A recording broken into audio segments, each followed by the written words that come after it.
vibeBooks presents His Last Bow, an Epilogue of Sherlock Holmes by Arthur Conan Doyle. Preface. The friends of Mr. Sherlock Holmes will be glad to learn that he is still alive and well, though somewhat crippled by occasional attacks of rheumatism. He has, for many years, lived in a small farm upon the Downs 5 miles from Eastbourne, where his time is divided between philosophy and agriculture. During this period of rest, he has refused the most princely offers to take up various cases, having determined that his retirement was a permanent one. The approach of the German war caused him, however, to lay his remarkable combination of intellectual and practical activity at the disposal of the government, with historical results which are recounted in His Last Bow. Several previous experiences which have lain long in my portfolio have been added to His Last Bow so as to complete the volume. John H. Watson, M.D. Chapter 1. The Singular Experience of Mr. John Scott Eccles. I find it recorded in my notebook that it was a bleak and windy day towards the end of March in the year 1892. Holmes had received a telegram while we sat at our lunch, and he had scribbled a reply. He made no remark, but the matter remained in his thoughts, for he stood in front of the fire afterwards with a thoughtful face, smoking his pipe and casting an occasional glance at the message. Suddenly he turned upon me with a mischievous twinkle in his eyes. "I suppose, Watson, we must look upon you as a man of letters," said he. "How do you define the word grotesque?" "Strange, remarkable," I suggested. He shook his head at my definition. "There is surely something more than that," said he, "some underlying suggestion of the tragic and the terrible. If you cast your mind back to some of those narratives with which you have afflicted a long-suffering public, you will recognize how often the grotesque has deepened into the criminal. Think of that little affair of the red-headed men. That was grotesque enough in the outset, and yet it ended in a desperate attempt at robbery. Or, again, there was that most grotesque affair of the 5 orange pips, which led straight to a murderous conspiracy. The word puts me on the alert. "Have you it there?" I asked. He read the telegram aloud. "Have just had most incredible and grotesque experience. May I consult you? Scott Eccles, Post Office, Charing Cross." "Man or woman?" I asked. "Oh, man, of course. No woman would ever send a reply-paid telegram. She would have come. Will you see him? My dear Watson, you know how bored I have been since we locked up Colonel Carruthers. My mind is like a racing engine, tearing itself to pieces because it is not connected up with the work for which it was built. Life is commonplace. The papers are sterile. Audacity and romance seem to have passed forever from the criminal world. Can you ask me, then, whether I am ready to look into any new problem, however trivial it may prove? But here, unless I am mistaken, is our client." A measured step was heard upon the stairs, and a moment later a stout, tall, gray-whiskered, and solemnly respectable person was ushered into the room. His life history was written in his heavy features and pompous manner. From his spats to his gold-rimmed spectacles, he was a conservative, a churchman, a good citizen, orthodox and conventional to the last degree. But some amazing experience had disturbed his native composure, and left its traces in his bristling hair, his flushed, angry cheeks, and his flurried, excited manner. He plunged instantly into his business. "I have had a most singular and unpleasant experience, Mr. Holmes," said he. "Never in my life have I been placed in such a situation. It is most improper, most outrageous. I must insist upon some explanation." He swelled and puffed in his anger. "Pray sit down, Mr. Scott Eccles," said Holmes in a soothing voice. "May I ask, in the first place, why you came to me at all?" "Well, sir, it did not appear to be a matter which concerned the police, and yet, when you have heard the facts, you must admit that I could not leave it where it was. Private detectives are a class with whom I have absolutely no sympathy, but nonetheless, having heard your name—" "Quite so. But, in the second place, why did you not come at once?" Holmes glanced at his watch. "It is 2:15, he said. "Your telegram was dispatched about 1. "But no one can glance at your toilet and attire without seeing that your disturbance dates from the moment of your waking." Our client smoothed down his unbrushed hair and felt his unshaven chin. "You are right, Mr. Holmes. I never gave a thought to my toilet. I was only too glad to get out of such a house. But I have been running round making inquiries before I came to you. I went to the house agents, and they said that Mr. Garcia's rent was paid up all right, and that everything was in order at Wisteria Lodge." "Come, come, sir," said Holmes, laughing. "You are like my friend, Dr. Watson, who has a bad habit of telling his stories wrong and foremost. Please arrange your thoughts and let me know, in their due sequence, exactly what those events are which have sent you out unbrushed and unkempt, with dress boots and waistcoat buttoned awry, in search of advice and assistance." Our client looked down with a rueful face at his own unconventional appearance. "I'm sure it must look very bad, Mr. Holmes, and I am not aware that in my whole life such a thing has ever happened before. But I will tell you the whole queer business, and when I have done so you will admit, I am sure, that there has been enough to excuse me." But his narrative was nipped in the bud. There was a bustle outside, and Mrs. Hudson opened the door to usher in two robust and official-looking individuals, one of whom was well known to us as Inspector Gregson of Scotland Yard, an energetic, gallant, and, within his limitations, a capable officer. He shook hands with Holmes and introduced his comrade as Inspector Baines of the Surrey Constabulary. "We are hunting together, Mr. Holmes, and our trail lay in this direction." He turned his bulldog eyes upon our visitor. "Are you Mr. John Scott Eccles, of Popham House, Lee?" "I am." "We have been following you about all the morning." "You traced him through the telegram, no doubt," said Holmes. "Exactly, Mr. Holmes. We picked up the scent at Charing Cross Post Office, and came on here." "But why do you follow me? What do you want?" "We wish a statement, Mr. Scott Eccles, as to the events which led up to the death last night of Mr. Aloysius Garcia, of Wisteria Lodge, near Esher." Our client had sat up with staring eyes, and every tinge of color struck from his astonished face. "Dead? Did you say he was dead?" "Yes, sir, he is dead." "But how? An accident? Murder, if ever there was one upon earth." "Good God! This is awful." You don't mean that I am suspected?" "A letter of yours was found in the dead man's pocket, and we know by it that you had planned to pass last night at his house." "So I did." "Oh, you did you?" Out came the official notebook. "Wait a bit, Gregson," said Sherlock Holmes. "All you desire is a plain statement, is it not? And it is my duty to warn Mr. Scott Eccles that it may be used against him. Mr. Eccles was going to tell us about it when you entered the room. I think, Watson, a brandy and soda would do him no harm. Now, sir, I suggest that you take no notice of this addition to your audience, and that you proceed with your narrative exactly as you would have done had you never been interrupted." Our visitor had gulped off the brandy, and the color had returned to his face. With a dubious glance at the inspector's notebook, he plunged at once into his extraordinary statement. "I am a bachelor," said he, "and being of a sociable turn, I cultivate a large number of friends. Among these are the family of a retired brewer called Melville, living at Albemarle Mansion, Kensington. It was at his table that I met some weeks ago a young fellow named Garcia. He was, I understood, of Spanish descent, and connected in some way with the embassy.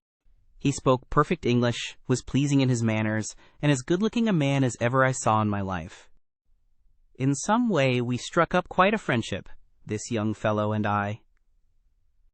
He seemed to take a fancy to me from the first, and within 2 days of our meeting he came to see me at Lee.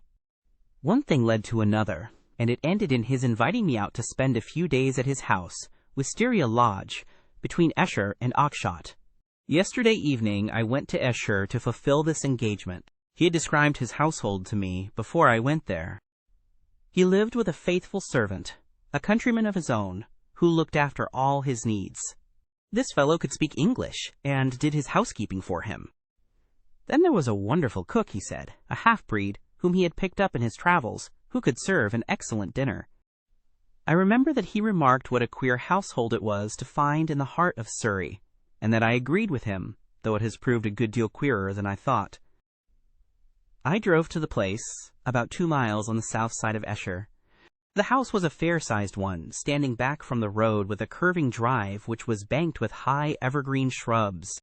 It was an old, tumble-down building in a crazy state of disrepair. When the trap pulled up on the grass-grown drive in front of the blotched and weather-stained door, I had doubts as to my wisdom in visiting a man whom I knew so slightly. He opened the door himself, however, and greeted me with a great show of cordiality.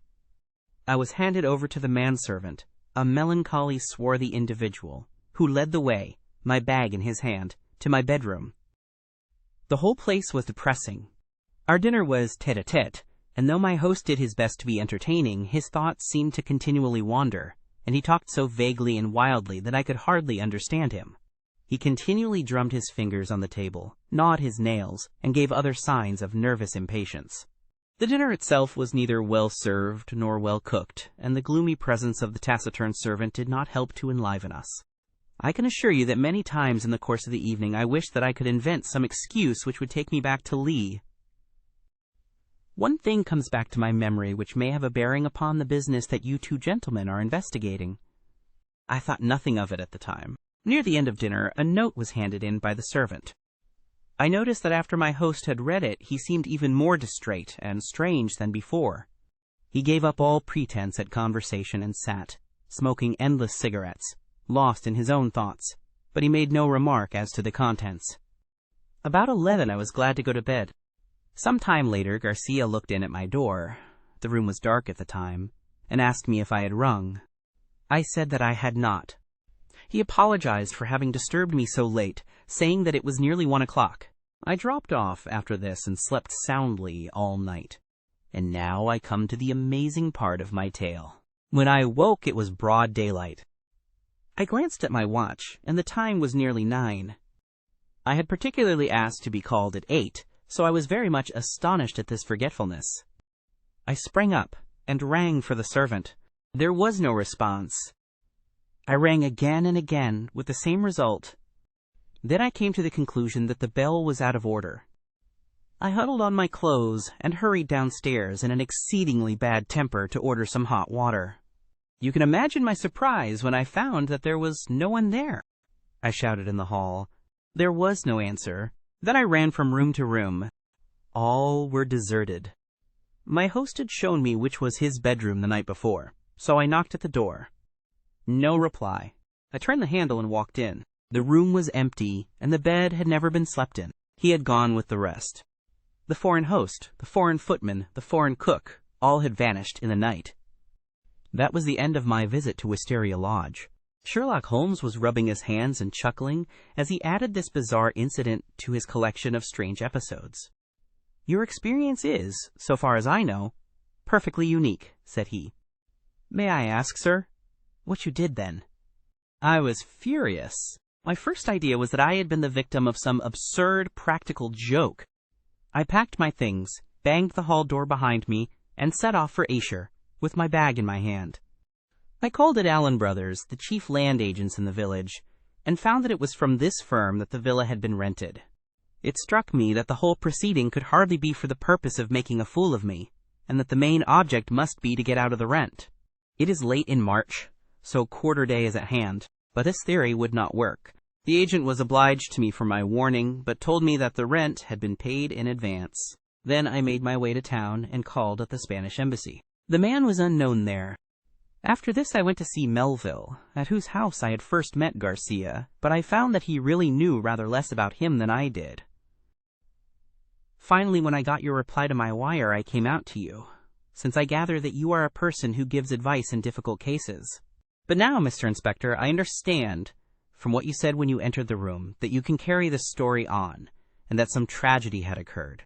I can assure you that every word I have said is the truth, and that, outside of what I have told you, I know absolutely nothing about the fate of this man. My only desire is to help the law in every possible way. I am sure of it, Mr. Scott Eccles. I am sure of it, said Inspector Gregson in a very amiable tone. I am bound to say that everything which you have said agrees very closely with the facts as they have come to our notice. For example, there was that note which arrived during dinner. Did you chance to observe what became of it? Yes, I did. Garcia rolled it up and threw it into the fire. What do you say to that, Mr. Baines? The country detective was a stout, puffy, red man, whose face was only redeemed from grossness by two extraordinarily bright eyes, almost hidden behind the heavy creases of cheek and brow. With a slow smile, he drew a folded and discolored scrap of paper from his pocket. "It was a dog crate, Mr. Holmes, and he overpitched it. I picked this out unburned from the back of it." Holmes smiled his appreciation. "You must have examined the house very carefully to find a single pellet of paper." "I did, Mr. Holmes. It's my way. Shall I read it, Mr. Gregson?" The Londoner nodded. "The note is written upon ordinary cream-laid paper without watermark. It is a quarter sheet. The paper is cut off in 2 snips with a short-bladed scissors. It has been folded over 3 times and sealed with purple wax, put on hurriedly and pressed down with some flat, oval object. It is addressed to Mr. Garcia, Wisteria Lodge. It says, 'Our own colors, green and white. Green open, white shut. Main stair, 1st corridor, 7th right, green baize.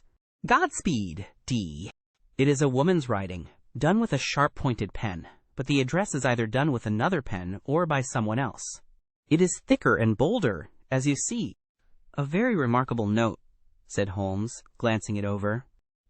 "I must compliment you, Mr. Baines, upon your attention to detail in your examination of it.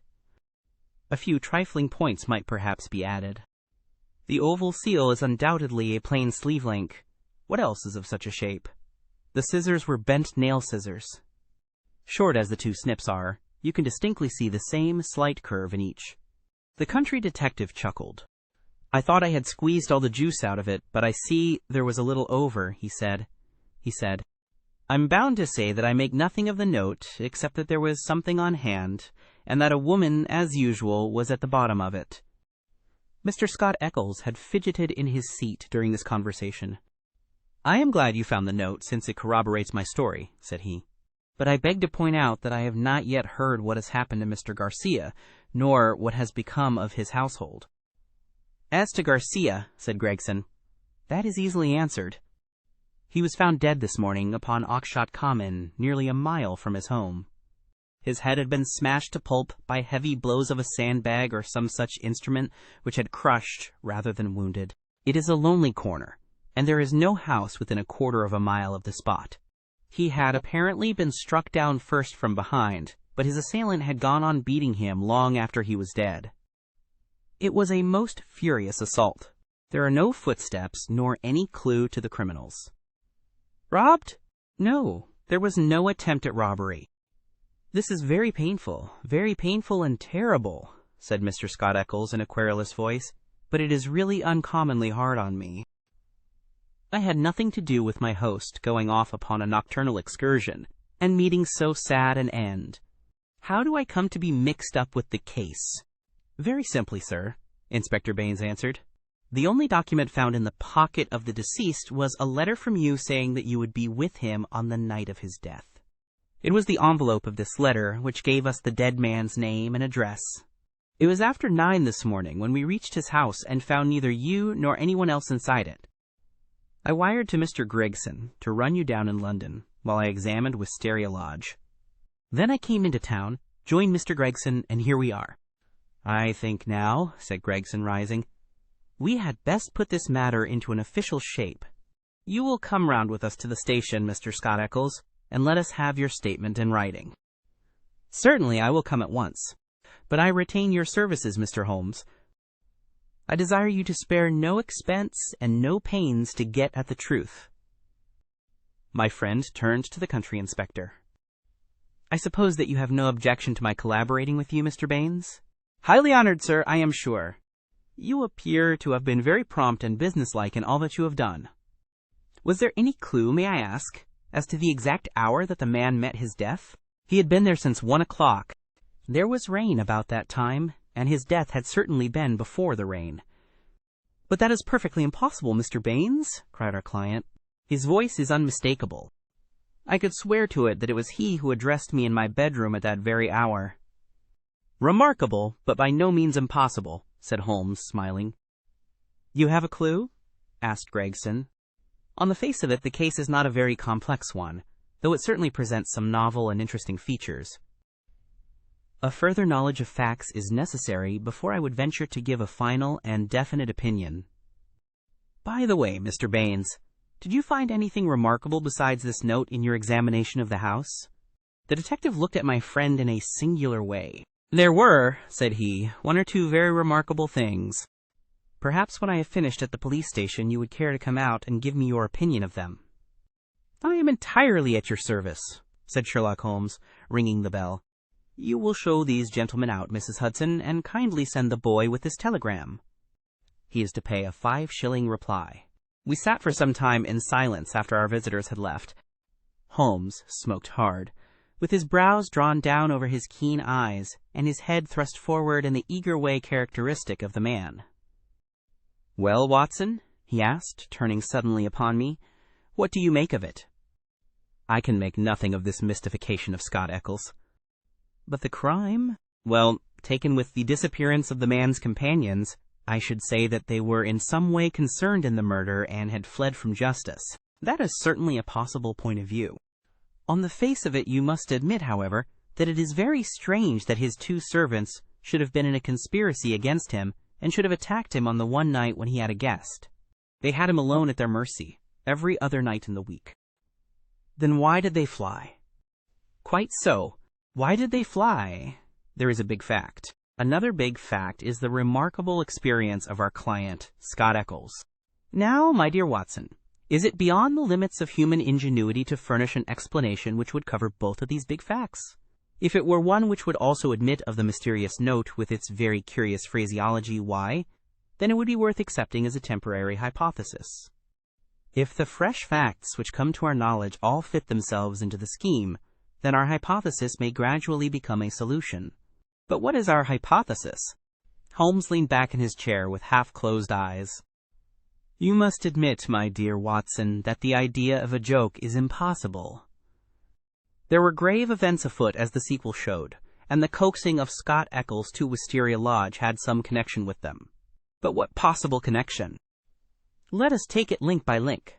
There is, on the face of it, something unnatural about this strange and sudden friendship between the young Spaniard and Scott Eccles. It was the former who forced the pace.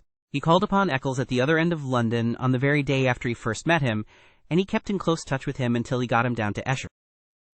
Now, what did he want with Eccles? What could Eccles supply? I see no charm in the man. He is not particularly intelligent, not a man likely to be congenial to a quick-witted Latin. Why, then, was he picked out from all the other people whom Garcia met as particularly suited to his purpose? Has he any one outstanding quality? I say that he has. He is the very type of conventional British respectability, and the very man as a witness to impress another Briton. You saw yourself how neither of the inspectors dreamed of questioning his statement, extraordinary as it was. But what was he to witness? Nothing, as things turned out, but everything had they gone another way. That is how I read the matter. I see, he might have proved an alibi. Exactly, my dear Watson. He might have proved an alibi. We will suppose, for argument's sake, that the household of Wisteria Lodge are confederates in some design. The attempt, whatever it may be, is to come off, we will say, before 1 o'clock. By some juggling of the clocks, it is quite possible that they may have got Scott Eccles to bed earlier than he thought. But in any case, it is likely that when Garcia went out of his way to tell him that it was 1, it was really not more than 12. If Garcia could do whatever he had to do and be back by the hour mentioned, he had evidently a powerful reply to any accusation. Here was this irreproachable Englishman ready to swear in any court of law that the accused was in the house all the time. It was an insurance against the worst. Yes, I see that. But how about the disappearance of the others? I have not all my facts yet, but I do not think there are any insuperable difficulties. Still, it is an error to argue in front of your data. You find yourself insensibly twisting them round to fit your theories. And the message? How did it run? Our own colors, green and white. Sounds like racing. Green open, white shut. That is clearly a signal. Main stair, first corridor, 7th right, green, bays. This is an assignation. We may find a jealous husband at the bottom of it all. It was clearly a dangerous quest. She would not have said Godspeed had it not been so. D. That should be a guide. The man was a Spaniard. I suggest that D stands for Dolores, a common female name in Spain. Good, Watson, very good, but quite inadmissible. A Spaniard would write to a Spaniard in Spanish. The writer of this note is certainly English. Well, we can only possess our soul in patience until this excellent inspector come back for us. Meanwhile, we can thank our lucky fate which has rescued us for a few short hours from the insufferable fatigues of idleness. An answer had arrived to Holmes's telegram before our Surrey officer had returned. Holmes read it and was about to place it in his notebook when he caught a glimpse of my expectant face.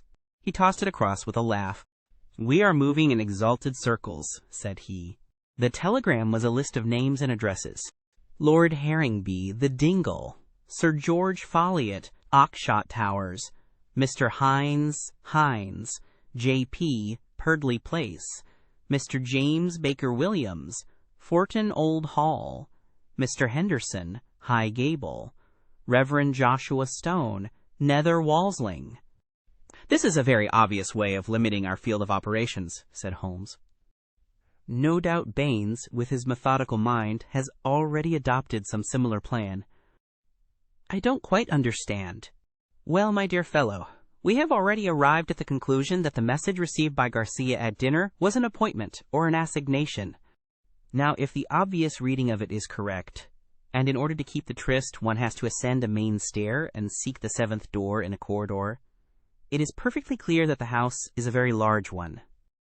It is equally certain that this house cannot be more than a mile or two from Oxshott, since Garcia was walking in that direction, and hoped, according to my reading of the facts, to be back in Wisteria Lodge in time to avail himself of an alibi, which would only be valid up to 1 o'clock.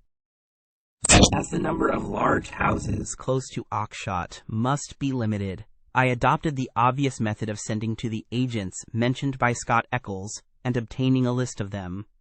Here they are in this telegram, and the other end of our tangled skein must lie among them. It was nearly 6 o'clock before we found ourselves in the pretty Surrey village of Esher, with Inspector Baines as our companion. Holmes and I had taken things for the night, and found comfortable quarters at the Bull. Finally, we set out in the company of the detective on our visit to Wisteria Lodge. It was a cold, dark March evening, with a sharp wind and a fine rain beating upon our faces, a fit setting for the wild common over which our road passed, and the tragic goal to which it led us. Chapter 2. The Tiger of San Pedro. A cold and melancholy walk of a couple of miles brought us to a high wooden gate, which opened into a gloomy avenue of chestnuts. The curved and shadowed drive led us to a low, dark house, pitch black against a slate-colored sky. From the front window upon the left of the door, there peeped a glimmer of a feeble light.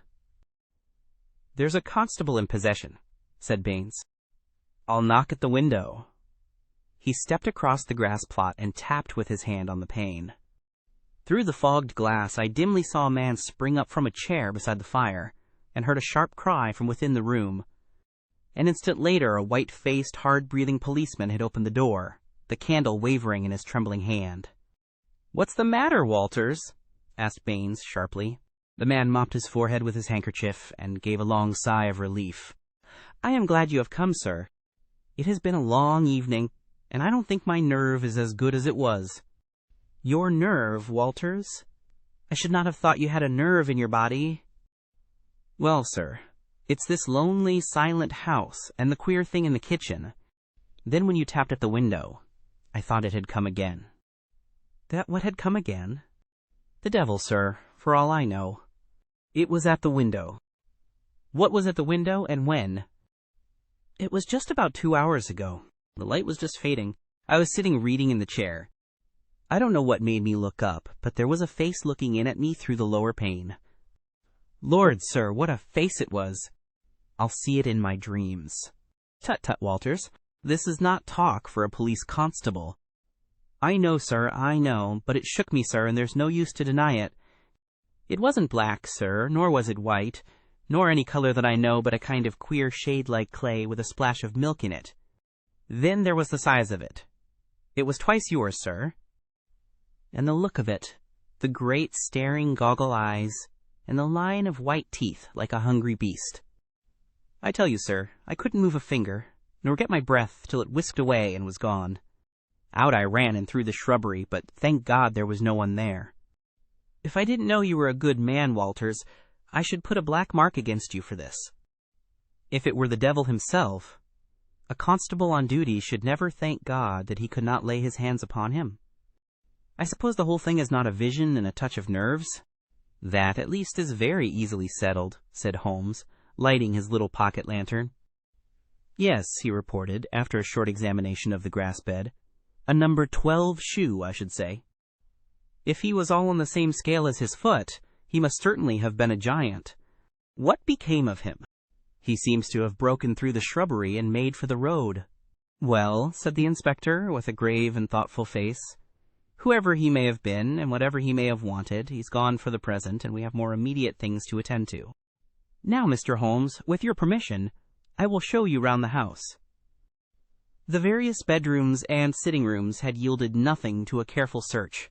Apparently the tenants had brought little or nothing with them, and all the furniture down to the smallest details had been taken over with the house. A good deal of clothing with the stamp of Marks & Company, High Holborn, had been left behind. Telegraphic inquiries had been already made, which showed that Marks knew nothing of his customer save that he was a good payer. Odds and ends, some pipes, a few novels, 2 of them in Spanish, an old-fashioned pin-fire revolver, and a guitar were among the personal property.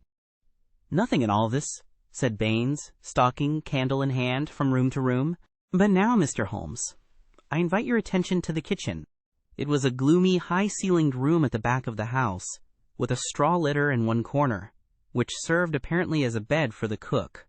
The table was piled with half-eaten dishes and dirty plates, the debris of last night's dinner. Look at this, said Baines. What do you make of it? He held up his candle before an extraordinary object which stood at the back of the dresser. It was so wrinkled and shrunken and withered that it was difficult to say what it might have been. One could but say that it was black and leathery, and that it bore some resemblance to a dwarfish, human figure. At first, as I examined it, I thought that it was a mummified Negro baby, and then it seemed a very twisted and ancient monkey. Finally, I was left in doubt as to whether it was animal or human.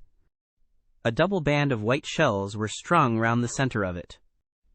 Very interesting indeed, said Holmes, peering at this sinister relic. Anything more? In silence, Baines led the way to the sink and held forward his candle. The limbs and body of some large white bird, torn savagely to pieces with the feather still on, were littered all over it. Holmes pointed to the wattles on the severed head. A white cock, said he. Most interesting.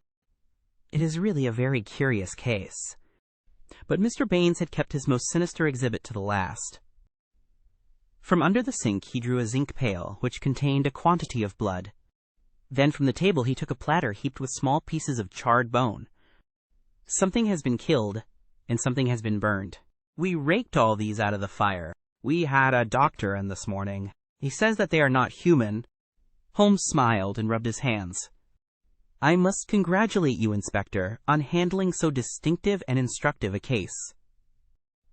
Your powers, if I may say so without offense, seem superior to your opportunities. Inspector Baines's small eyes twinkled with pleasure. You're right, Mr. Holmes. We stagnate in the provinces. A case of this sort gives a man a chance, and I hope that I shall take it. What do you make of these bones? A lamb, I should say, or a kid. And the white cock? Curious, Mr. Baines, very curious. I should say almost unique.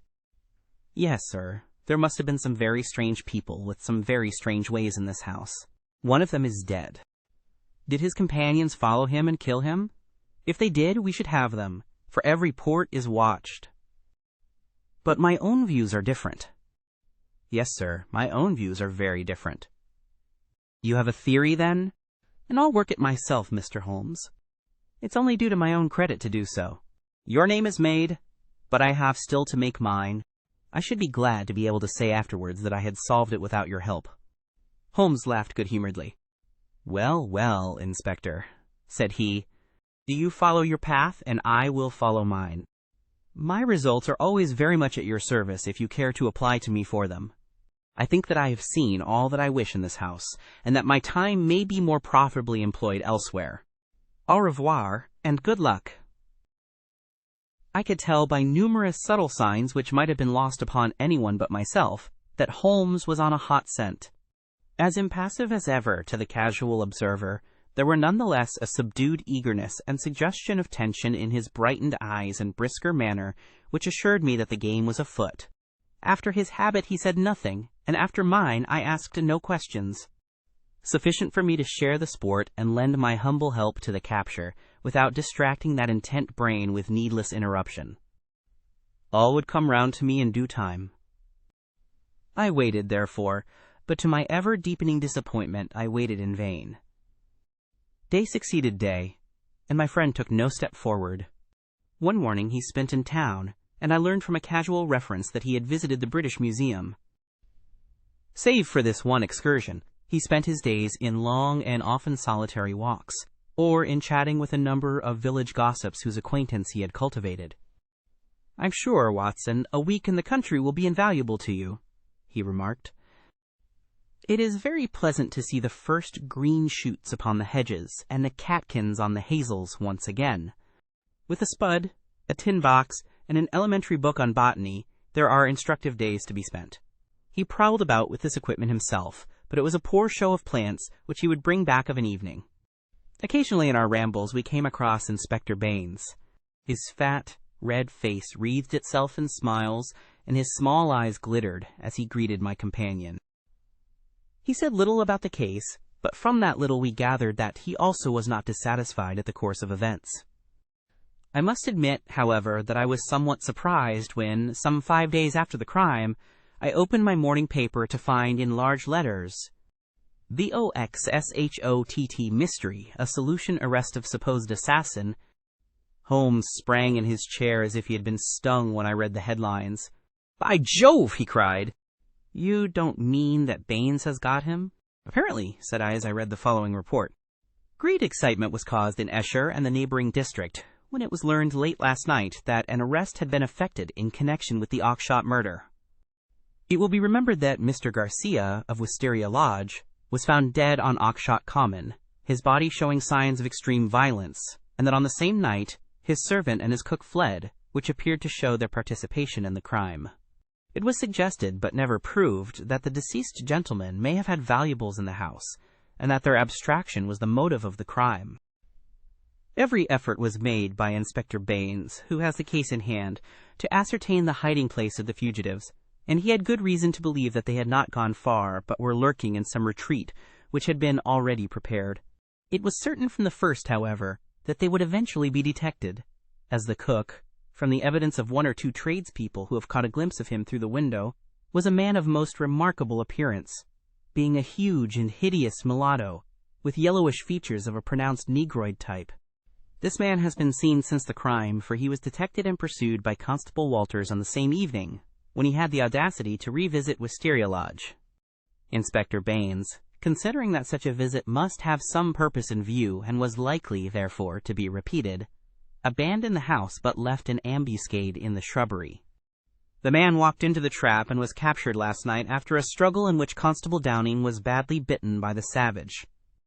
We understand that when the prisoner is brought before the magistrates, a remand will be applied for by the police, and that great developments are hoped from his capture. "Really, we must see Baines at once," cried Holmes, picking up his hat. "We will just catch him before he starts." We hurried down the village street and found, as we had expected, that the inspector was just leaving his lodgings. "You've seen the paper, Mr. Holmes?" he asked, holding one out to us. "Yes, Baines, I've seen it. Pray don't think it a liberty if I give you a word of friendly warning." "Of warning, Mr. Holmes? I have looked into this case with some care, and I am not convinced that you are on the right lines. I don't want you to commit yourself too far, unless you are sure. You are very kind, Mr. Holmes. I assure you I speak for your good." It seemed to me that something like a wink quivered for an instant over one of Mr. Baines's tiny eyes. "We agreed to work on our own lines, Mr. Holmes. That's what I am doing." "Oh, very good," said Holmes. "Don't blame me?" "No, sir. I believe you mean well by me. But we all have our own systems, Mr. Holmes. You have yours, and maybe I have mine. Let us say no more about it. You're welcome always to my news. This fellow is a perfect savage, as strong as a cart horse and as fierce as the devil. He chewed Downing's thumb nearly off before they could master him. He hardly speaks a word of English, and we can get nothing out of him but grunts. And you think you have evidence that he murdered his late master? I didn't say so, Mr. Holmes. I didn't say so. We all have our little ways. You try yours and I will try mine. That's the agreement. Holmes shrugged his shoulders as we walked away together. I can't make the man out. He seems to be riding for a fall. Well, as he says, we must each try our own way and see what comes of it. But there's something in Inspector Baines which I can't quite understand. Just sit down in that chair, Watson, said Sherlock Holmes, when we had returned to our apartment at the Bull. I want to put you in touch with the situation, as I may need your help tonight. Let me show you the evolution of this case so far as I have been able to follow it. Simple as it has been in its leading features, it has nonetheless presented surprising difficulties in the way of an arrest. There are gaps in that direction which we have still to fill. We will go back to the note which was handed in to Garcia upon the evening of his death. We may put aside this idea of Baines's that Garcia's servants were concerned in the matter. The proof of this lies in the fact that it was he who had arranged for the presence of Scott Eccles, which could only have been done for the purpose of an alibi. It was Garcia, then, who had an enterprise, and apparently a criminal enterprise, in hand that night in the course of which he met his death. I say criminal because only a man with a criminal enterprise desires to establish an alibi. Who, then, is most likely to have taken his life? Surely the person against whom the criminal enterprise was directed. So far it seems to me that we are on safe ground. We can now see a reason for the disappearance of Garcia's household. They were all confederates in the same unknown crime. If it came off when Garcia returned, any possible suspicion would be warded off by the Englishman's evidence, and all would be well. But the attempt was a dangerous one, and if Garcia did not return by a certain hour, it was probable that his own life had been sacrificed.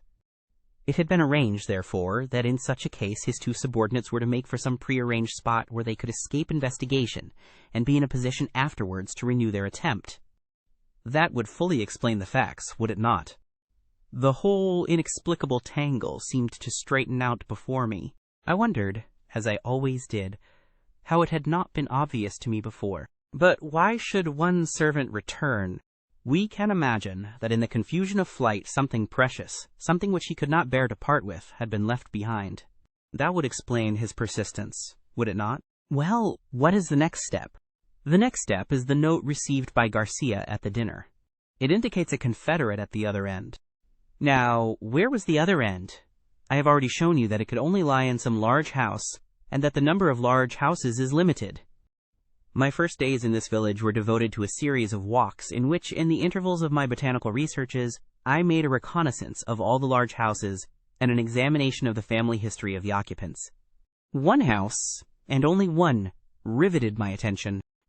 It is the famous old Jacobean Grange of High Gable, 1 mile on the farther side of Oxshott, and less than half a mile from the scene of the tragedy. The other mansions belong to prosaic and respectable people who live far aloof from romance. But Mr. Henderson of High Gable was by all accounts a curious man, to whom curious adventures might befall. I concentrated my attention, therefore, upon him and his household. A singular set of people, Watson. The man himself the most singular of them all. I managed to see him on a plausible pretext, but I seemed to read in his dark, deep-set, brooding eyes that he was perfectly aware of my true business. He is a man of 50, strong, active, with iron-gray hair, great bunched black eyebrows, the step of a deer, and the air of an emperor, a fierce, masterful man with a red-hot spirit behind his parchment face. He is either a foreigner or has lived long in the tropics, for he is yellow and sapless, but tough as whipcord. His friend and secretary, Mr. Lucas, is undoubtedly a foreigner, chocolate brown, wily, suave, and cat-like, with a poisonous gentleness of speech. You see, Watson, we have come already upon 2 sets of foreigners, one at Wisteria Lodge and one at High Gable, so our gaps are beginning to close.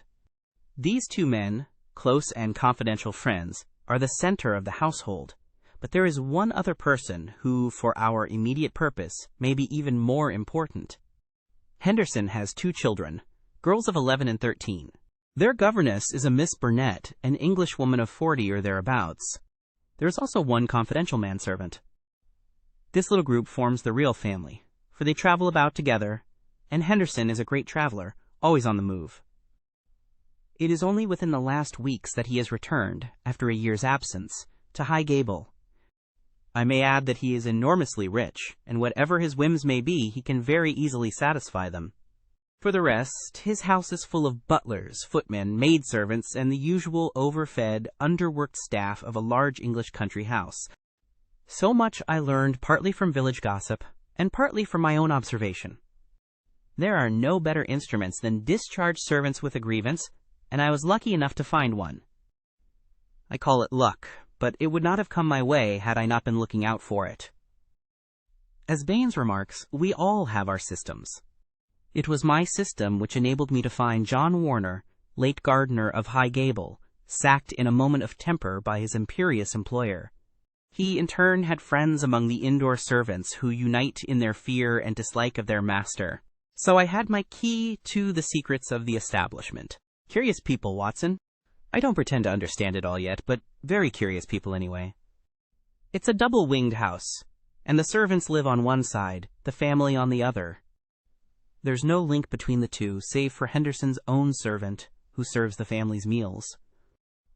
Everything is carried to a certain door, which forms the one connection. Governess and children hardly go out at all, except into the garden. Henderson never by any chance walks alone. His dark secretary is like his shadow. The gossip among the servants is that their master is terribly afraid of something. Sold his soul to the devil in exchange for money, says Warner, and expects his creditor to come up and claim his own. Where they came from or who they are, nobody has an idea. They are very violent. Twice Henderson has lashed at folk with his dog whip, and only his long purse and heavy compensation have kept him out of the courts. Well now, Watson, let us judge the situation by this new information. We may take it that the letter came out of this strange household, and was an invitation to Garcia to carry out some attempt which had already been planned. Who wrote the note? It was someone within the citadel, and it was a woman. Who then but Miss Burnett, the governess? All our reasoning seems to point that way. At any rate, we may take it as a hypothesis, and see what consequences it would entail. I may add that Miss Burnett's age and character make it certain that my first idea that there might be a love interest in our story is out of the question. If she wrote the note, she was presumably the friend and confederate of Garcia. What, then, might she be expected to do if she heard of his death? If he met it in some nefarious enterprise, her lips might be sealed. Still, in her heart, she must retain bitterness and hatred against those who had killed him, and would presumably help so far as she could to have revenge upon them. Could we see her, then, and try to use her? That was my first thought. But now we come to a sinister fact. Miss Burnett has not been seen by any human eye since the night of the murder. From that evening, she has utterly vanished. Is she alive? Has she perhaps met her end on the same night as the friend whom she had summoned? Or is she merely a prisoner? There is the point which we still have to decide. You will appreciate the difficulty of the situation, Watson. There is nothing upon which we can apply for a warrant.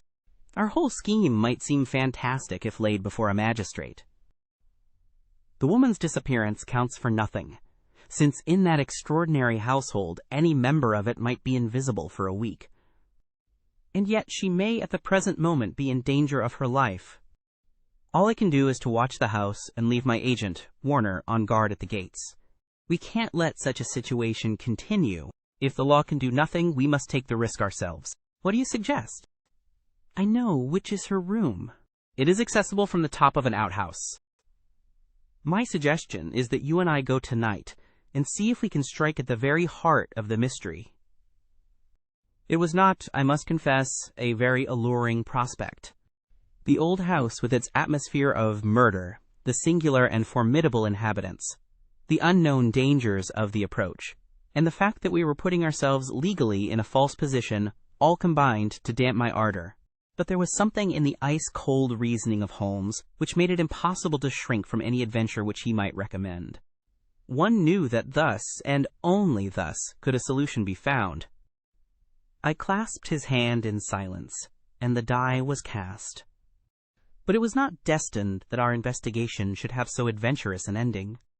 It was about 5 o'clock, and the shadows of the March evening were beginning to fall, when an excited rustic rushed into our room. "They've gone, Mr. Holmes. They went by the last train. The lady broke away, and I've got her in a cab downstairs." "Excellent, Warner," cried Holmes, springing to his feet. "Watson, the gaps are closing rapidly." In the cab was a woman, half collapsed from nervous exhaustion. She bore upon her aquiline and emaciated face the traces of some recent tragedy. Her head hung listlessly upon her breast, but as she raised it and turned her dull eyes upon us, I saw that her pupils were dark dots in the center of the broad gray iris. She was drugged with opium. "I watched at the gate, same as you advised, Mr. Holmes," said our emissary, the discharged gardener. "When the carriage came out, I followed it to the station. She was like one walking in her sleep, but when they tried to get her into the train, she came to life and struggled. They pushed her into the carriage. She fought her way out again. I took her part, got her into a cab, and here we are. I shan't forget the face at the carriage window as I led her away. I'd have a short life if he had his way, the black-eyed, scowling yellow devil." We carried her upstairs, laid her on the sofa, and a couple of cups of the strongest coffee soon cleared her brain from the mists of the drug. Baines had been summoned by Holmes, and the situation rapidly explained to him. "Why, sir, you've got me the very evidence I want," said the inspector warmly, shaking my friend by the hand. "I was on the same scent as you from the first." "What? You were after Henderson?" "Why, Mr. Holmes, when you were crawling in the shrubbery at High Gable, I was up one of the trees in the plantation and saw you down below. It was just who would get his evidence first." "Then why did you arrest the mulatto?" Baines chuckled. "I was sure Henderson, as he calls himself, felt that he was suspected, and that he would lie low and make no move so long as he thought he was in any danger. I arrested the wrong man to make him believe that our eyes were off him. I knew he would be likely to clear off then and give us a chance of getting at Miss Burnett." Holmes laid his hand upon the inspector's shoulder. "You will rise high in your profession. You have instinct and intuition," said he. Baines flushed with pleasure. "I've had a plain-clothes man waiting at the station all the week. Wherever the High Gable folk go, he will keep them in sight. But he must have been hard put to it when Miss Burnett broke away. However, your man picked her up, and it all ends well. We can't arrest without her evidence, that is clear, so the sooner we get a statement the better." "Every minute she gets stronger," said Holmes, glancing at the governess. "But tell me, Baines, who is this man Henderson?" "Henderson," the inspector answered, "is Don Mario, once called the Tiger of San Pedro." "The Tiger of San Pedro?" The whole history of the man came back to me in a flash. He had made his name as the most lewd and bloodthirsty tyrant that had ever governed any country with a pretense to civilization. Strong, fearless, and energetic, he had sufficient virtue to enable him to impose his odious vices upon a cowering people for 10 or 12 years. His name was a terror through all Central America. At the end of that time there was a universal rising against him. But he was as cunning as he was cruel, and at the first whisper of coming trouble, he had secretly conveyed his treasures aboard a ship which was manned by devoted adherents. It was an empty palace which was stormed by the insurgents next day. The dictator, his 2 children, his secretary, and his wealth had all escaped them. From that moment he had vanished from the world, and his identity had been a frequent subject for comment in the European press. "Yes, sir, Don Mario, the Tiger of San Pedro," said Baines. "If you look it up, you will find that the San Pedro colors are green and white, same as in the note, Mr. Holmes. Henderson, he called himself, but I traced him back, Paris and Rome and Madrid to Barcelona, where his ship came in '86. They've been looking for him all the time for their revenge, but it is only now that they have begun to find him out. They discovered him a year ago," said Miss Burnett, who had sat up and was now intently following the conversation. "Once already his life has been attempted, but some evil spirit shielded him. Now, again, it is the noble, chivalrous Garcia who has fallen, while the monster goes safe. But another will come, and yet another, until some day justice will be done. That is as certain as the rise of tomorrow's sun." Her thin hands clenched, and her worn face blanched with the passion of her hatred. "But how come you into this matter, Miss Burney?" asked Holmes. "How can an English lady join in such a murderous affair?" "I join in it because there is no other way in the world by which justice can be gained. What does the law of England care for the rivers of blood shed years ago in San Pedro, or for the shipload of treasure which this man has stolen? To you they are like crimes committed in some other planet. But we have learned the truth in sorrow and in suffering. To us there is no fiend in hell like Juan Murillo, and no peace in life, while his victims still cry for vengeance." "No doubt," said Holmes. "He was, as you say. I have heard that he was atrocious. But how are you affected?" "I will tell you it all. This villain's policy was to murder, on one pretext or another, every man who showed such promise that he might in time come to be a dangerous rival. My husband, yes, my real name is Signora Victor Durando, was the San Pedro minister in London. He met me and married me there. A nobler man never lived upon earth. Unhappily, Maria heard of his excellence, recalled him on some pretext, and had him shot. With a premonition of his fate, he had refused to take me with him. His estates were confiscated, and I was left with a pittance and a broken heart. Then came the downfall of the tyrant. He escaped as you have just described. But the many whose lives he had ruined, whose nearest and dearest had suffered torture and death at his hands, would not let the matter rest. They banded themselves into a society which should never be dissolved until the work was done. It was my part, after we had discovered in the transformed Henderson the fallen despot, to attach myself to his household and keep the others in touch with his movements. This I was able to do by securing the position of governess in his family. He little knew that the woman who faced him at every meal was the woman whose husband he had hurried at an hour's notice into eternity. I smiled on him, did my duty to his children, and bided my time. An attempt was made in Paris and failed. We zigzagged swiftly here and there over Europe to throw off the pursuers, and finally returned to this house, which he had taken upon his first arrival in England. But here also the ministers of justice were waiting. Knowing that he would return there, Garcia, who was the son of the former highest dignitary in San Pedro, was waiting with 2 trusty companions of humble station, all 3 fired with the same reasons for revenge. He could do little during the day, for Murillo took every precaution and never went out save with his satellite Lucas, or Lopez as he was known in the days of his greatness. At night, however, he slept alone, and the avenger might find him. On a certain evening, which had been prearranged, I sent my friend final instructions, for the man was forever on the alert, and continually changed his room. I was to see that the doors were open, and the signal of a green or white light in a window which faced the drive was to give notice if all was safe, or if the attempt had better be postponed. But everything went wrong with us. In some way I had excited the suspicion of Lopez, the secretary. He crept up behind me and sprang upon me, just as I had finished the note. He and his master dragged me to my room and held judgment upon me as a convicted traitress. Then and there they would have plunged their knives into me, could they have seen how to escape the consequences of the deed. Finally, after much debate, they concluded that my murder was too dangerous. But they determined to get rid forever of Garcia.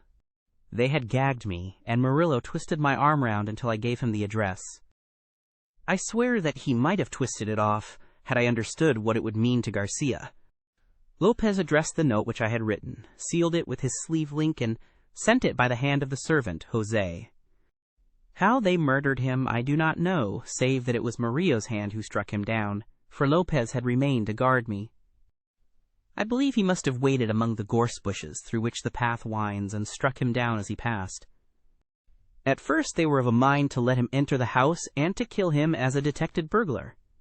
But they argued that if they were mixed up in an inquiry, their own identity would at once be publicly disclosed, and they would be open to further attacks.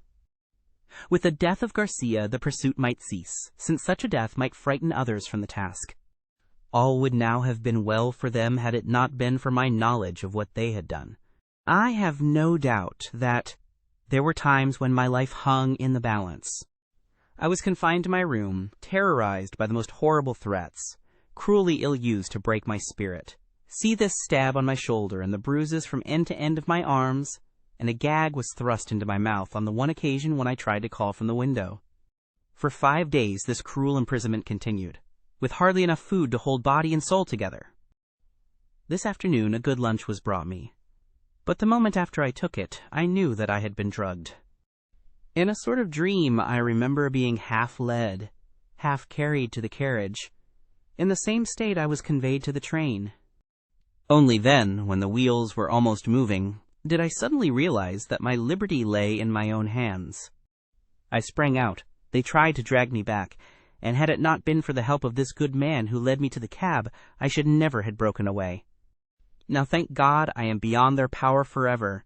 We had all listened intently to this remarkable statement. It was Holmes who broke the silence. Our difficulties are not over, he remarked, shaking his head. Our police work ends, but our legal work begins. Exactly, said I. A plausible lawyer could make it out as an act of self-defense. There may be 100 crimes in the background, but it is only on this one that they can be tried.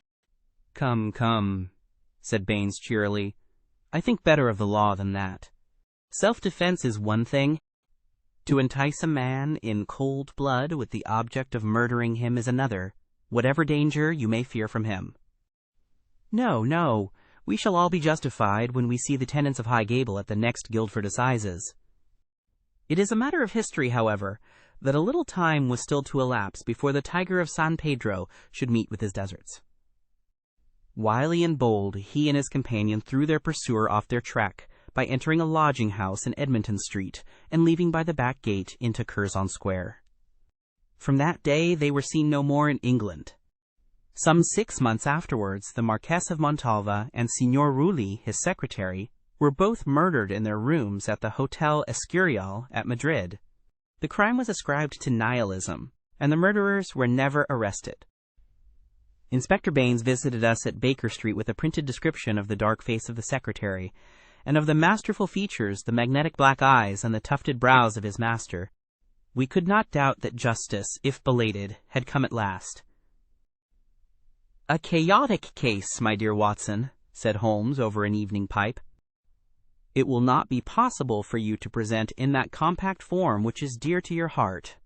It covers 2 continents, concerns 2 groups of mysterious persons, and is further complicated by the highly respectable presence of our friend Scott Eccles, whose inclusion shows me that the deceased Garcia had a scheming mind and a well-developed instinct of self-preservation.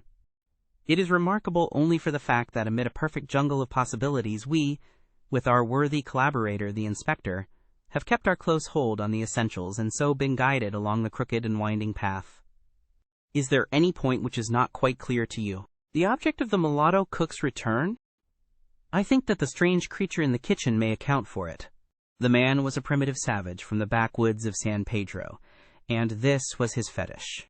When his companion and he had fled to some pre-arranged retreat, already occupied no doubt by a confederate, the companion had persuaded him to leave so compromising an article of furniture.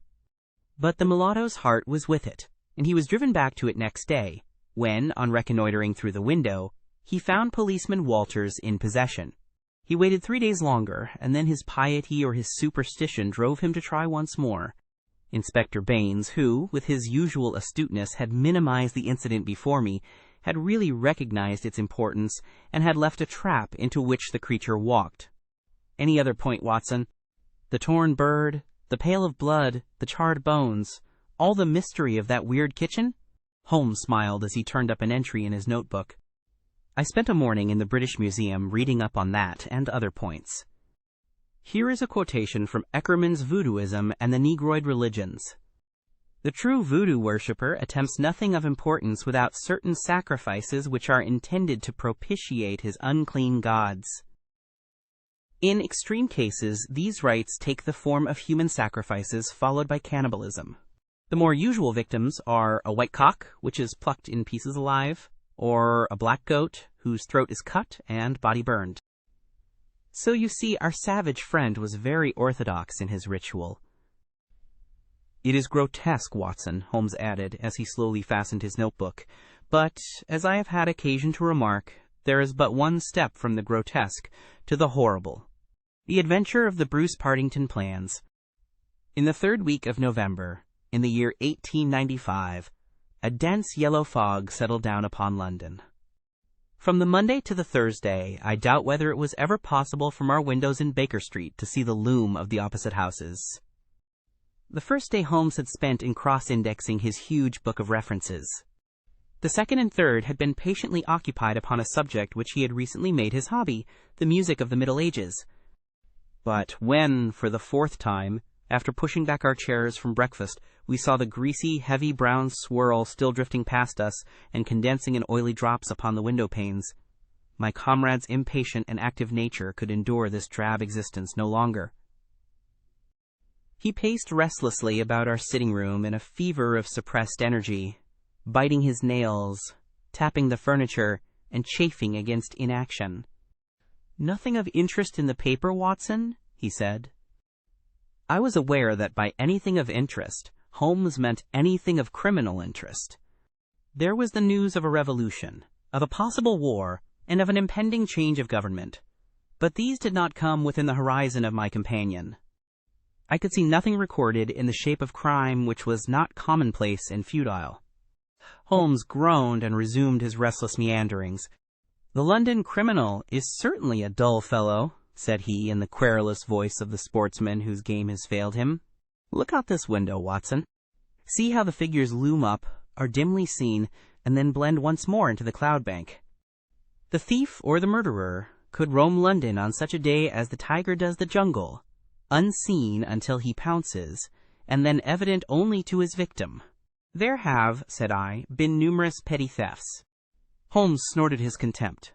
"This great and somber stage is set for something more worthy than that," said he. "It is fortunate for this community that I am not a criminal." "It is indeed," said I heartily. "Suppose that I were Brooks or Woodhouse or any of the 50 men who have good reason for taking my life. How long could I survive against my own pursuit? A summons, a bogus appointment, and all would be over. It is well they don't have days of fog in the Latin countries, the countries of assassination. By Jove! Here comes something at last to break our dead monotony."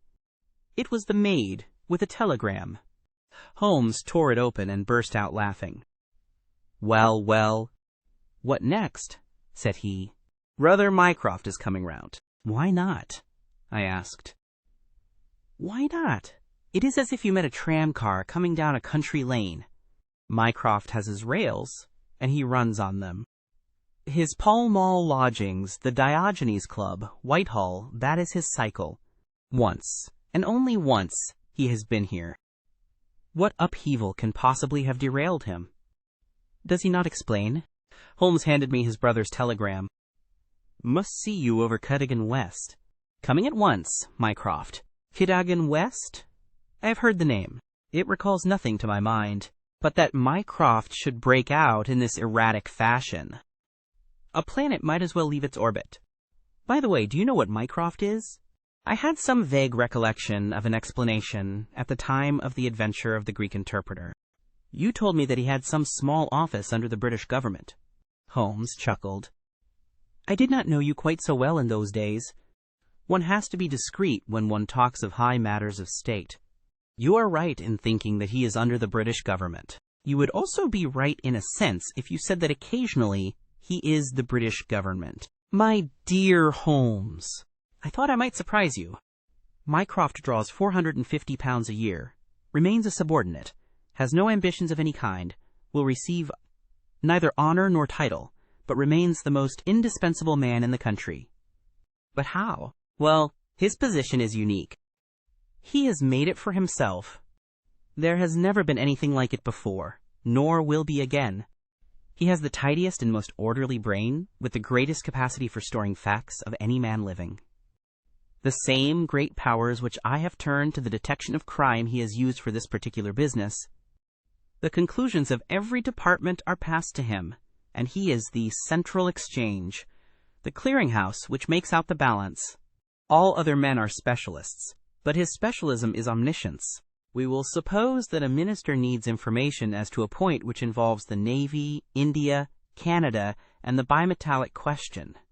He could get his separate advices from various departments upon each, but only Mycroft can focus them all, and say offhand how each factor would affect the other. They began by using him as a shortcut, a convenience. Now he has made himself an essential. In that great brain of his, everything is pigeonholed and can be handed out in an instant. Again and again his word has decided the national policy. He lives in it. He thinks of nothing else save when, as an intellectual exercise, he unbends if I call upon him and ask him to advise me on one of my little problems. But Jupiter is descending today. What on earth can it mean? Who is Cadogan West, and what is he to Mycroft? I have it, I cried, and plunged among the litter of papers upon the sofa. Yes, here he is, sure enough. Cadogan West was the young man who was found dead on the Underground on Tuesday morning. Holmes sat up at attention, his pipe halfway to his lips. This must be serious, Watson. A death which has caused my brother to alter his habits can be no ordinary one. What in the world can he have to do with it? The case was featureless as I remember it. The young man had apparently fallen out of the train and killed himself. He had not been robbed, and there was no particular reason to suspect violence. Is that not so? There has been an inquest, said I, and a good many fresh facts have come out. Looked at more closely, I should certainly say that it was a curious case. Judging by its effect upon my brother, I should think it must be a most extraordinary one. He snuggled down in his armchair. Now, Watson, let us have the facts. The man's name was Arthur Cadogan West. He was 27 years of age, unmarried, and a clerk at Woolwich Arsenal. Government employ. Behold the link with brother Mycroft. He left Woolwich suddenly on Monday night. Was last seen by his fiancée, Miss Violet Westbury, whom he left abruptly in the fog about 7:30 that evening. There was no quarrel between them, and she can give no motive for his action. The next thing heard of him was when his dead body was discovered by a platelayer named Mason, just outside Aldgate Station on the Underground system in London. When? The body was found at 6 on Tuesday morning. It was lying wide of the metals upon the left hand of the track as one goes eastward, at a point close to the station, where the line emerges from the tunnel in which it runs. The head was badly crushed, an injury which might well have been caused by a fall from the train. The body could only have come on the line in that way. Had it been carried down from any neighboring street, it must have passed the station barriers, where a collector is always standing. This point seems absolutely certain. Very good. The case is definite enough. The man, dead or alive, either fell or was precipitated from a train. So much is clear to me. Continue. The trains which traverse the lines of rail beside which the body was found are those which run from west to east, some being purely metropolitan, and some from Willesden and outlying junctions. It can be stated for certain that this young man, when he met his death, was traveling in this direction at some late hour of the night, but at what point he entered the train, it is impossible to state. His ticket, of course, would show that. There was no ticket in his pockets. No ticket. Dear me, Watson, this is really very singular. According to my experience, it is not possible to reach the platform of a metropolitan train without exhibiting one's ticket. Presumably, then, the young man had one. Was it taken from him in order to conceal the station from which he came? It is possible. Or did he drop it in the carriage? That is also possible. But the point is of curious interest. I understand that there was no sign of robbery? Apparently not. There is a list here of his possessions. His purse contained £2.15. He had also a checkbook on the Woolwich branch of the Capital and Counties Bank. Through this, his identity was established. There were also 2 dress circle tickets for the Woolwich Theatre, dated for that very evening. Also a small packet of technical papers. Holmes gave an exclamation of satisfaction. There we have it at last, Watson. British Government. Woolwich. Arsenal. Technical papers. Brother Mycroft. The chain is complete. But here he comes, if I am not mistaken, to speak for himself. A moment later, the tall and portly form of Mycroft Holmes was ushered into the room. Heavily built and massive, there was a suggestion of uncouth physical inertia in the figure, But above this unwieldy frame there was perched a head so masterful in its brow, so alert in its steel-gray, deep-set eyes, so firm in its lips, and so subtle in its play of expression, that after the first glance one forgot the gross body, and remembered only the dominant mind. At his heels came our old friend Lestrade, of Scotland Yard, thin and austere. The gravity of both their faces foretold some weighty quest. The detective shook hands without a word. Mycroft Holmes struggled out of his overcoat and subsided into an armchair. "A most annoying business, Sherlock," said he. "I extremely dislike altering my habits, but the powers that be would take no denial. In the present state of Siam, it is most awkward that I should be away from the office. But it is a real crisis. I have never seen the Prime Minister so upset. As to the Admiralty, it is buzzing like an overturned beehive. Have you read up the case?" "We have just done so." "What were the technical papers?" "Ah, there's the point. Fortunately, it has not come out. The press would be furious if it did. The papers which this wretched youth had in his pocket were the plans of the Bruce-Partington submarine." Mycroft Holmes spoke with a solemnity which showed his sense of the importance of the subject. His brother and I sat expectant. "Surely you have heard of it." "I thought everyone had heard of it." "Only as a name. Its importance can hardly be exaggerated. It has been the most jealously guarded of all government secrets. You may take it from me that naval warfare becomes impossible within the radius of a Bruce-Partington's operation. 2 years ago, a very large sum was smuggled through the estimates and was expended in acquiring a monopoly of the invention. Every effort has been made to keep the secret. The plans, which are exceedingly intricate, comprising some 30 separate patents, each essential to the working of the whole, are kept in an elaborate safe in a confidential office adjoining the arsenal, with burglar-proof doors and windows. Under no conceivable circumstances were the plans to be taken from the office. If the chief constructor of the Navy desired to consult them, even he was forced to go to the Woolwich office for the purpose. And yet here we find them in the pocket of a dead junior clerk in the heart of London. From an official point of view, it's simply awful." "But you have recovered them?" "No, Sherlock, no." "That's the pinch. We have not. 10 papers were taken from Woolwich. There were 7 in the pocket of Cadogan West. The 3 most essential are gone. Stolen, vanished. You must drop everything, Sherlock. Never mind your usual petty puzzles of the police court. It's a vital international problem that you have to solve. Why did Cadogan West take the papers? Where are the missing ones? How did he die? How came his body where it was found? How can the evil be set right? Find an answer to all these questions, and you will have done good service for your country." "Why do you not solve it yourself, Mycroft? You can see as far as I." "Possibly, Sherlock. But it is a question of getting details. Give me your details, and from an armchair I will return you an excellent expert opinion. But to run here and run there, to cross-question railway guards, and lie on my face with a lens to my eye, it is not my métier. No, you are the one man who can clear the matter up. If you have a fancy to see your name in the next honors list—" My friend smiled and shook his head. "I play the game for the game's own sake," said he. "But the problem certainly presents some points of interest, and I shall be very pleased to look into it. Some more facts, please. I have jotted down the more essential ones upon this sheet of paper, together with a few addresses which you will find of service. The actual official guardian of the papers is the famous government expert, Sir James Walter, whose decorations and subtitles fill 2 lines of a book of reference. He has grown gray in the service, is a gentleman, a favored guest in the most exalted houses, and above all, a man whose patriotism is beyond suspicion. He is one of 2 who have a key of the safe. I may add that the papers were undoubtedly in the office during working hours on Monday, and that Sir James left for London about 3 o'clock, taking his key with him. He was at the house of Admiral Sinclair at Berkeley Square during the whole of the evening when this incident occurred. Has the fact been verified?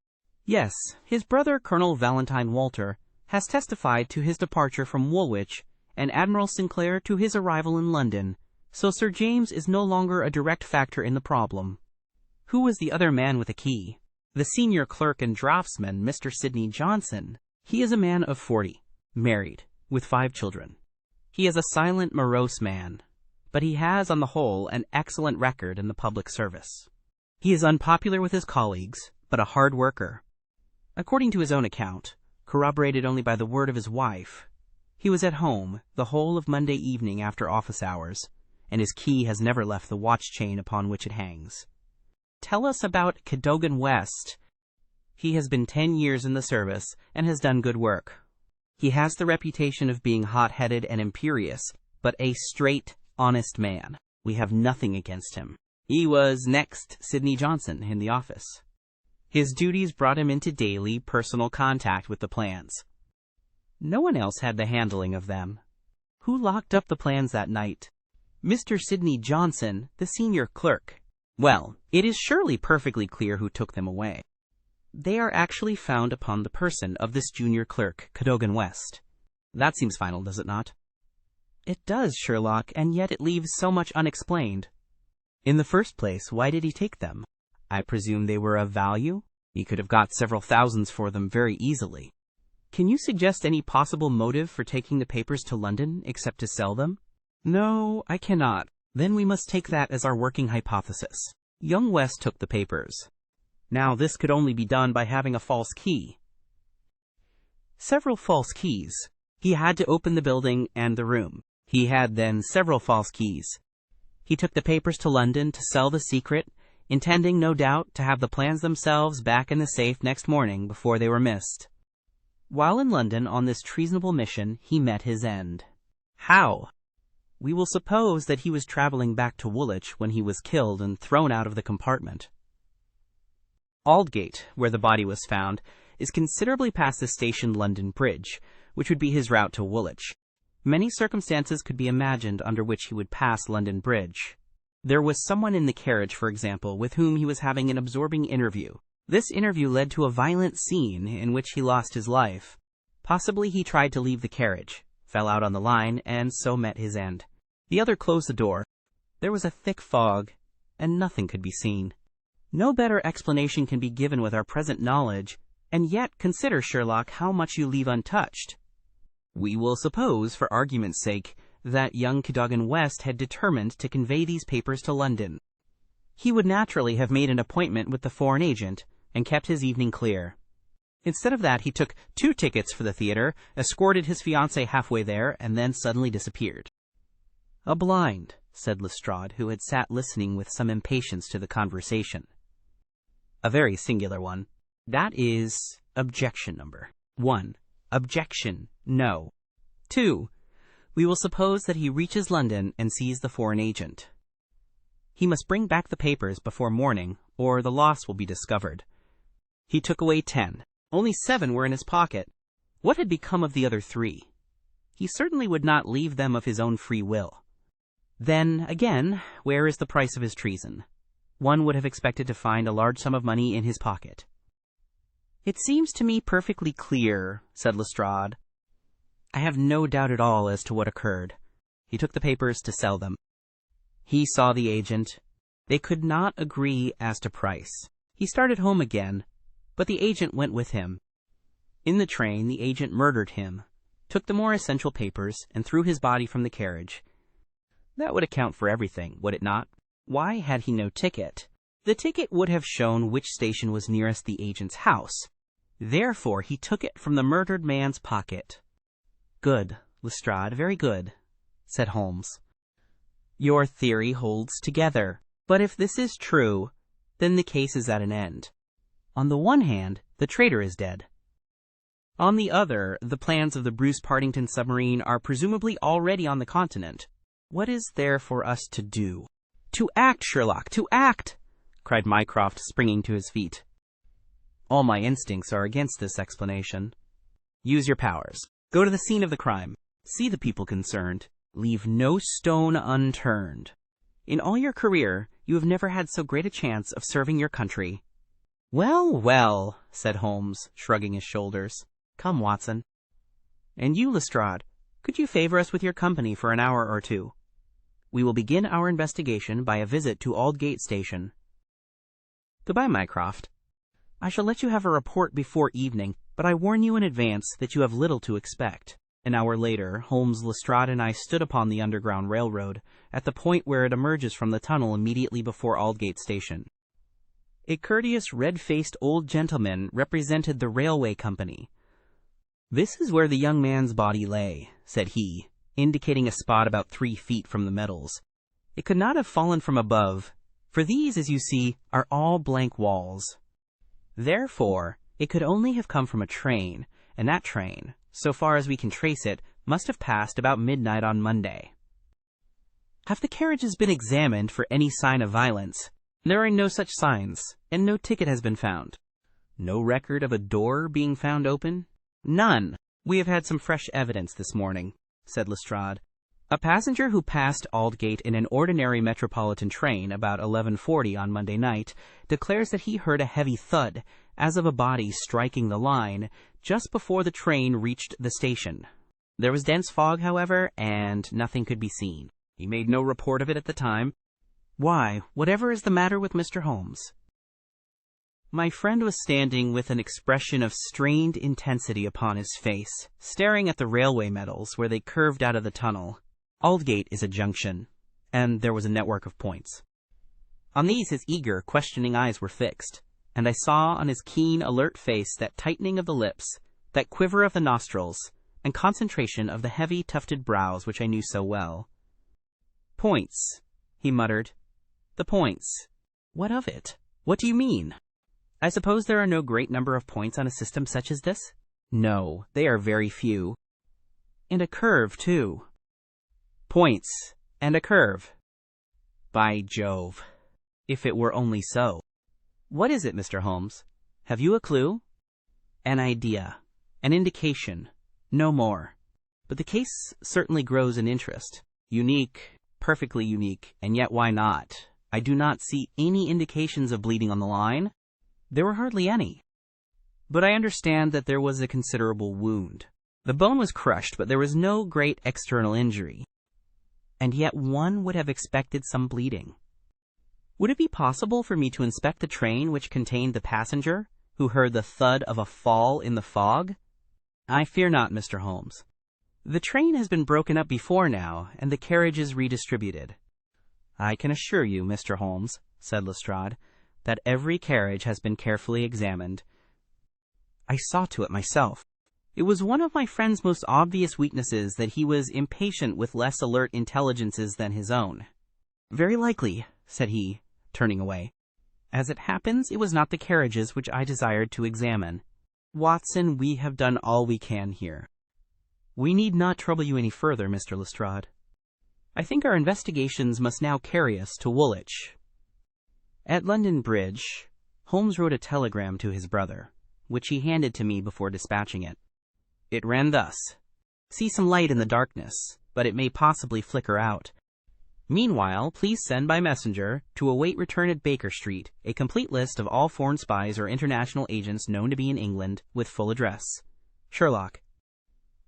"That should be helpful, Watson," he remarked as we took our seats in the Woolwich train. "We certainly owe Brother Mycroft a debt for having introduced us to what promises to be a really very remarkable case." His eager face still wore that expression of intense and high-strung energy, which showed me that some novel and suggestive circumstance had opened up a stimulating line of thought. See the foxhound with hanging ears and drooping tail as it lolls about the kennels, and compare it with the same hound as, with gleaming eyes and straining muscles, it runs upon a breast-high scent. Such was the change in Holmes since the morning. He was a different man from the limp and lounging figure in the mouse-colored dressing-gown who had prowled so restlessly only a few hours before round the fog-girt room. "There is material here. There is scope," said he. "I am dull indeed not to have understood its possibilities. Even now they are dark to me. The end is dark to me also. But I have hold of one idea which may lead us far." The man met his death elsewhere, and his body was on the roof of a carriage. On the roof! Remarkable, is it not? But consider the facts. Is it a coincidence that it is found at the very point where the train pitches and sways as it comes round on the points? Is not that the place where an object upon the roof might be expected to fall off? The points would affect no object inside the train. Either the body fell from the roof, or a very curious coincidence has occurred. But now consider the question of the blood. Of course, there was no bleeding on the line if the body had bled elsewhere. Each fact is suggestive in itself. Together they have a cumulative force. "And the ticket too!" I cried. "Exactly. We could not explain the absence of a ticket. This would explain it. Everything fits together." But suppose it were so, we are still as far as ever from unraveling the mystery of his death. Indeed, it becomes not simpler, but stranger. "Perhaps," said Holmes, thoughtfully. "Perhaps." He relapsed into a silent reverie, which lasted until the slow train drew up at last in Woolwich Station. There he called a cab and drew Mycroft's paper from his pocket. "We have quite a little round of afternoon calls to make," said he. "I think that Sir James Walter claims our first attention." The house of the famous official was a fine villa with green lawns stretching down to the Thames. As we reached it, the fog was lifting, and a thin, watery sunshine was breaking through. A butler answered our ring. "Sir James, sir," said he with solemn face. "Sir James died this morning." "Good heavens!" cried Holmes in amazement. "How did he die?" "Perhaps you would care to step in, sir, and see his brother, Colonel Valentine?" "Yes, we had best do so." We were ushered into a dim-lit drawing-room, where an instant later we were joined by a very tall, handsome, light-bearded man of 50, the younger brother of the dead scientist. His wild eyes, stained cheeks, and unkempt hair all spoke of the sudden blow which had fallen upon the household. He was hardly articulate as he spoke of it. "It was this horrible scandal," said he. "My brother, Sir James, was a man of very sensitive honor, and he could not survive such an affair. It broke his heart. He was always so proud of the efficiency of his department, and this was a crushing blow. We had hoped that he might have given us some indications which would have helped us to clear the matter up. I assure you that it was all a mystery to him, as it is to you and to all of us. He had already put all his knowledge at the disposal of the police. Naturally, he had no doubt that Cadogan West was guilty. But all the rest was inconceivable. You cannot throw any new light upon the affair? I know nothing myself save what I have read or heard. I have no desire to be discourteous, but you can understand, Mr. Holmes, that we are much disturbed at present, and I must ask you to hasten this interview to an end." "This is indeed an unexpected development," said my friend when we had regained the cab. "I wonder if the death was natural, or whether the poor old fellow killed himself. If the latter, may it be taken as some sign of self-reproach for duty neglected? We must leave that question to the future. Now we shall turn to the Cadogan Wests." A small but well-kept house in the outskirts of the town sheltered the bereaved mother. The old lady was too dazed with grief to be of any use to us, but at her side was a white-faced young lady, who introduced herself as Miss Violet Westbury, the fiancée of the dead man, and the last to see him upon that fatal night. "I cannot explain it, Mr. Holmes," she said.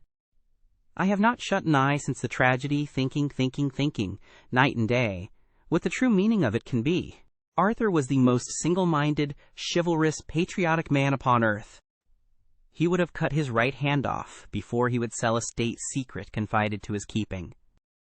It is absurd, impossible, preposterous to anyone who knew him. But the facts, Miss Westbury? Yes, I admit I cannot explain them. Was he in any want of money? No. His needs were very simple, and his salary ample. He had saved a few hundreds, and we were to marry at the new year. No signs of any mental excitement? Come, Miss Westbury, be absolutely frank with us." The quick eye of my companion had noted some change in her manner. She colored and hesitated. "Yes," she said at last. "I had a feeling that there was something on his mind." "For long?" "Only for the last week or so." He was thoughtful and worried. Once I pressed him about it. He admitted that there was something, and that it was concerned with his official life. "It is too serious for me to speak about, even to you," said he. I could get nothing more. Holmes looked grave. "Go on, Miss Westbury. Even if it seems to tell against him, go on." "We cannot say what it may lead to." "Indeed, I have nothing more to tell. Once or twice it seemed to me that he was on the point of telling me something. He spoke one evening of the importance of the secret, and I have some recollection that he said that no doubt foreign spies would pay a great deal to have it. My friend's face grew graver still. Anything else? He said that we were slack about such matters, that it would be easy for a traitor to get the plans. Was it only recently that he made such remarks? Yes, quite recently. Now tell us of that last evening. We were to go to the theater. The fog was so thick that a cab was useless. We walked, and our way took us close to the office. Suddenly he darted away into the fog. Without a word, he gave an exclamation. That was all. I waited, but he never returned. Then I walked home. Next morning, after the office opened, they came to inquire. About 12 o'clock, we heard the terrible news. Oh, Mr. Holmes, if you could only save his honor. It was so much to him. Holmes shook his head sadly. Come, Watson, said he, our ways lie elsewhere. Our next station must be the office from which the papers were taken. It was black enough before against this young man, but our inquiries make it blacker, he remarked as the cab lumbered off. His coming marriage gives a motive for the crime. He naturally wanted money. The idea was in his head, since he spoke about it. He nearly made the girl an accomplice in the treason, by telling her his plans. It is all very bad. But surely, Holmes, character goes for something? Then, again, why should he leave the girl in the street and dart away to commit a felony? Exactly. There are certainly objections, but it is a formidable case, which they have to meet. Mr. Sidney Johnson, the senior clerk, met us at the office and received us with that respect which my companion's card always commanded. He was a thin, gruff, bespectacled man of middle age, his cheeks haggard and his hands twitching from the nervous strain to which he had been subjected. It is bad, Mr. Holmes, very bad. Have you heard of the death of the chief? We have just come from his house. The place is disorganized. The chief dead, Cadogan West dead, our papers stolen. And yet, when we closed our door on Monday evening, we were as efficient an office as any in the government service. Good God, it's dreadful to think of. That West, of all men, should have done such a thing. You are sure of his guilt, then? I can see no other way out of it. And yet I would have trusted him, as I trust myself. At what hour was the office closed on Monday? At 5. Did you close it? I am always the last man out. Where were the plans? In that safe. I put them there myself.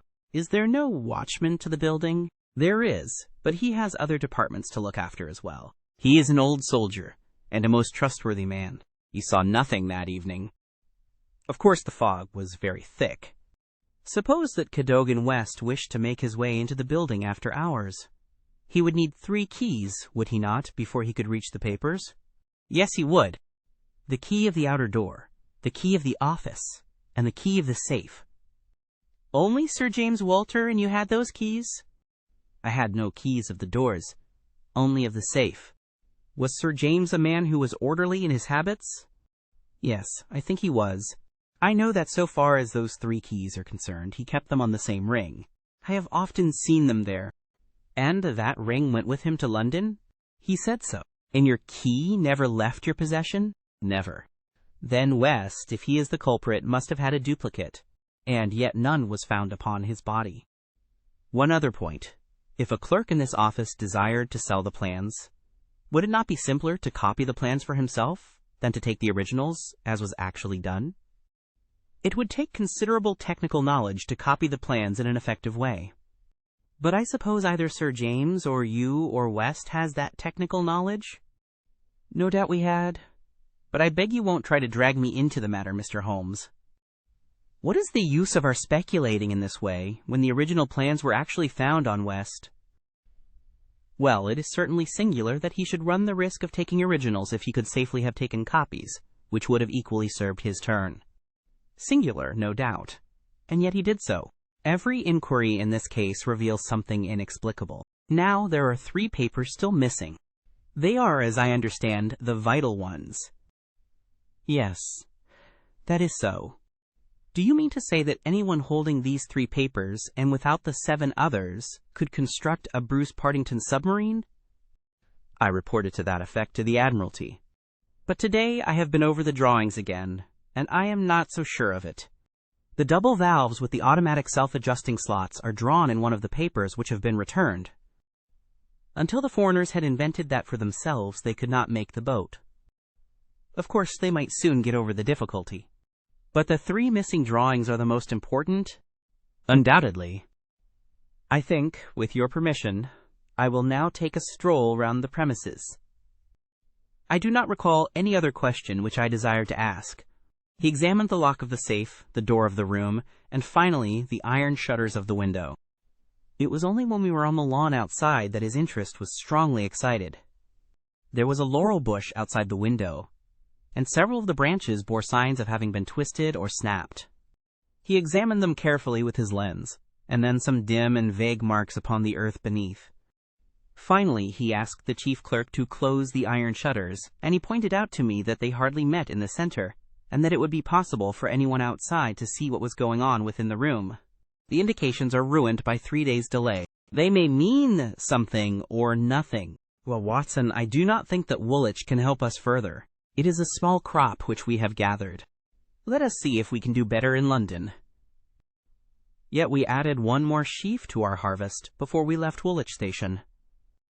The clerk in the ticket office was able to say with confidence that he saw Cadogan West, whom he knew well by sight, upon the Monday night, and that he went to London by the 8:15 to London Bridge. He was alone and took a single third-class ticket. The clerk was struck at the time by his excited and nervous manner. So shaky was he that he could hardly pick up his change, and the clerk had helped him with it.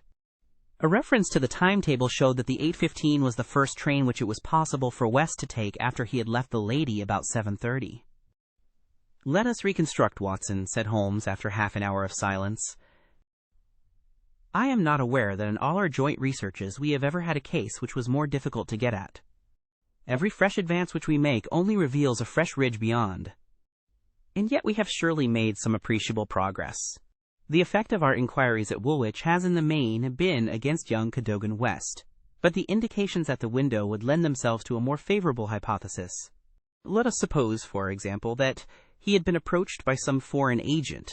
It might have been done under such pledges as would have prevented him from speaking of it, and yet would have affected his thoughts in the direction indicated by his remarks to his fiancée. Very good. We will now suppose that as he went to the theater with the young lady, he suddenly, in the fog, caught a glimpse of the same agent, going in the direction of the office. He was an impetuous man, quick in his decisions. Everything gave way to his duty. He followed the man, reached the window, saw the abstraction of the documents, and pursued the thief. In this way we get over the objection that no one would take originals when he could make copies. This outsider had to take originals. So far it holds together. What is the next step? Then we come into difficulties. One would imagine that under such circumstances the first act of young Cadogan West would be to seize the villain and raise the alarm.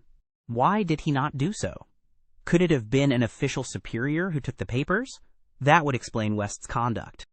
Or could the chief have given West the slip in the fog, and West started at once to London to head him off from his own rooms, presuming that he knew where the rooms were? The call must have been very pressing, since he left his girl standing in the fog and made no effort to communicate with her.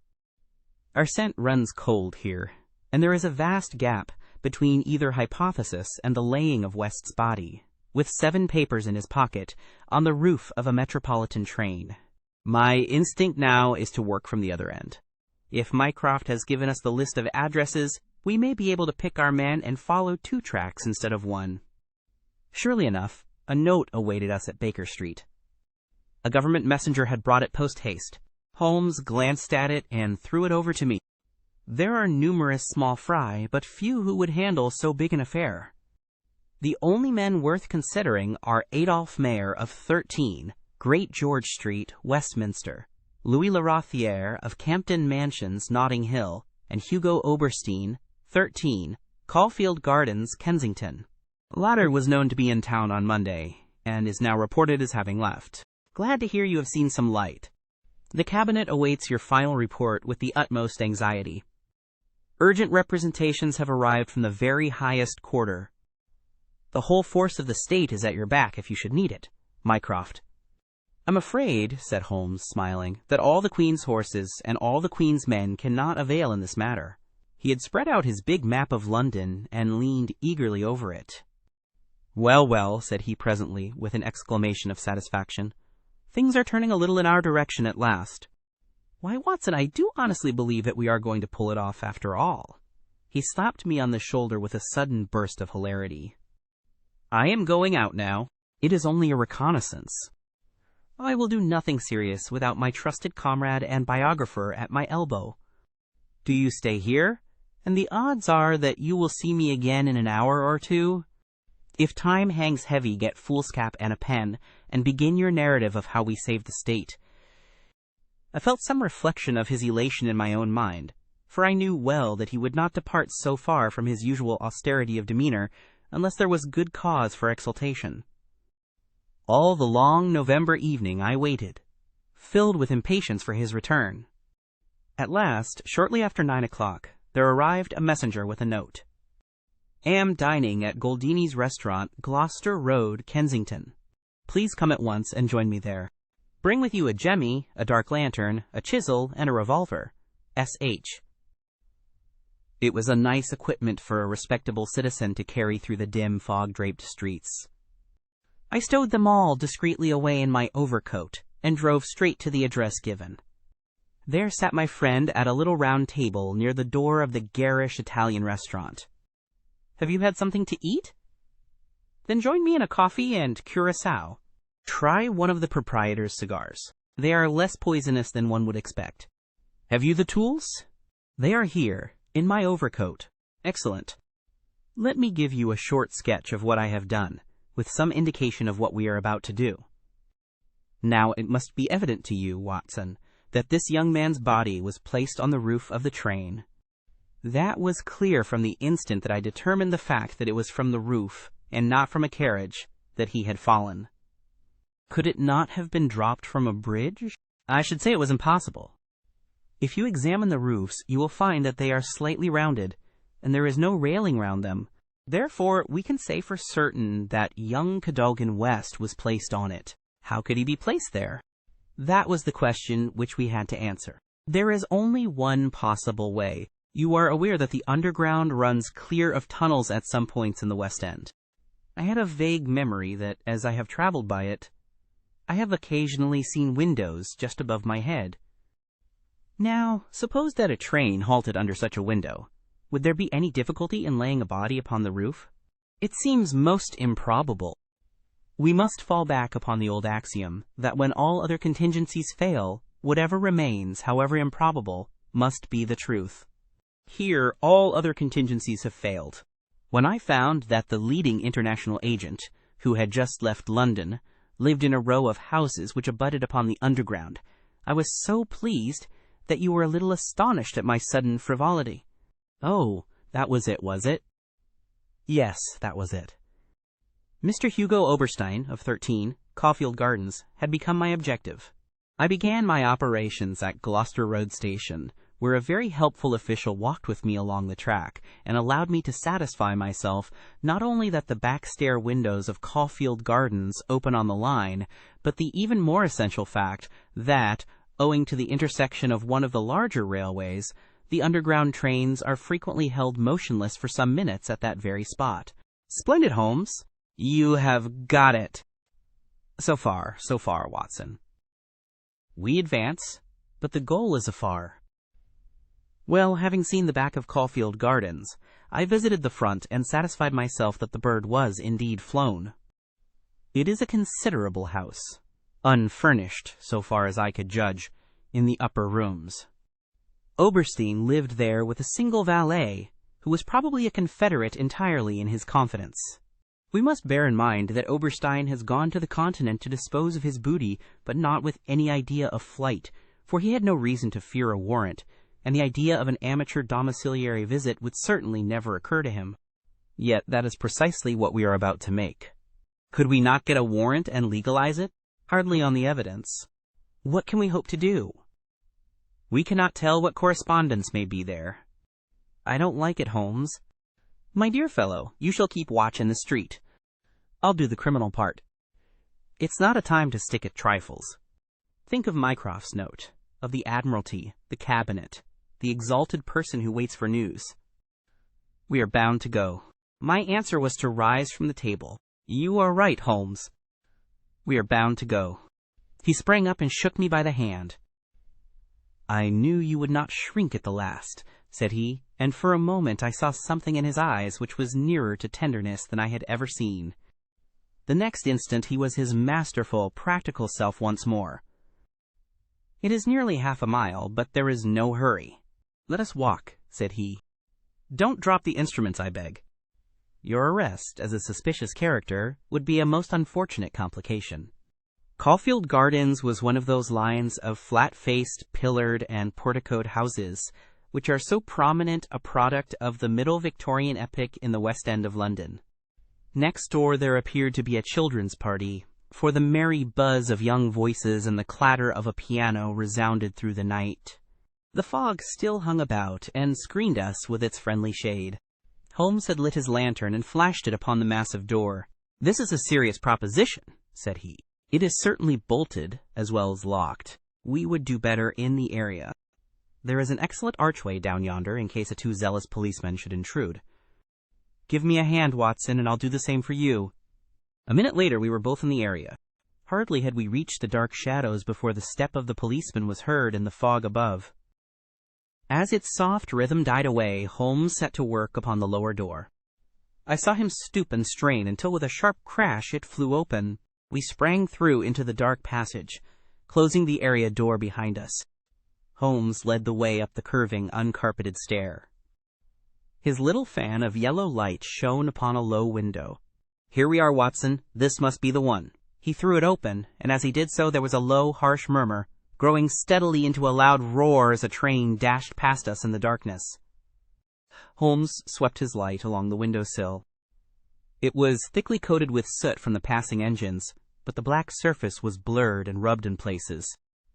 You can see where they rested the body. "Halloa, Watson. What is this? There can be no doubt that it is a blood mark." He was pointing to faint discolorations along the woodwork of the window. "Here it is on the stone of the stair also. The demonstration is complete. Let us stay here until a train stops." We had not long to wait. The very next train roared from the tunnel as before, but slowed in the open, and then, with a creaking of brakes, pulled up immediately beneath us. It was not 4 feet from the window ledge to the roof of the carriages. Holmes softly closed the window. "So far we are justified," said he. "What do you think of it, Watson? A masterpiece. You have never risen to a greater height." "I cannot agree with you there. From the moment that I conceived the idea of the body being upon the roof, which surely was not a very abstruse one, all the rest was inevitable. If it were not for the grave interests involved, the affair up to this point would be insignificant. Our difficulties are still before us, but perhaps we may find something here which may help us." We had ascended the kitchen stair and entered the suite of rooms upon the first floor. One was a dining room, severely furnished and containing nothing of interest. A second was a bedroom, which also drew blank. The remaining room appeared more promising, and my companion settled down to a systematic examination. It was littered with books and papers, and was evidently used as a study. Swiftly and methodically Holmes turned over the contents of drawer after drawer and cupboard after cupboard, but no gleam of success came to brighten his austere face. At the end of an hour he was no further than when he started. "The cunning dog has covered his tracks," said he. "He has left nothing to incriminate him. His dangerous correspondence has been destroyed or removed. This is our last chance." It was a small tin cash box which stood upon the writing desk. Holmes pried it open with his chisel. Several rolls of paper were within, covered with figures and calculations, without any note to show to what they referred. The recurring words, water pressure and pressure to the square inch, suggested some possible relation to a submarine. Holmes tossed them all impatiently aside. There only remained an envelope with some small newspaper slips inside it. He shook them out on the table, and at once I saw by his eager face that his hopes had been raised. "What's this, Watson? E.H.? What's this? Record of a series of messages in the advertisements of a paper? Daily Telegraph agony column by the print and paper. Right-hand top corner of a page. No dates, but messages arrange themselves. This must be the first. Hope to hear sooner. Terms agreed to. Write fully to address given on card. Pierrot. Next comes. Too complex for description. Must have full report. Stuff awaits you when goods delivered. Pierrot. Then comes. Matter presses. Must withdraw offer unless contract completed. Make appointment by letter. Will confirm by advertisement. Pierrot. Finally. Monday night after 9. 2 taps. Only ourselves. Do not be so suspicious. Payment in hard cash when goods delivered. Pierrot. A fairly complete record, Watson. If we could only get at the man at the other end. He sat lost in thought, tapping his fingers on the table. Finally, he sprang to his feet. Well, perhaps it won't be so difficult after all. There is nothing more to be done here, Watson. I think we might drive round to the offices of the Daily Telegraph, and so bring a good day's work to a conclusion. Mycroft Holmes and Lestrade had come round by appointment after breakfast next day, and Sherlock Holmes had recounted to them our proceedings of the day before. The professional shook his head over our confessed burglary. "We can't do these things in the force, Mr. Holmes," said he. "No wonder you get results that are beyond us. But some of these days you'll go too far, and you'll find yourself and your friend in trouble. For England, home and beauty, E.H. Watson? Martyrs on the altar of our country. But what do you think of it, Mycroft?" "Excellent, Sherlock. Admirable. But what use will you make of it?" Holmes picked up the Daily Telegraph, which lay upon the table. "Have you seen Pierrot's advertisement today?" "What? Another one?" "Yes, here it is. Tonight. Same hour. Same place. 2 taps. Most vitally important. Your own safety at stake. Pierrot." "By George!" cried Lestrade. "If he answers that we've got him." "That was my idea when I put it in. I think if you could both make it convenient to come with us about 8 o'clock to Caulfield Gardens, we might possibly get a little nearer to a solution."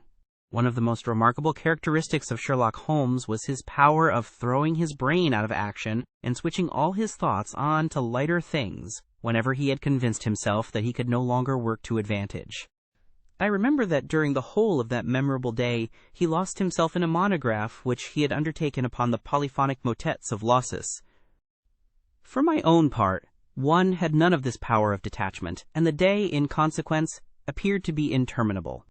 The great national importance of the issue, the suspense in high quarters, the direct nature of the experiment which we were trying, all combined to work upon my nerve. It was a relief to me when at last, after a light dinner, we set out upon our expedition. Lestrade and Mycroft met us by appointment at the outside of Gloucester Road Station. The area door of Oberstein's house had been left open the night before, and it was necessary for me, as Mycroft Holmes absolutely and indignantly declined to climb the railings, to pass in and open the hall door. By 9 o'clock we were all seated in the study, waiting patiently for our man. An hour passed, and yet another. When 11 struck, the measured beat of the great church clock seemed to sound the dirge of our hopes. Lestrade and Mycroft were fidgeting in their seats and looking twice a minute at their watches. Holmes sat silent and composed, his eyelids half shut, but every sense on the alert. He raised his head with a sudden jerk. "He is coming," said he. There had been a furtive step past the door. Now it returned. We heard a shuffling sound outside, and then 2 sharp taps with a knocker. Holmes rose, motioning us to remain seated. The gas in the hall was a mere point of light. He opened the outer door, and then, as a dark figure slipped past him, he closed and fastened it. "This way," we heard him say, and a moment later our man stood before us. Holmes had followed him closely, and as the man turned with a cry of surprise and alarm, he caught him by the collar and threw him back into the room. Before our prisoner had recovered his balance, the door was shut, and Holmes standing with his back against it. The man glared round him, staggered, and fell senseless upon the floor. With the shock, his broad-brimmed hat flew from his head, his cravat slipped down from his lips, and there were the long, light beard, and the soft, handsome, delicate features of Colonel Valentine Walter. Holmes gave a whistle of surprise. "You can write me down an ass this time, Watson," said he. "This was not the bird that I was looking for." "Who is he?" asked Mycroft eagerly. "The younger brother of the late Sir James Walter, the head of the submarine department." Yes, I see the fall of the cards. He is coming to. I think that you had best leave his examination to me." We had carried the prostrate body to the sofa. Now our prisoner sat up, looked round him with a horror-stricken face, and passed his hand over his forehead, like one who cannot believe his own senses. "What is this?" he asked. "I came here to visit Mr. Oberstein." "Everything is known, Colonel Walter," said Holmes. "How an English gentleman could behave in such a manner is beyond my comprehension.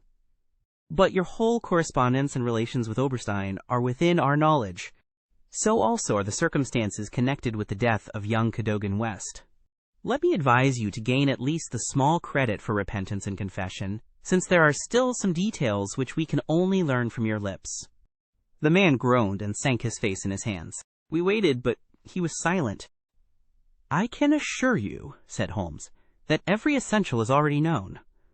We know that you were pressed for money, that you took an impress of the keys which your brother held, and that you entered into a correspondence with Oberstein, who answered your letters through the advertisement columns of the Daily Telegraph. We are aware that you went down to the office in the fog on Monday night, but that you were seen and followed by young Cadogan West, who had probably some previous reason to suspect you. He saw your theft, but could not give the alarm, as it was just possible that you were taking the papers to your brother in London. Leaving all his private concerns, like the good citizen that he was, he followed you closely in the fog, and kept at your heels until you reached this very house. There he intervened, and then it was, Colonel Walter, that to treason you added the more terrible crime of murder."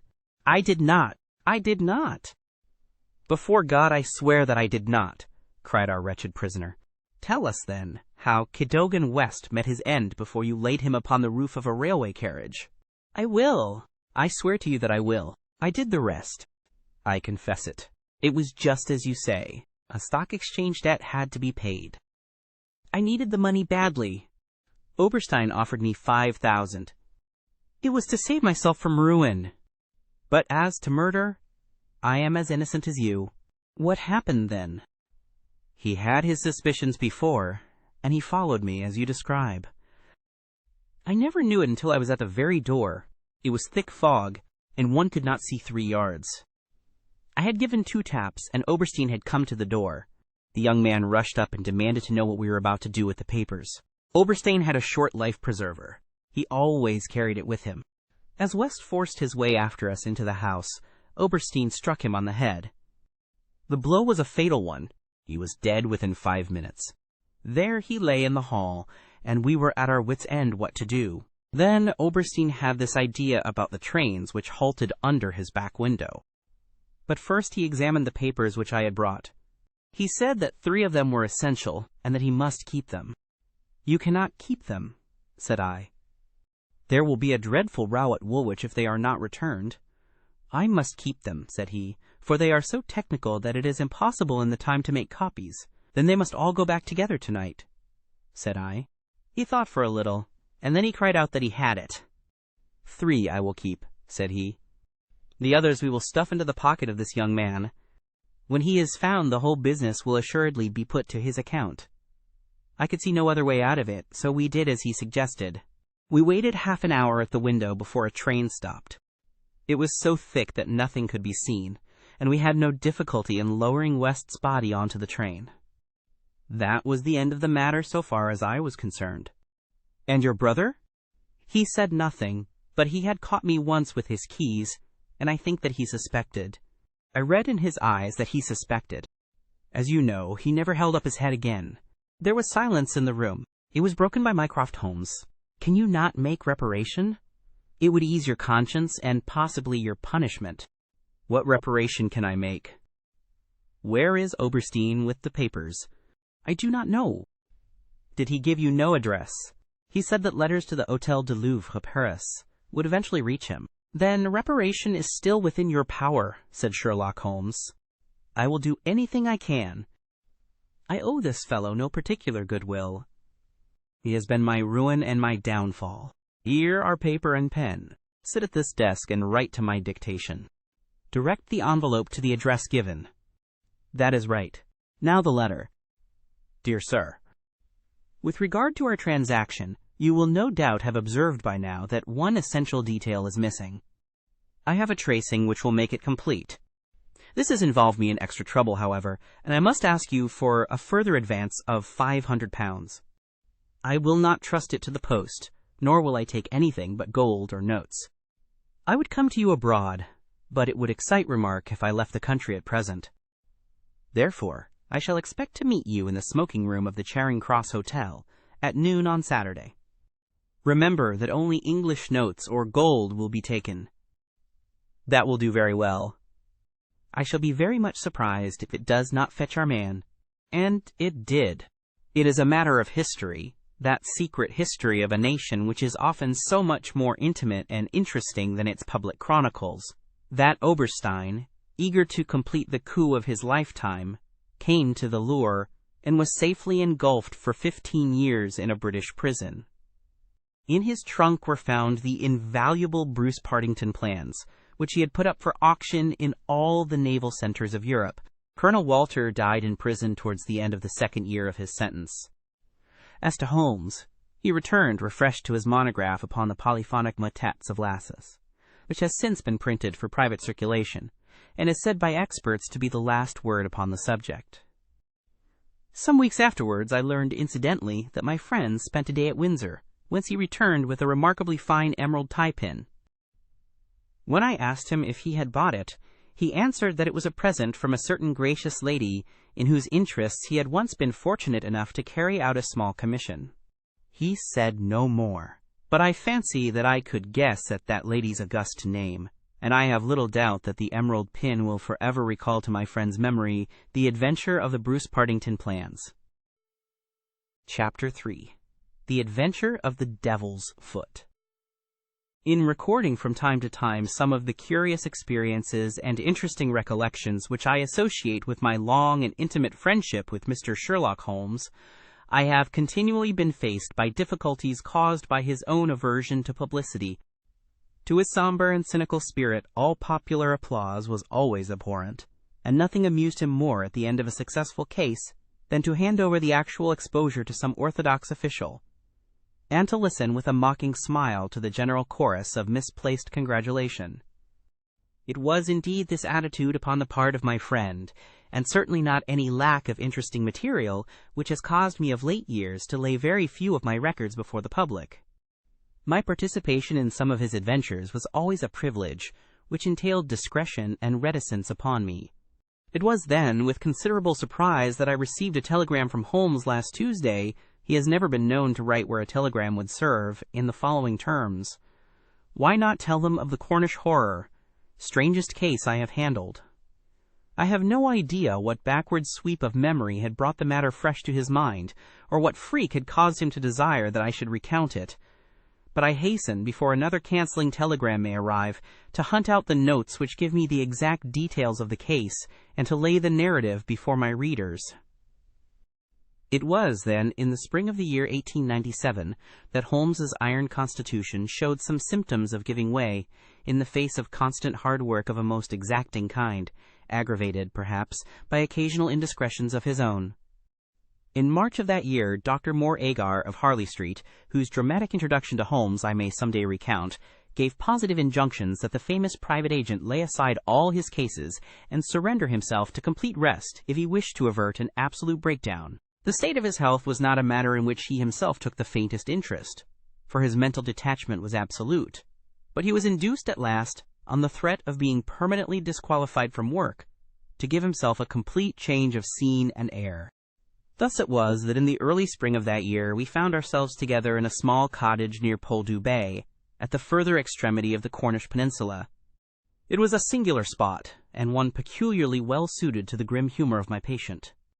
From the windows of our little whitewashed house, which stood high upon a grassy headland, we looked down upon the whole sinister semicircle of Mounts Bay, that old death-trap of sailing vessels, with its fringe of black cliffs and surge-swept reefs, on which innumerable seamen have met their end.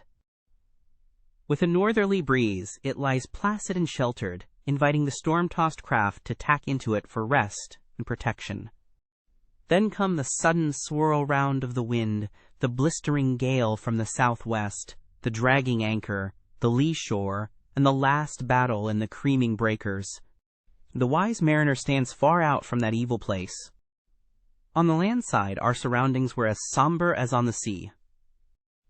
It was a country of rolling moors, lonely and dun-colored, with an occasional church tower to mark the site of some old-world village. In every direction upon these moors there were traces of some vanished race which had passed utterly away, and left as its sole record strange monuments of stone, irregular mounds which contained the burned ashes of the dead, and curious earthworks which hinted at prehistoric strife. The glamour and mystery of the place, with its sinister atmosphere of forgotten nations, appealed to the imagination of my friend, and he spent much of his time in long walks and solitary meditations upon the moor. The ancient Cornish language had also arrested his attention, and he had, I remember, conceived the idea that it was akin to the Chaldean, and had been largely derived from the Phoenician traders in tin. He had received a consignment of books upon philology, and was settling down to develop this thesis when suddenly, to my sorrow and to his unfeigned delight, we found ourselves, even in that land of dreams, plunged into a problem at our very doors which was more intense, more engrossing, and infinitely more mysterious than any of those which had driven us from London. Our simple life and peaceful, healthy routine were violently interrupted, and we were precipitated into the midst of a series of events which caused the utmost excitement not only in Cornwall, but throughout the whole west of England. Many of my readers may retain some recollection of what was called at the time the Cornish horror, though a most imperfect account of the matter reached the London press. Now, after 13 years, I will give the true details of this inconceivable affair to the public. I have said that scattered towers marked the villages which dotted this part of Cornwall. The nearest of these was the hamlet of Tredannick Woollis, where the cottages of a couple of hundred inhabitants clustered round an ancient, moss-grown church. The vicar of the parish, Mr. Roundhay, was something of an archaeologist, and as such, Holmes had made his acquaintance. He was a middle-aged man, portly and affable, with a considerable fund of local lore. At his invitation, we had taken tea at the vicarage, and had come to know, also, Mr. Mortimer Tregennis, an independent gentleman, who increased the clergyman's scanty resources by taking rooms in his large, straggling house. The vicar, being a bachelor, was glad to come to such an arrangement, though he had little in common with his lodger, who was a thin, dark, spectacled man, with a stoop which gave the impression of actual, physical deformity. I remember that during our short visit, we found the vicar garrulous, but his lodger strangely reticent, a sad-faced, introspective man, sitting with averted eyes, brooding apparently upon his own affairs. These were the two men who entered abruptly into our little sitting-room on Tuesday, March the 16th, shortly after our breakfast hour, as we were smoking together, preparatory to our daily excursion upon the moors. "Mr. Holmes," said the vicar in an agitated voice, "the most extraordinary and tragic affair has occurred during the night. It is the most unheard-of business. We can only regard it as a special providence that you should chance to be here at the time, for in all England you are the one man we need." I glared at the intrusive vicar with no very friendly eyes, but Holmes took his pipe from his lips and sat up in his chair like an old hound who hears the view. "Halloa!" He waved his hand to the sofa, and our palpitating visitor with his agitated companion sat side by side upon it. Mr. Mortimer Tregennis was more self-contained than the clergyman, but the twitching of his thin hands and the brightness of his dark eyes showed that they shared a common emotion. "Shall I speak, or you?" he asked of the vicar. "Well, as you seem to have made the discovery, whatever it may be, and the vicar to have had it second-hand, perhaps you had better do the speaking," said Holmes.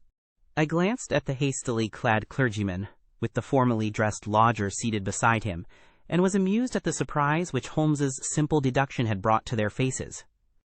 "Perhaps I had best say a few words first," said the vicar, "and then you can judge if you will listen to the details from Mr. Tregennis, or whether we should not hasten at once to the scene of this mysterious affair."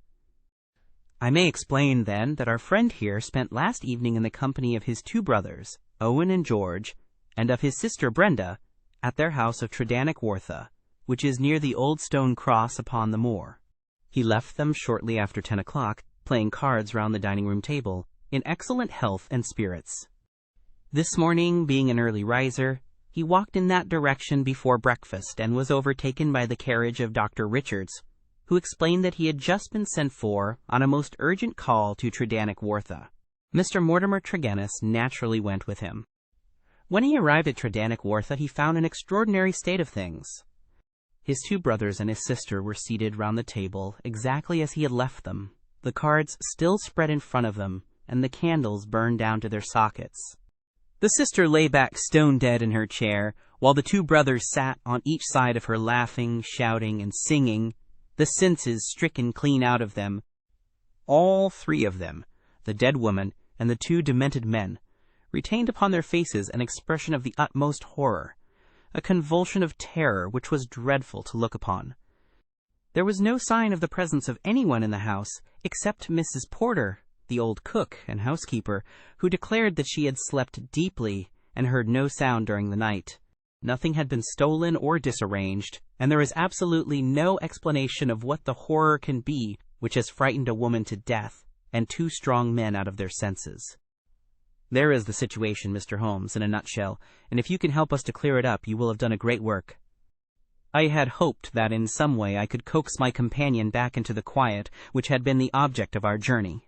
But one glance at his intense face and contracted eyebrows told me how vain was now the expectation. He sat for some little time in silence, absorbed in the strange drama which had broken in upon our peace. "I will look into this matter," he said at last. "On the face of it, it would appear to be a case of a very exceptional nature. Have you been there yourself, Mr. Roundhay?" "No, Mr. Holmes." Mr. Tregennis brought back the account to the vicarage, and I at once hurried over with him to consult you. "How far is it to the house where this singular tragedy occurred?" "About a mile inland." "Then we shall walk over together. But before we start, I must ask you a few questions, Mr. Mortimer Tregennis." The other had been silent all this time, but I had observed that his more controlled excitement was even greater than the obtrusive emotion of the clergyman. He sat with a pale, drawn face, his anxious gaze fixed upon Holmes, and his thin hands clasped convulsively together. His pale lips quivered as he listened to the dreadful experience which had befallen his family, and his dark eyes seemed to reflect something of the horror of the scene.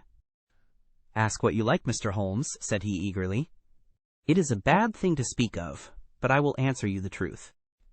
Tell me about last night." "Well, Mr. Holmes, I supped there, as the vicar has said, and my elder brother George proposed a game of whist afterwards. We sat down about 9 o'clock. It was 10:15 when I moved to go. I left them all round the table, as merry as could be." "Who let you out?" "Mrs. Porter had gone to bed, so I let myself out. I shut the hall door behind me. The window of the room in which they sat was closed, but the blind was not drawn down. There was no change in door or window this morning, or any reason to think that any stranger had been to the house. Yet there they sat, driven clean mad with terror, and Brenda lying dead of fright, with her head hanging over the arm of the chair. I'll never get the sight of that room out of my mind so long as I live." "The facts, as you state them, are certainly most remarkable," said Holmes. "I take it that you have no theory yourself which can in any way account for them?" "It's devilish, Mr. Holmes, devilish," cried Mortimer Tregennis. "It is not of this world. Something has come into that room which has dashed the light of reason from their minds. What human contrivance could do that?" "I fear," said Holmes, "that if the matter is beyond humanity, it is certainly beyond me. Yet we must exhaust all natural explanations before we fall back upon such a theory as this. As to yourself, Mr. Tregennis, I take it you were divided in some way from your family, since they lived together and you had rooms apart?" "That is so, Mr. Holmes, though the matter is past and done with. We were a family of tin miners at Redruth, but we sold our venture to a company, and so retired with enough to keep us. I won't deny that there was some feeling about the division of the money, and it stood between us for a time, but it was all forgiven and forgotten, and we were the best of friends together." Looking back at the evening which you spent together, does anything stand out in your memory as throwing any possible light upon the tragedy? Think carefully, Mr. Tregennis, for any clue which can help me. There is nothing at all, sir. Your people were in their usual spirits? Never better. Were they nervous people? Did they ever show any apprehension of coming danger? Nothing of the kind.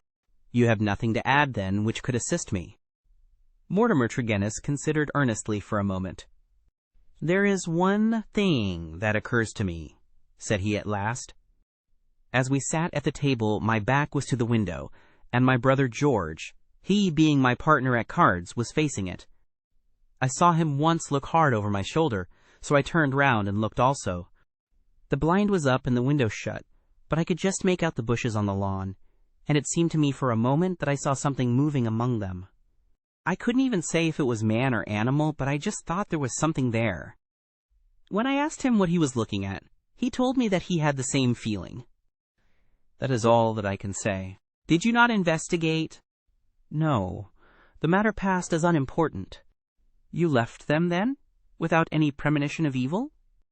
None at all. I am not clear how you came to hear the news so early this morning. I am an early riser and generally take a walk before breakfast. This morning I had hardly started when the doctor in his carriage overtook me. He told me that old Mrs. Porter had sent a boy down with an urgent message. I sprang in beside him and we drove on. When we got there, we looked into that dreadful room. The candles in the fire must have burned out hours before, and they had been sitting there in the dark until dawn had broken. The doctor said Brenda must have been dead at least 6 hours. There were no signs of violence. She just lay across the arm of the chair with that look on her face.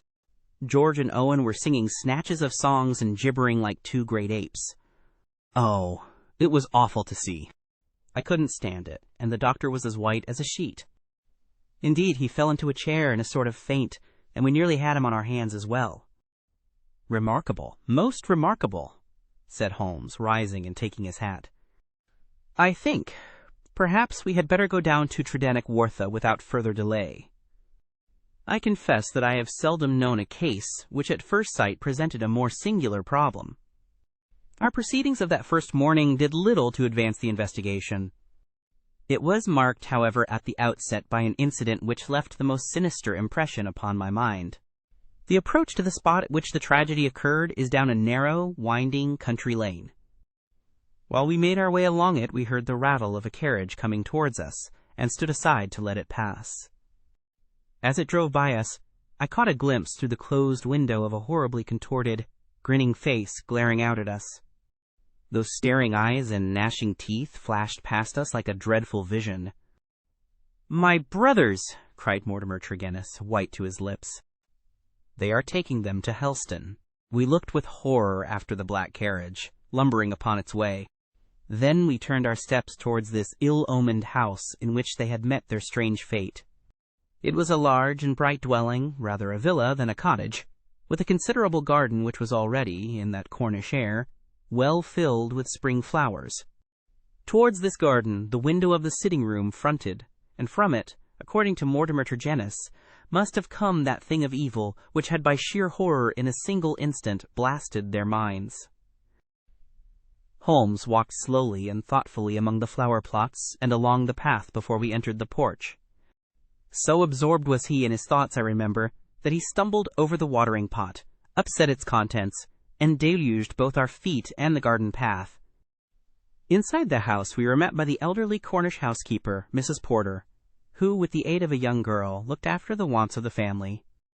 She readily answered all Holmes's questions.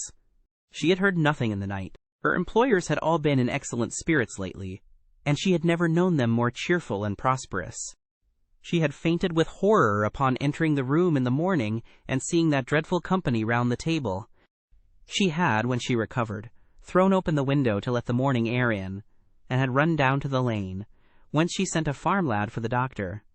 The lady was on her bed upstairs if we cared to see her. It took 4 strong men to get the brothers into the asylum carriage. She would not herself stay in the house another day, and was starting that very afternoon to rejoin her family at St. Ives. We ascended the stairs, and viewed the body. Miss Brenda Tregennis had been a very beautiful girl, though now verging upon middle age. Her dark, clear-cut face was handsome, even in death, but there still lingered upon it something of that convulsion of horror which had been her last human emotion.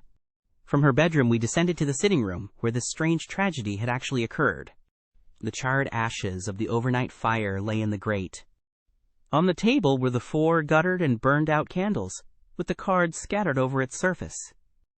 The chairs had been moved back against the walls, but all else was as it had been the night before.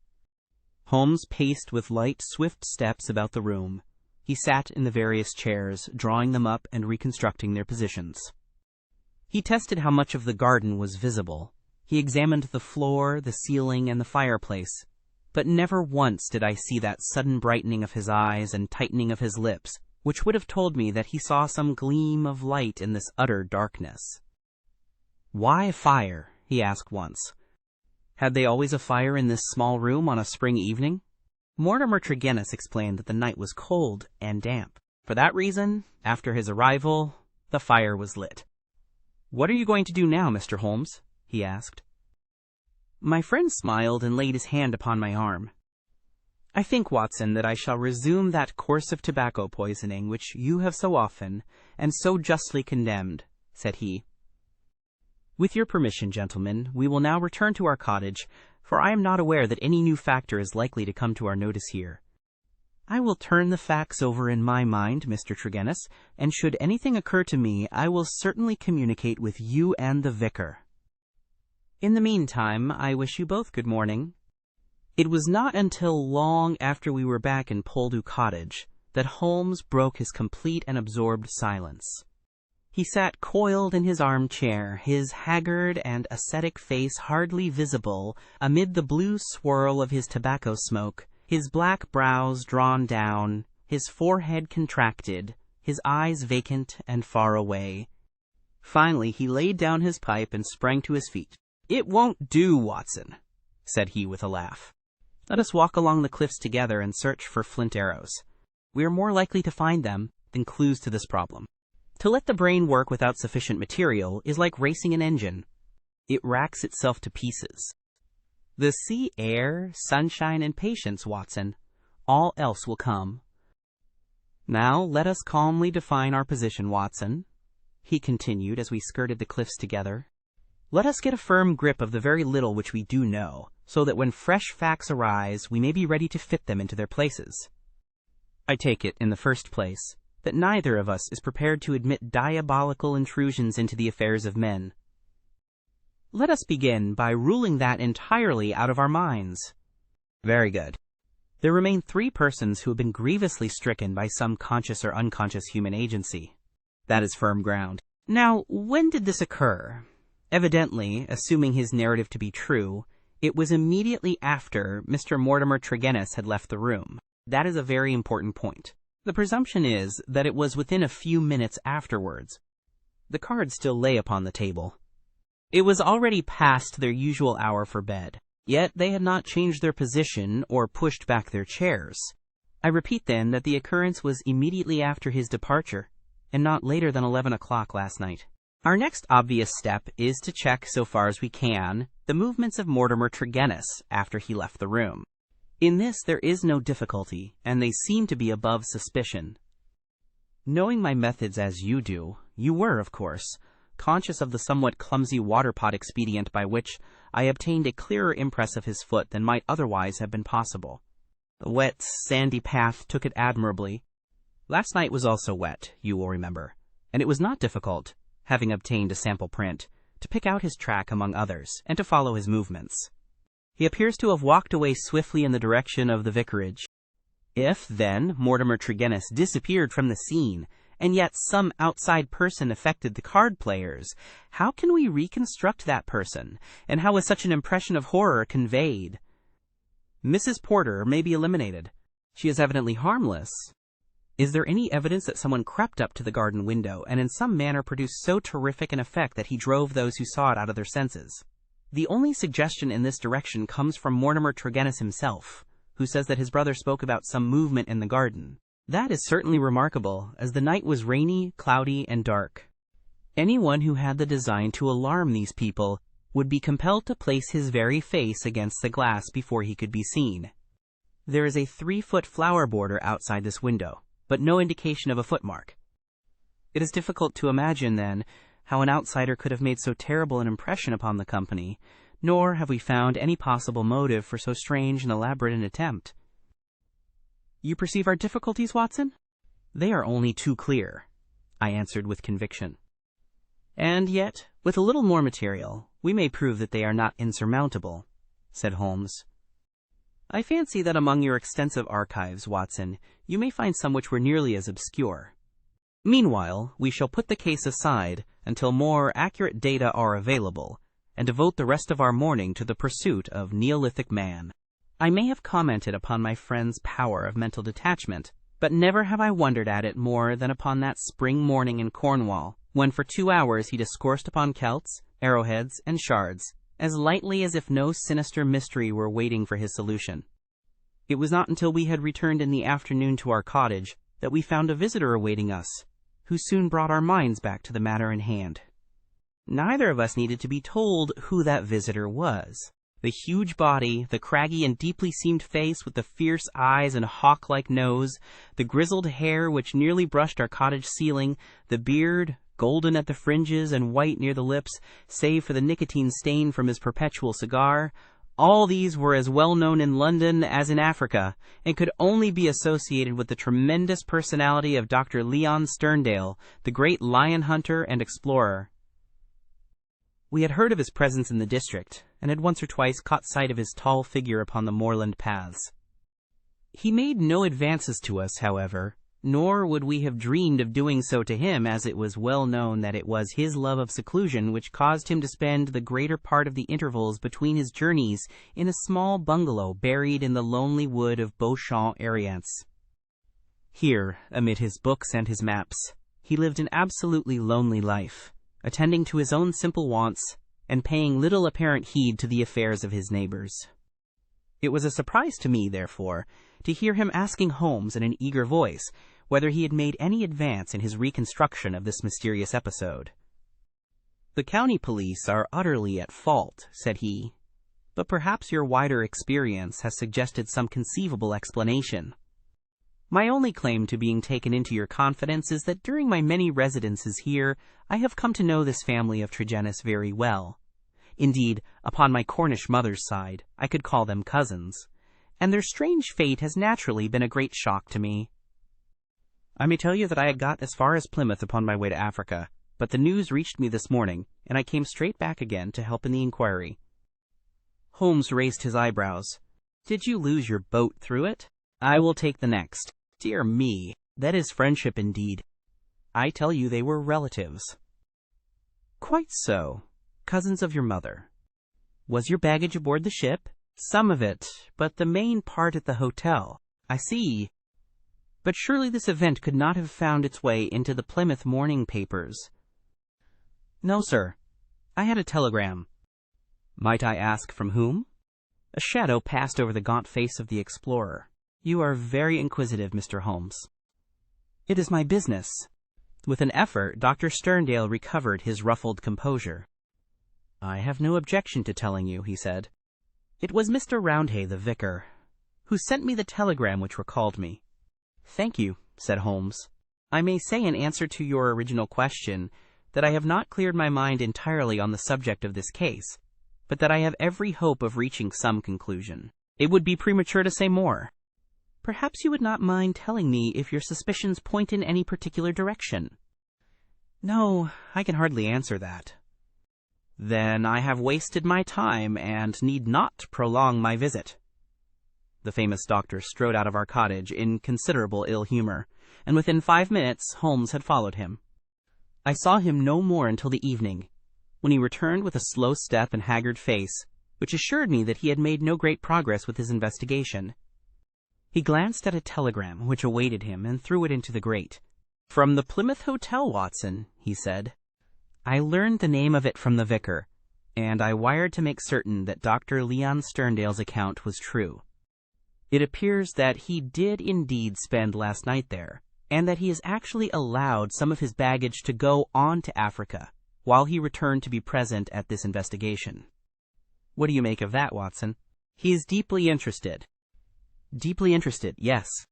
There is a thread here which we had not yet grasped, and which might lead us through the tangle.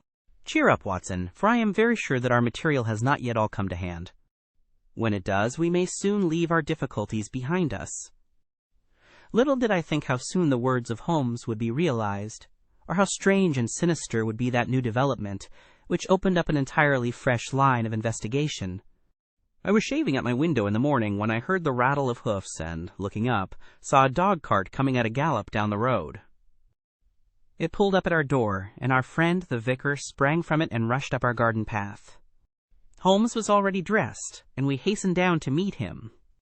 Our visitor was so excited that he could hardly articulate, but at last, in gasps and bursts, his tragic story came out of him. "We are devil-ridden, Mr. Holmes. My poor parish is devil-ridden," he cried. "Satan himself is loose in it. We are given over into his hands." He danced about in his agitation, a ludicrous object if it were not for his ashy face and startled eyes. Finally, he shot out his terrible news. Mr. Mortimer Tregennis died during the night, and with exactly the same symptoms as the rest of his family. Holmes sprang to his feet, all energy in an instant. "Can you fit us both into your dog-cart?" "Yes, I can." "Then, Watson, we will postpone our breakfast. Mr. Roundhay, we are entirely at your disposal. Hurry, hurry, before things get disarranged." The lodger occupied 2 rooms at the vicarage, which were in an angle by themselves, the one above the other. Below was a large sitting room, above his bedroom. They looked out upon a croquet lawn, which came up to the windows. We had arrived before the doctor or the police, so that everything was absolutely undisturbed. Let me describe exactly the scene as we saw it upon that misty March morning. It has left an impression which can never be effaced from my mind. The atmosphere of the room was of a horrible and depressing stuffiness. The servant who had first entered had thrown up the window, or it would have been even more intolerable. This might partly be due to the fact that a lamp stood flaring and smoking on the center table. Beside it sat the dead man, leaning back in his chair, his thin beard projecting, his spectacles pushed up onto his forehead, and his lean, dark face turned towards the window and twisted into the same distortion of terror which had marked the features of his dead sister. His limbs were convulsed and his fingers contorted as though he had died in a very paroxysm of fear. He was fully clothed, though there were signs that his dressing had been done in a hurry. We had already learned that his bed had been slept in, and that the tragic end had come to him in the early morning. One realized the red-hot energy which underlay Holmes's phlegmatic exterior when one saw the sudden change which came over him from the moment that he entered the fatal apartment. In an instant he was tense and alert, his eyes shining, his face set, his limbs quivering with eager activity. He was out on the lawn, in through the window, round the room, and up into the bedroom, for all the world like a dashing foxhound drawing a cover. In the bedroom he made a rapid cast around, and ended by throwing open the window, which appeared to give him some fresh cause for excitement, for he leaned out of it with loud ejaculations of interest and delight. Then he rushed down the stair, out through the open window, threw himself upon his face on the lawn, sprang up and into the room once more, all with the energy of the hunter who is at the very heels of his quarry. The lamp, which was an ordinary standard, he examined with minute care, making certain measurements upon its bowl. He carefully scrutinized with his lens the talc shield which covered the top of the chimney, and scraped off some ashes which adhered to its upper surface, putting some of them into an envelope, which he placed in his pocket-book. Finally, just as the doctor and the official police put in an appearance, he beckoned to the vicar, and we all 3 went out upon the lawn. "I am glad to say that my investigation has not been entirely barren," he remarked. "I cannot remain to discuss the matter with the police, but I should be exceedingly obliged, Mr. Roundhay, if you would give the inspector my compliments and direct his attention to the bedroom window and to the sitting-room lamp. Each is suggestive, and together they are almost conclusive. If the police would desire further information, I shall be happy to see any of them at the cottage. And now, Watson, I think that perhaps we shall be better employed elsewhere." It may be that the police resented the intrusion of an amateur, or that they imagined themselves to be upon some hopeful line of investigation, but it is certain that we heard nothing from them for the next 2 days. During this time, Holmes spent some of his time smoking and dreaming in the cottage, but a greater portion in country walks which he undertook alone, returning after many hours without remark as to where he had been. One experiment served to show me the line of his investigation. He had bought a lamp which was the duplicate of the one which had burned in the room of Mortimer Tregennis on the morning of the tragedy. This he filled with the same oil as that used at the vicarage, and he carefully timed the period which it would take to be exhausted. Another experiment which he made was of a more unpleasant nature, and one which I am not likely ever to forget. "You will remember, Watson," he remarked one afternoon, "that there is a single common point of resemblance in the varying reports which have reached us. This concerns the effect of the atmosphere of the room in each case upon those who had first entered it. You will recollect that Mortimer Tregennis, in describing the episode of his last visit to his brother's house, remarked that the doctor on entering the room fell into a chair. You had forgotten? Well, I can answer for it that it was so. Now you will remember also that Mrs. Porter, the housekeeper, told us that she herself fainted upon entering the room, and had afterwards opened the window. In the second case, that of Mortimer Tregennis himself, you cannot have forgotten the horrible stuffiness of the room when we arrived, though the servant had thrown open the window. That servant, I found upon inquiry, was so ill that she had gone to her bed. You will admit, Watson, that these facts are very suggestive. In each case, there is evidence of a poisonous atmosphere. In each case, also, there is combustion going on in the room. In the one case, a fire. In the other, a lamp. The fire was needed, but the lamp was lit, as a comparison of the oil consumed will show, long after it was broad daylight. Why? Surely because there is some connection between three things: the burning, the stuffy atmosphere, and finally, the madness or death of those unfortunate people. That is clear, is it not? It would appear so. At least we may accept it as a working hypothesis. We will suppose, then, that something was burned in each case which produced an atmosphere causing strange toxic effects. Very good. In the first instance, that of the Tregennis family, this substance was placed in the fire. Now the window was shut, but the fire would naturally carry fumes to some extent up the chimney. Hence one would expect the effects of the poison to be less than in the second case, where there was less escape for the vapor. The result seems to indicate that it was so, since in the first case only the woman, who had presumably the more sensitive organism, was killed, the others exhibiting that temporary or permanent lunacy which is evidently the first effect of the drug. In the second case the result was complete. The facts, therefore, seem to bear out the theory of a poison which worked by combustion. With this train of reasoning in my head, I naturally looked about in Mortimer Tregennis's room to find some remains of this substance. The obvious place to look was the talc shelf, or smoke guard of the lamp. There, sure enough, I perceived a number of flaky ashes, and round the edges a fringe of brownish powder, which had not yet been consumed. Half of this I took, as you saw, and I placed it in an envelope. Why half, Holmes? It is not for me, my dear Watson, to stand in the way of the official police force. I leave them all the evidence which I found. The poison still remained upon the talc, had they the wit to find it.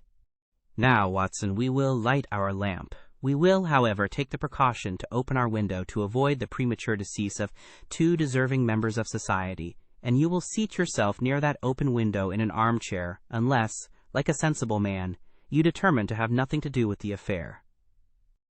Oh, you will see it out, will you? I thought I knew my Watson. This chair I will place opposite yours, so that we may be the same distance from the poison and face to face. The door we will leave ajar. Each is now in a position to watch the other and to bring the experiment to an end should the symptoms seem alarming. Is that all clear? Well, then, I take our powder, or what remains of it, from the envelope, and I lay it above the burning lamp. So, now, Watson, let us sit down and await developments. They were not long in coming. I had hardly settled in my chair before I was conscious of a thick, musky odor, subtle and nauseous. At the very first whiff of it, my brain and my imagination were beyond all control. A thick black cloud swirled before my eyes, and my mind told me that in this cloud, unseen as yet, but about to spring out upon my appalled senses, lurked all that was vaguely horrible, all that was monstrous and inconceivably wicked in the universe. Vague shapes swirled and swam amid the dark cloud bank, each a menace and a warning of something coming, the advent of some unspeakable dweller upon the threshold, whose very shadow would blast my soul. A freezing horror took possession of me.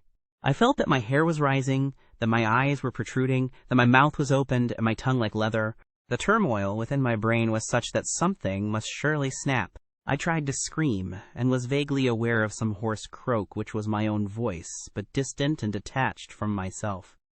At the same moment, in some effort of escape, I broke through that cloud of despair, and had a glimpse of Holmes's face, white, rigid, and drawn with horror, the very look which I had seen upon the features of the dead.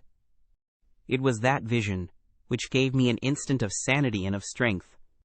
I dashed from my chair, threw my arms round Holmes, and together we lurched through the door, and an instant afterwards had thrown ourselves down upon the grass plot, and were lying side by side, conscious only of the glorious sunshine which was bursting its way through the hellish cloud of terror which had girt us in. Slowly it rose from our souls like the mists from a landscape, until peace and reason had returned, and we were sitting upon the grass, wiping our clammy foreheads, and looking with apprehension at each other to mark the last traces of that terrific experience which we had undergone. "Upon my word, Watson," said Holmes at last with an unsteady voice, "I owe you both my thanks and an apology. It was an unjustifiable experiment even for oneself, and doubly so for a friend. I am really very sorry." "You know," I answered with some emotion, for I have never seen so much of Holmes's heart before, "that it is my greatest joy and privilege to help you." He relapsed at once into the half-humorous, half-cynical vein which was his habitual attitude to those about him. "It would be superfluous to drive us mad, my dear Watson," said he. "A candid observer would certainly declare that we were so already before we embarked upon so wild an experiment. I confess that I never imagined that the effect could be so sudden and so severe." He dashed into the cottage, and, reappearing with the burning lamp held at full arm's length, he threw it among a bank of brambles. "We must give the room a little time to clear. I take it, Watson, that you have no longer a shadow of a doubt as to how these tragedies were produced?" "None whatever. But the cause remains as obscure as before. Come into the arbor here, and let us discuss it together. That villainous stuff seems still to linger round my throat. I think we must admit that all the evidence points to this man, Mortimer Tregennis, having been the criminal in the first tragedy, though he was the victim in the second one. We must remember, in the first place, that there is some story of a family quarrel followed by a reconciliation. How bitter that quarrel may have been, or how hollow the reconciliation, we cannot tell. When I think of Mortimer Tregennis with the foxy face and the small, shrewd, beady eyes behind the spectacles, he is not a man whom I should judge to be of a particularly forgiving disposition. Well, in the next place, you will remember that this idea of someone moving in the garden, which took our attention for a moment from the real cause of the tragedy, emanated from him. He had a motive in misleading us. Finally, if he did not throw the substance into the fire at the moment of leaving the room, who did do so? The affair happened immediately after his departure. Had anyone else come in, the family would certainly have risen from the table. Besides, in peaceful Cornwall, visitors did not arrive after 10 o'clock at night. We may take it, then, that all the evidence points to Mortimer Tregennis as the culprit. Then his own death was suicide. Well, Watson, it is on the face of it a not impossible supposition. The man who had the guilt upon his soul of having brought such a fate upon his own family might well be driven by remorse to inflict it upon himself. There are, however, some cogent reasons against it. Fortunately, there is one man in England who knows all about it, and I have made arrangements by which we shall hear the facts this afternoon from his own lips. Ah! He is a little before his time. Perhaps you would kindly step this way, Dr. Leon Sterndale. We have been conducting a chemical experiment indoors, which has left our little room hardly fit for the reception of so distinguished a visitor. I had heard the click of the garden gate, and now the majestic figure of the great African explorer appeared upon the path. He turned in some surprise towards the rustic arbor in which we sat. "You sent for me, Mr. Holmes." "I had your note about an hour ago, and I have come, though I really do not know why I should obey your summons." "Perhaps we can clear the point up before we separate," said Holmes. "Meanwhile, I am much obliged to you for your courteous acquiescence. You will excuse this informal reception in the open air, but my friend Watson and I have nearly furnished an additional chapter to what the papers call the Cornish horror, and we prefer a clear atmosphere for the present. Perhaps, since the matters which we have to discuss will affect you personally in a very intimate fashion, it is as well that we should talk where there can be no eavesdropping." The explorer took his cigar from his lips and gazed sternly at my companion. "I am at a loss to know, sir," he said, "what you can have to speak about which affects me personally in a very intimate fashion." "The killing of Mortimer Tregennis," said Holmes. For a moment I wished that I were armed. Sterndale's fierce face turned to a dusky red, his eyes glared, and the knotted, passionate veins started out in his forehead, while he sprang forward with clenched hands towards my companion. Then he stopped, and with a violent effort he resumed a cold, rigid calmness, which was, perhaps, more suggestive of danger than his hot-headed outburst. "I have lived so long among savages and beyond the law," said he, "that I have got into the way of being a law to myself. You would do well, Mr. Holmes, not to forget it, for I have no desire to do you an injury." "Nor have I any desire to do you an injury, Dr. Sterndale. Surely the clearest proof of it is that, knowing what I know, I have sent for you and not for the police." Sterndale sat down with a gasp, overawed for, perhaps, the first time in his adventurous life. There was a calm assurance of power in Holmes's manner which could not be withstood. Our visitor stammered for a moment, his great hands opening and shutting in his agitation. "What do you mean?" he asked at last. "If this is bluff upon your part, Mr. Holmes, you have chosen a bad man for your experiment. Let us have no more beating about the bush. What do you mean?" "I will tell you," said Holmes, "and the reason why I tell you is that I hope frankness may beget frankness. What my next step may be will depend entirely upon the nature of your own defense." "My defense?" "Yes, sir. My defense against what?" "Against the charge of killing Mortimer Tregennis." Sterndale mopped his forehead with his handkerchief. "Upon my word, you are getting on," said he. "Do all your successes depend upon this prodigious power of bluff?" "The bluff," said Holmes sternly, "is upon your side, Dr. Leon Sterndale, and not upon mine. As a proof, I will tell you some of the facts upon which my conclusions are based. Of your return from Plymouth, allowing much of your property to go on to Africa, I will say nothing save that it first informed me that you were one of the factors which had to be taken into account in reconstructing this drama. I came back. I have heard your reasons, and regard them as unconvincing and inadequate. We will pass that. You came down here to ask me whom I suspected. I refused to answer you. You then went to the vicarage, waited outside it for some time, and finally returned to your cottage. How do you know that? I followed you. I saw no one. That is what you may expect to see when I follow you. You spent a restless night at your cottage, and you formed certain plans, which in the early morning you proceeded to put into execution. Leaving your door just as day was breaking, you filled your pocket with some reddish gravel that was lying heaped beside your gate. Sterndale gave a violent start and looked at Holmes in amazement. You then walked swiftly for the mile which separated you from the vicarage. You were wearing, I may remark, the same pair of ribbed tennis shoes, which are at the present moment upon your feet. At the vicarage you passed through the orchard and the side hedge, coming out under the window of the lodger Tregennis. It was now daylight, but the household was not yet stirring. You drew some of the gravel from your pocket, and you threw it up at the window above you. Sterndale sprang to his feet. I believe that you are the devil himself, he cried.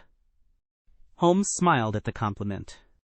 It took 2 or possibly 3 handfuls before the lodger came to the window. You beckoned him to come down. He dressed hurriedly and descended to his sitting room. You entered by the window. There was an interview, a short one, during which you walked up and down the room. Then you passed out and closed the window, standing on the lawn outside, smoking a cigar and watching what occurred. Finally, after the death of Tregennis, you withdrew as you had come. Now, Dr. Sterndale, how do you justify such conduct, and what were the motives for your actions? If you prevaricate or trifle with me, I give you my assurance that the matter will pass out of my hands forever." Our visitor's face had turned ashen gray as he listened to the words of his accuser. Now he sat for some time in thought, with his face sunk in his hands.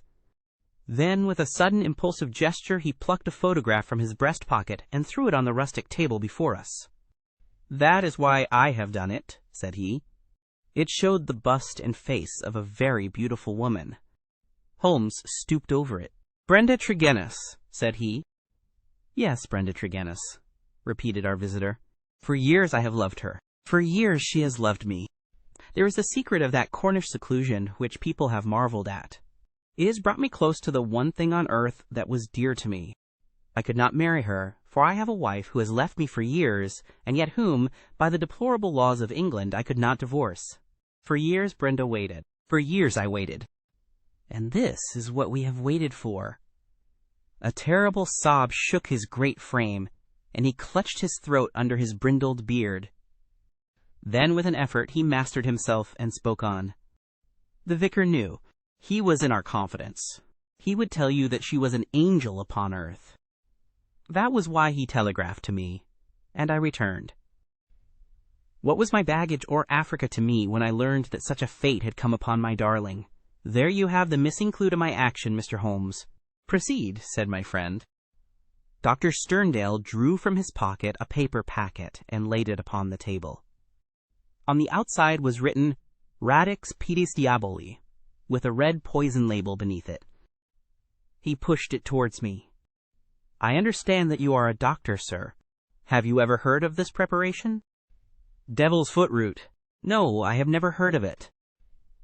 "It is no reflection upon your professional knowledge," said he, "for I believe that, save for one sample in a laboratory at Buda, there is no other specimen in Europe. It has not yet found its way either into the pharmacopoeia or into the literature of toxicology. The root is shaped like a foot, half human, half goat-like, hence the fanciful name given by a botanical missionary. It is used as an ordeal poison by the medicine men in certain districts of West Africa, and is kept as a secret among them. This particular specimen I obtained under very extraordinary circumstances in the Ubangi country." He opened the paper as he spoke and disclosed a heap of reddish-brown, snuff-like powder. "Well, sir?" asked Holmes sternly. "I am about to tell you, Mr. Holmes, all that actually occurred, for you already know so much that it is clearly to my interest that you should know all. I have already explained the relationship in which I stood to the Tregennis family. For the sake of the sister, I was friendly with the brothers. There was a family quarrel about money which estranged this man Mortimer, but it was supposed to be made up, and I afterwards met him as I did the others. He was a sly, subtle, scheming man, and several things arose which gave me a suspicion of him, but I had no cause for any positive quarrel. One day, only a couple of weeks ago, he came down to my cottage, and I showed him some of my African curiosities. Among other things, I exhibited this powder, and I told him of its strange properties, how it stimulates those brain centers which control the emotion of fear, and how either madness or death is the fate of the unhappy native who is subjected to the ordeal by the priest of his tribe. I told him also how powerless European science would be to detect it. How he took it I cannot say, for I never left the room, but there is no doubt that it was then, while I was opening cabinets and stooping to boxes, that he managed to abstract some of the devil's foot root. I well remember how he plied me with questions as to the amount and the time that was needed for its effect, but I little dreamed that he could have a personal reason for asking. I thought no more of the matter until the vicar's telegram reached me at Plymouth. This villain had thought that I would be at sea before the news could reach me, and that I should be lost for years in Africa. But I returned at once. Of course, I could not listen to the details without feeling assured that my poison had been used. I came round to see you on the chance that some other explanation had suggested itself to you, but there could be none.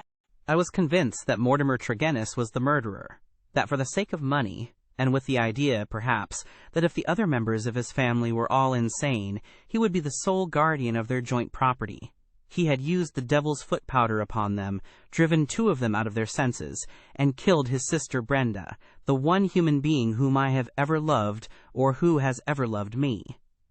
There was his crime. What was to be his punishment? Should I appeal to the law? Where were my proofs? I knew that the facts were true, but could I help to make a jury of countrymen believe so fantastic a story? I might, or I might not. But I could not afford to fail. My soul cried out for revenge. I have said to you once before, Mr. Holmes, that I have spent much of my life outside the law, and that I have come at last to be a law to myself. So it was even now. I determined that the fate which he had given to others should be shared by himself.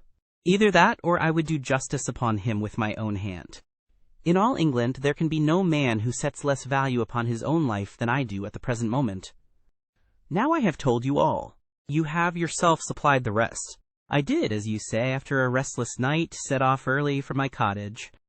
I foresaw the difficulty of arousing him, so I gathered some gravel from the pile which you have mentioned, and I used it to throw up to his window. He came down and admitted me through the window of the sitting-room. I laid his offense before him. I told him that I had come both as judge and executioner. The wretch sank into a chair, paralyzed at the sight of my revolver. I lit the lamp, put the powder above it, and stood outside the window, ready to carry out my threat to shoot him should he try to leave the room. In 5 minutes, he died. My God, how he died! But my heart was flint, for he endured nothing which my innocent darling had not felt before him. There is my story, Mr. Holmes. Perhaps, if you loved a woman, you would have done as much yourself. At any rate, I am in your hands. You can take what steps you like. As I have already said, there is no man living who can fear death less than I do. Holmes sat for some little time in silence. What were your plans? He asked at last.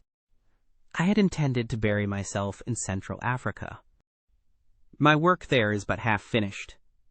Go and do the other half, said Holmes. I, at least, am not prepared to prevent you. Dr. Sterndale raised his giant figure, bowed gravely, and walked from the arbor. Holmes lit his pipe and handed me his pouch. Some fumes which are not poisonous would be a welcome change, said he. I think you must agree, Watson, that it is not a case in which we are called upon to interfere. Our investigation has been independent, and our action shall be so also. You would not denounce the man? Certainly not, I answered. I have never loved, Watson, but if I did, and if the woman I loved had met such an end, I might act even as our lawless lion hunter has done. Who knows? Well, Watson, I will not offend your intelligence by explaining what is obvious. The gravel upon the window-sill was, of course, the starting point of my research. It was unlike anything in the vicarage garden. Only when my attention had been drawn to Dr. Sterndale and his cottage did I find its counterpart. The lamp shining in broad daylight, and the remains of powder upon the shield were successive links in a fairly obvious chain. And now, my dear Watson, I think we may dismiss the matter from our mind and go back with a clear conscience to the study of those Chaldean roots which are surely to be traced in the Cornish branch of the great Celtic speech. Chapter 4. The Adventure of the Red Circle. Well, Mrs. Warren, I cannot see that you have any particular cause for uneasiness, nor do I understand why I, whose time is of some value, should interfere in the matter. I really have other things to engage me. So spoke Sherlock Holmes, and turned back to the great scrapbook in which he was arranging and indexing some of his recent material. But the landlady had the pertinacity and also the cunning of her sex. She held her ground firmly. You arranged an affair for a lodger of mine last year, she said. Mr. Fairdale Hobbs. Ah, yes, a simple matter. But he would never cease talking of it. Your kindness, sir, and the way in which you brought light into the darkness. I remembered his words when I was in doubt and darkness myself. I know you could if you only would. Holmes was accessible upon the side of flattery, and also, to do him justice, upon the side of kindliness. The two forces made him lay down his gum-brush with a sigh of resignation and push back his chair. Well, well, Mrs. Warren, let us hear about it then. You don't object to tobacco, I take it? Thank you, Watson. The matches. You are uneasy, as I understand, because your new lodger remains in his rooms and you cannot see him. Why, bless you, Mrs. Warren. If I were your lodger, you often would not see me for weeks on end. No doubt, sir, but this is different. It frightens me, Mr. Holmes. I can't sleep for fright. To hear his quick step moving here, and moving there from early morning till late at night, and yet never to catch so much as a glimpse of him, it's more than I can stand.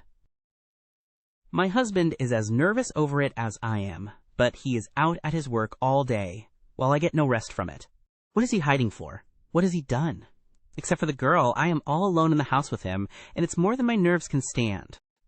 Holmes leaned forward and laid his long, thin fingers upon the woman's shoulder. He had an almost hypnotic power of soothing when he wished. The scared look faded from her eyes, and her agitated features smoothed into their usual commonplace. She sat down in the chair which he had indicated. "If I take it up, I must understand every detail," said he. "Take time to consider. The smallest point may be the most essential. You say that the man came 10 days ago and paid you for a fortnight's board and lodging?" "He asked my terms, sir. I said 50 shillings a week. There is a small sitting room and bedroom and all complete at the top of the house." "Well?" "He said, 'I'll pay you £5 a week if I can have it on my own terms.'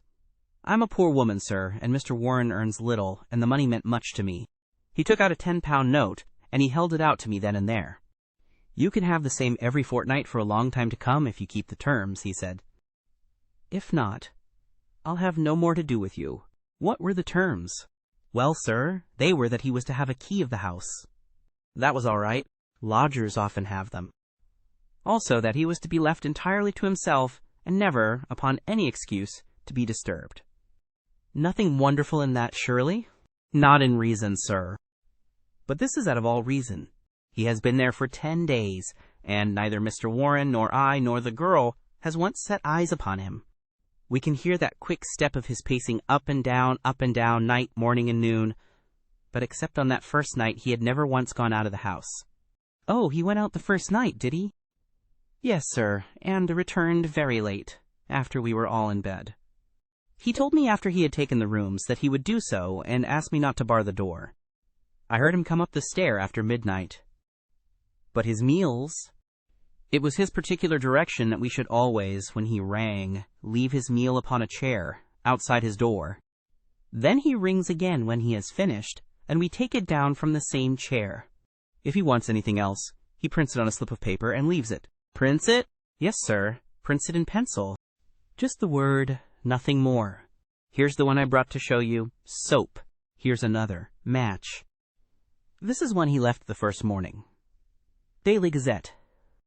I leave that paper with his breakfast every morning." "Dear me, Watson," said Holmes, staring with great curiosity at the slips of foolscap which the landlady had handed to him. "This is certainly a little unusual. Seclusion I can understand, but why print? Printing is a clumsy process. Why not write? What would it suggest, Watson?" "That he desired to conceal his handwriting." "But why? What can it matter to him that his landlady should have a word of his writing? Still, it may be as you say. Then, again, why such laconic messages? I cannot imagine. It opens a pleasing field for intelligent speculation. The words are written with a broad-pointed, violet-tinted pencil of a not unusual pattern. You will observe that the paper is torn away at the side here after the printing was done, so that the S of soap is partly gone. Suggestive, Watson, is it not, of caution?" "Exactly. There was evidently some mark, some thumbprint, something which might give a clue to the person's identity. Now, Mrs. Warren, you say that the man was of middle size, dark and bearded. What age would he be?" "Youngish, sir, not over 30. "Well, can you give me no further indications?" "He spoke good English, sir, and yet I thought he was a foreigner by his accent." "And he was well dressed?" "Very smartly dressed, sir. Quite the gentleman." "Dark clothes. Nothing you would note." "He gave no name?" "No, sir." "And has had no letters or callers?" "None." "But surely you or the girl enter his room of a morning?" "No, sir. He looks after himself entirely." "Dear me. That is certainly remarkable. What about his luggage?" "He had one big brown bag with him." Nothing else. Well, we don't seem to have much material to help us. Do you say nothing has come out of that room? Absolutely nothing? The landlady drew an envelope from her bag. From it she shook out 2 burnt matches and a cigarette end upon the table. They were on his tray this morning. I brought them because I had heard that you can read great things out of small ones. Holmes shrugged his shoulders. There is nothing here, said he. The matches have, of course, been used to light cigarettes. That is obvious from the shortness of the burnt end. Half the match is consumed in lighting a pipe or cigar. But dear me, this cigarette stub is certainly remarkable. The gentleman was bearded and mustached, you say? Yes, sir. I don't understand that. I should say that only a clean-shaven man could have smoked this. Why, Watson, even your modest mustache would have been singed. A holder? I suggested. No. The end is matted. I suppose there could not be 2 people in your rooms, Mrs. Warren? No, sir. He eats so little that I often wonder it can keep life in one. Well, I think we must wait for a little more material. After all, you have nothing to complain of. You have received your rent, and he is not a troublesome lodger, though he is certainly an unusual one. He pays you well, and if he chooses to lie concealed, it is no direct business of yours. We have no excuse for an intrusion upon his privacy until we have some reason to think that there is a guilty reason for it. I've taken up the matter, and I won't lose sight of it. Report to me if anything fresh occurs, and rely upon my assistance if it should be needed. There are certainly some points of interest in this case, Watson, he remarked when the landlady had left us. It may, of course, be trivial, individual eccentricity, or it may be very much deeper than appears on the surface. The first thing that strikes one is the obvious possibility that the person now in the rooms may be entirely different from the one who engaged them. Why should you think so? Well, apart from this cigarette end, was it not suggestive that the only time the lodger went out was immediately after his taking the rooms? He came back, or someone came back, when all witnesses were out of the way. We have no proof that the person who came back was the person who went out. Then, again, the man who took the rooms spoke English well. This other, however, prints match, when it should have been matches. I can imagine that the word was taken out of a dictionary, which would give the noun but not the plural. The laconic style may be to conceal the absence of knowledge of English. Yes, Watson, there are good reasons to suspect that there has been a substitution of lodgers. But for what possible end? Ah, there lies our problem. There is one rather obvious line of investigation. He took down the great book in which, day by day, he filed the agony columns of the various London journals. Dear me, said he, turning over the pages. What a chorus of groans, cries, and bleatings! What a ragbag of singular happenings! But surely the most valuable hunting ground that ever was given to a student of the unusual. This person is alone and cannot be approached by letter without a breach of that absolute secrecy which is desired. How is any news or any message to reach him from without? Obviously, by advertisement through a newspaper. There seems no other way, and fortunately we need concern ourselves with the one paper only. Here are the Daily Gazette extracts of the last fortnight. Lady with a black boa at Prince's Skating Club, that we may pass. Surely Jimmy will not break his mother's heart. That appears to be irrelevant. If the lady who fainted on Brixton bus, she does not interest me. Every day my heart longs. Bleat, Watson, unmitigated bleat. Ah, this is a little more possible. Listen to this. Be patient. We'll find some sure means of communications. Meanwhile, this column, G, that is 2 days after Mrs. Warren's lodger arrived. It sounds plausible, does it not? The mysterious one could understand English, even if he could not print it. Let us see if we can pick up the trace again. Yes, here we are, 3 days later. Am making successful arrangements. Patience and prudence. The clouds will pass. G, nothing for a week after that. Then comes something much more definite. The path is clearing. If I find chance signal message, remember code agreed. 1A, 2B, and so on. You will hear soon. G, that was in yesterday's paper, and there is nothing in today's. It's all very appropriate to Mrs. Warren's lodger. If we wait a little, Watson, I don't doubt that the affair will grow more intelligible. So it proved, for in the morning I found my friend standing on the hearthrug with his back to the fire and a smile of complete satisfaction upon his face. "How's this, Watson?" he cried, picking up the paper from the table. "High red house with white stone facings. 3rd floor, 2nd window left. After dusk. Gee, that is definite enough. I think after breakfast we must make a little reconnaissance of Mrs. Warren's neighborhood. Mrs. Warren. What news do you bring us this morning?" Our client had suddenly burst into the room with an explosive energy which told of some new and momentous development. "It's a police matter, Mr. Holmes," she cried. "I'll have no more of it. He shall pack out of there with his baggage. I would have gone straight up and told him so, only I thought it was but fair to you to take your opinion first. But I'm at the end of my patience, and when it comes to knocking my old man about—" "Knocking Mr. Warren about?"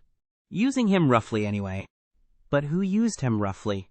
That's what we want to know. "It was this morning, sir. Mr. Warren is a timekeeper at Morton and Waylight's in Tottenham Court Road. He has to be out of the house before 7. Well, this morning he had not gone 10 paces down the road when 2 men came up behind him, threw a coat over his head, and bundled him into a cab that was beside the curb. They drove him an hour, and then opened the door and shot him out. He lay in the roadway so shaken in his wits that he never saw what became of the cab. When he picked himself up, he found he was on Hampstead Heath, so he took a bus home, and there he lies now on his sofa, while I came straight round to tell you what had happened." "Most interesting," said Holmes. "Did he observe the appearance of these men? Did he hear them talk?" "No, he is clean dazed. He just knows that he was lifted up as if by magic and dropped as if by magic. 2 at least were in it, and maybe 3. "And you connect this attack with your lodger?" "Well, we've lived there 15 years, and no such happenings ever came before. I've had enough of him. Money's not everything. I'll have him out of my house before the day is done." "Wait a bit, Mrs. Warren. Do nothing rash. I begin to think that this affair may be very much more important than appeared at first sight. It is clear now that some danger is threatening your lodger. It is equally clear that his enemies, lying in wait for him near your door, mistook your husband for him in the foggy morning light. On discovering their mistake, they released him. What they would have done had it not been a mistake, we can only conjecture. Well, what am I to do, Mr. Holmes?" "I have a great fancy to see this lodger of yours, Mrs. Warren. I don't see how that is to be managed unless you break in the door. I always hear him unlock it as I go down the stair after I leave the tray. He has to take the tray in. Surely we could conceal ourselves and see him do it."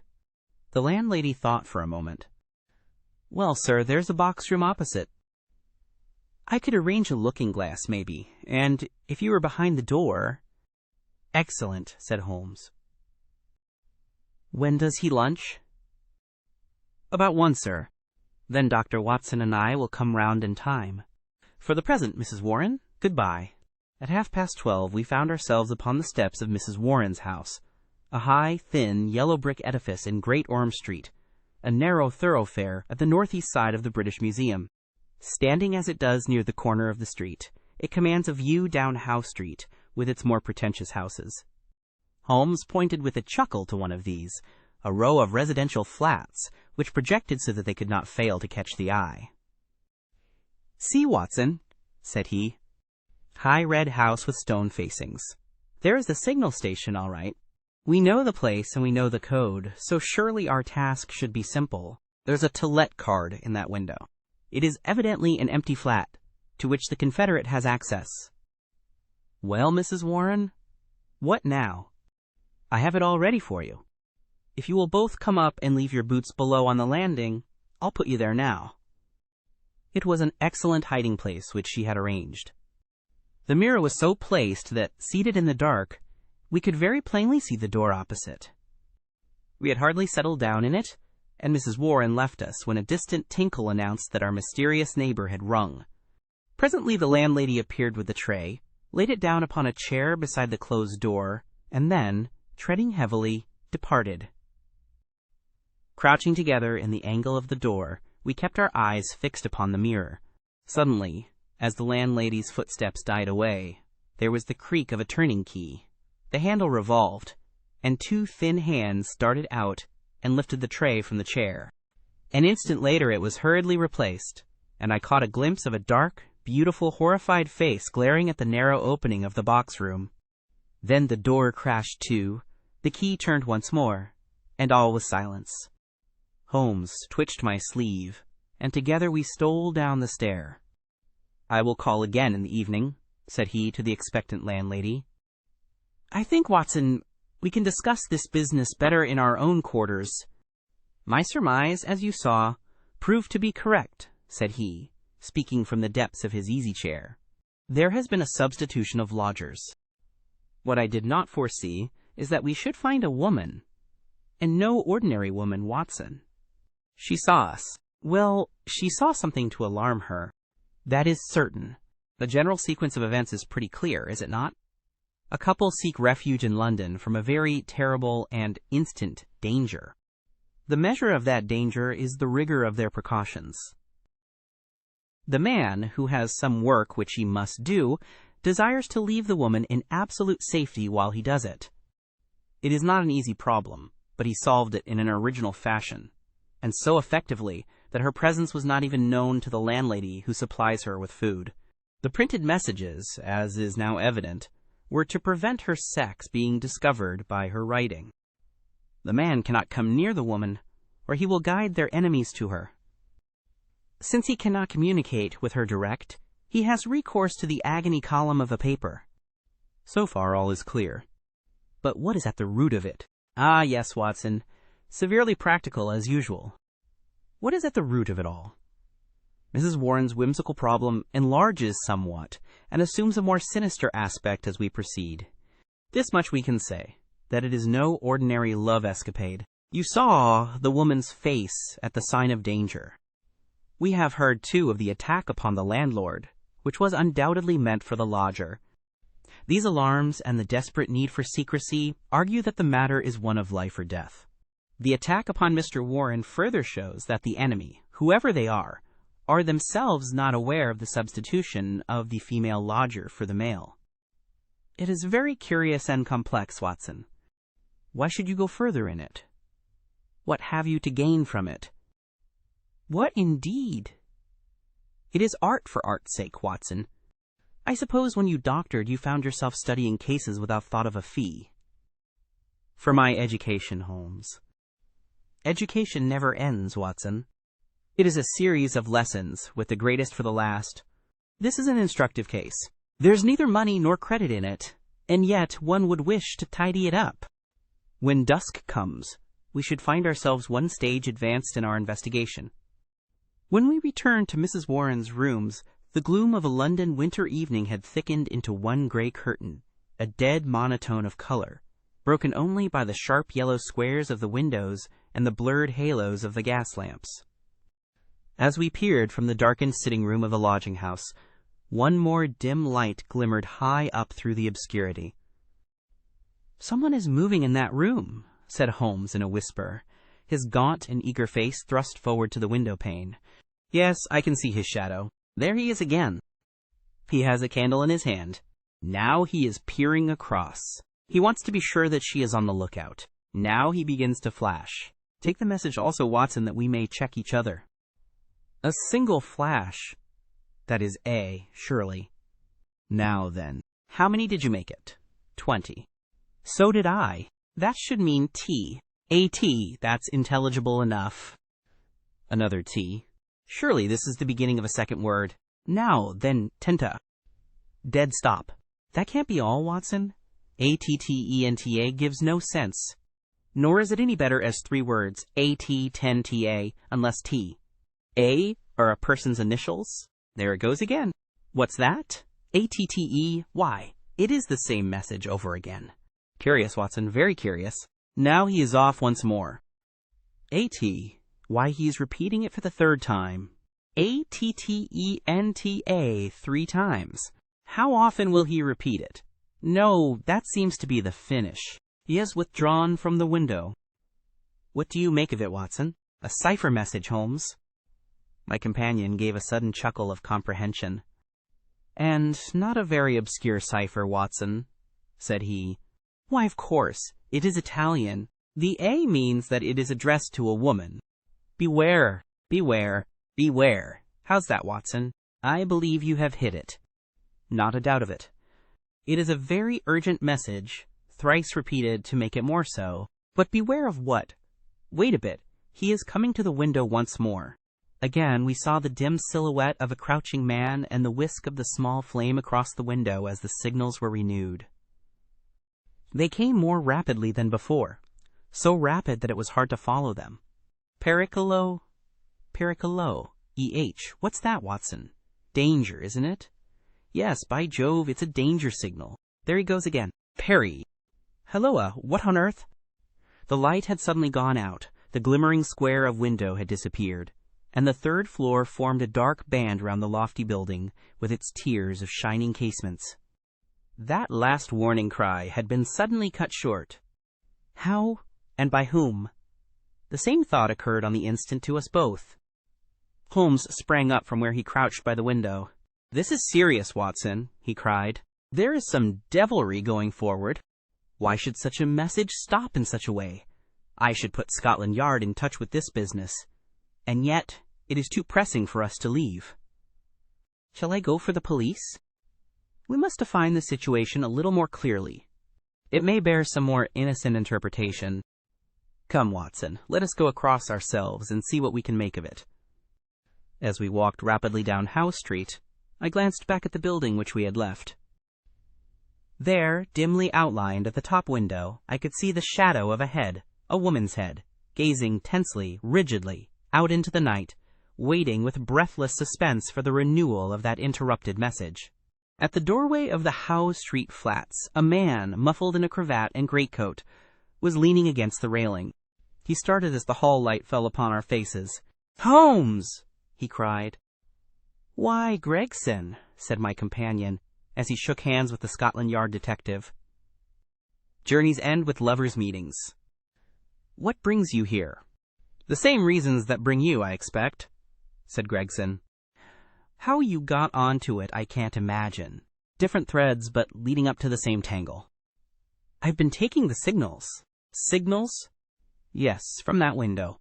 They broke off in the middle. We came over to see the reason, but since it is safe in your hands, I see no object in continuing this business." "Wait a bit," cried Gregson eagerly.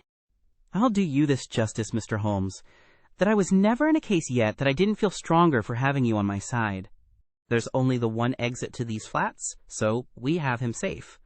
Who is he?" Well, we score over you for once, Mr. Holmes. You must give us best this time."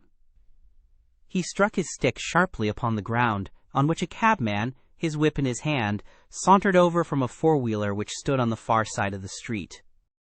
"May I introduce you to Mr. Sherlock Holmes?" he said to the cabman. "This is Mr. Leverton, of Pinkerton's American Agency."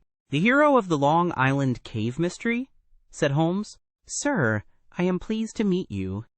The American, a quiet, businesslike young man with a clean-shaven, hatchet face, flushed up at the words of commendation. "I am on the trail of my life now, Mr. Holmes," said he. "If I can get Gorgiano—" "What? Gorgiano of the Red Circle?" "Oh, he has a European fame, has he? Well, we've learned all about him in America. We know he is at the bottom of 50 murders, and yet we have nothing positive we can take him on. I tracked him over from New York, and I've been close to him for a week in London, waiting some excuse to get my hand on his collar. Mr. Gregson and I ran him to ground in that big tenement house, and there's only one door, so he can't slip us. There's 3 folk come out since he went in, but I'll swear he wasn't one of them." "Mr. Holmes talks of signals," said Gregson. "I expect, as usual, he knows a good deal that we don't." In a few clear words, Holmes explained the situation as it had appeared to us. The American struck his hands together with vexation. "He's on to us!" he cried. "Why do you think so?" "Well, it figures out that way, does it not? Here he is, sending out messages to an accomplice. There are several of his gang in London. Then suddenly, just as by your own account he was telling them that there was danger, he broke short off. What could it mean, except that from the window he had suddenly either caught sight of us in the street, or in some way come to understand how close the danger was, and that he must act right away if he was to avoid it? What do you suggest, Mr. Holmes? That we go up at once and see for ourselves. But we have no warrant for his arrest. He is in unoccupied premises under suspicious circumstances, said Gregson. That is good enough for the moment. When we have him by the heels, we can see if New York can't help us to keep him. I'll take the responsibility of arresting him now. Our official detectives may blunder in the matter of intelligence, but never in that of courage. Gregson climbed the stair to arrest this desperate murderer with the same absolutely quiet and businesslike bearing with which he would have ascended the official staircase of Scotland Yard. The Pinkerton man had tried to push past him, but Gregson had firmly elbowed him back. London dangers were the privilege of the London force. The door of the left-hand flat upon the third landing was standing ajar. Gregson pushed it open. Within all was absolute silence and darkness. I struck a match and lit the detective's lantern. As I did so, and as the flicker steadied into a flame, we all gave a gasp of surprise. On the deal boards of the carpetless floor, there was outlined a fresh track of blood. The red steps pointed towards us and led away from an inner room, the door of which was closed. Gregson flung it open and held his light full blaze in front of him, while we all peered eagerly over his shoulders. In the middle of the floor of the empty room was huddled the figure of an enormous man, his clean-shaven, swarthy face grotesquely horrible in its contortion, and his head encircled by a ghastly crimson halo of blood, lying in a broad, wet circle upon the white woodwork. His knees were drawn up, his hands thrown out in agony, and from the center of his broad, brown, upturned throat there projected the white haft of a knife driven blade deep into his body. Giant as he was, the man must have gone down like a pole-axed ox before that terrific blow. Beside his right hand a most formidable horn-handled, two-edged dagger lay upon the floor, and near it a black kid glove. "By George, it's Black Gorgiano himself!" cried the American detective. "Someone has got ahead of us this time." "Here is the candle in the window, Mr. Holmes," said Gregson. "Why, whatever are you doing?" Holmes had stepped across, had lit the candle, and was passing it backward and forward across the window panes. Then he peered into the darkness, blew the candle out, and threw it on the floor. "I rather think that will be helpful," said he. He came over and stood in deep thought while the two professionals were examining the body. "You say that 3 people came out from the flat while you were waiting downstairs," said he at last. "Did you observe them closely?" "Yes, I did." "Was there a fellow about 30, black-bearded, dark, of middle size?" "Yes, he was the last to pass me." "That is your man, I fancy." "I can give you his description, and we have a very excellent outline of his footmark." "That should be enough for you." "Not much, Mr. Holmes, among the millions of London." "Perhaps not. That is why I thought it best to summon this lady to your aid." We all turned round at the words.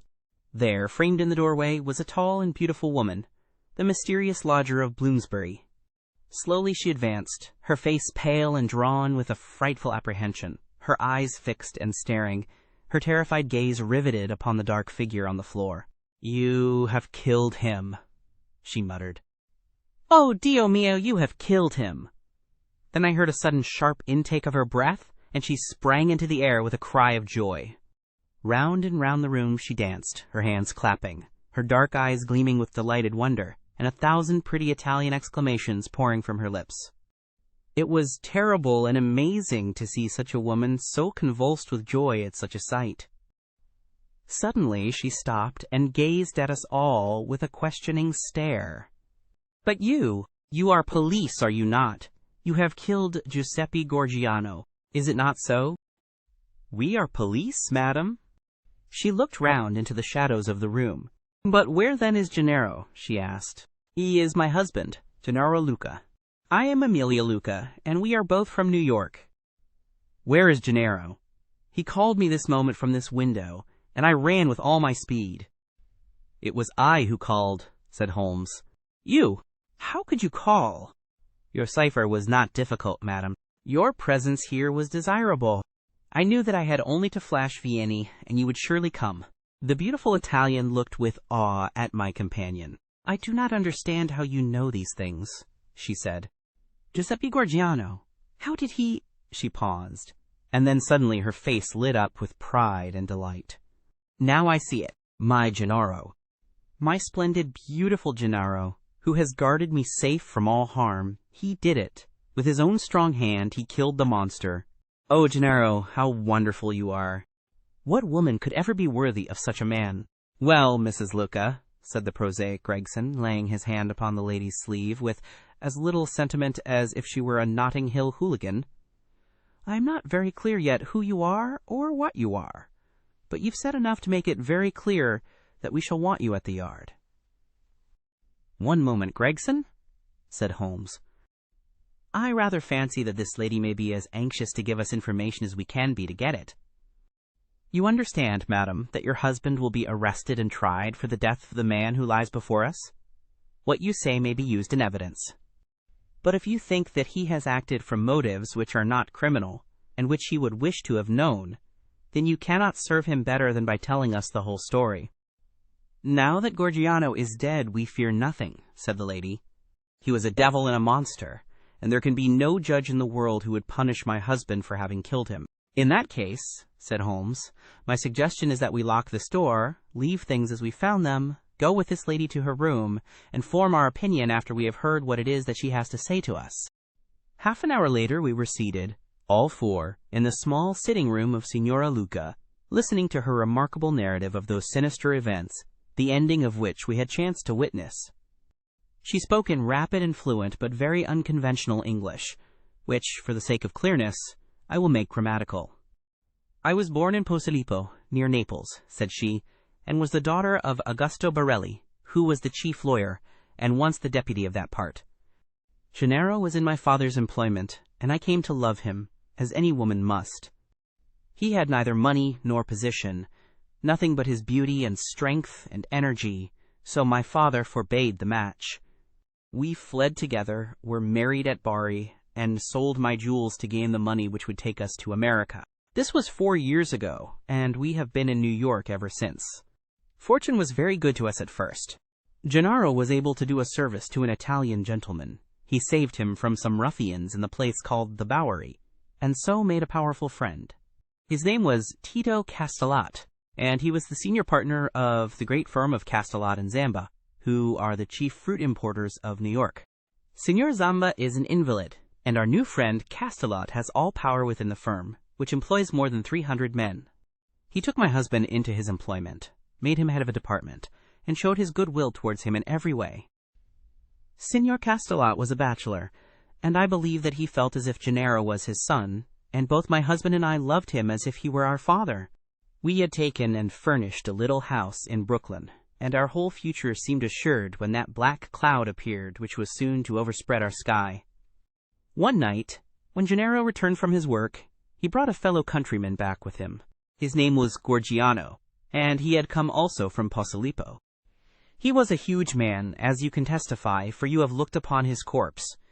Not only was his body that of a giant, but everything about him was grotesque, gigantic, and terrifying. His voice was like thunder in our little house. There was scarce room for the whirl of his great arms as he talked. His thoughts, his emotions, his passions, all were exaggerated and monstrous. He talked, or rather roared, with such energy that others could but sit and listen, cowed with the mighty stream of words. His eyes blazed at you and held you at his mercy. He was a terrible and wonderful man. I thank God that he is dead. He came again and again. Yet I was aware that Gennaro was no more happy than I was in his presence. My poor husband would sit pale and listless, listening to the endless raving upon politics and upon social questions which made up our visitor's conversation. Gennaro said nothing, but I, who knew him so well, could read in his face some emotion which I had never seen there before. At first I thought that it was dislike, and then, gradually, I understood that it was more than dislike. It was fear. A deep, secret, shrinking fear.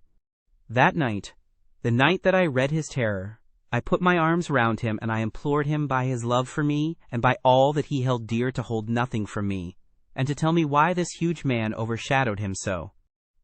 He told me, and my own heart grew cold as ice as I listened. My poor Gennaro, in his wild and fiery days, when all the world seemed against him and his mind was driven half mad by the injustices of life, had joined a Neapolitan society, the Red Circle, which was allied to the old Carbonari. The oaths and secrets of this brotherhood were frightful, but once within its rule, no escape was possible. When we had fled to America, Gennaro thought that he had cast it all off forever. What was his horror one evening to meet in the streets the very man who had initiated him in Naples, the giant Gorgiano, a man who had earned the name of death in the south of Italy, for he was red to the elbow in murder.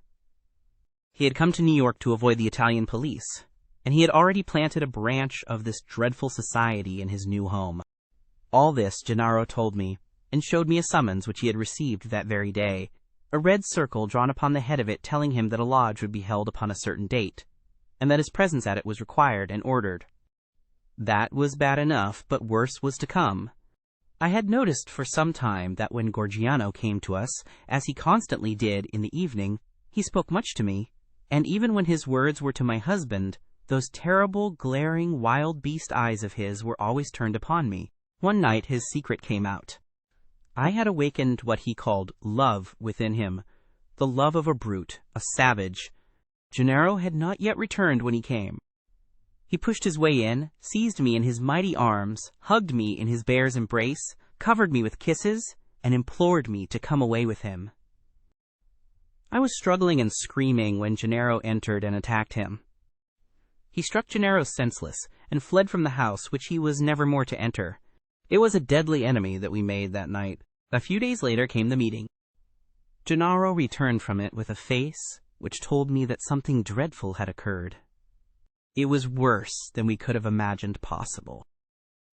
The funds of the society were raised by blackmailing rich Italians and threatening them with violence should they refuse the money.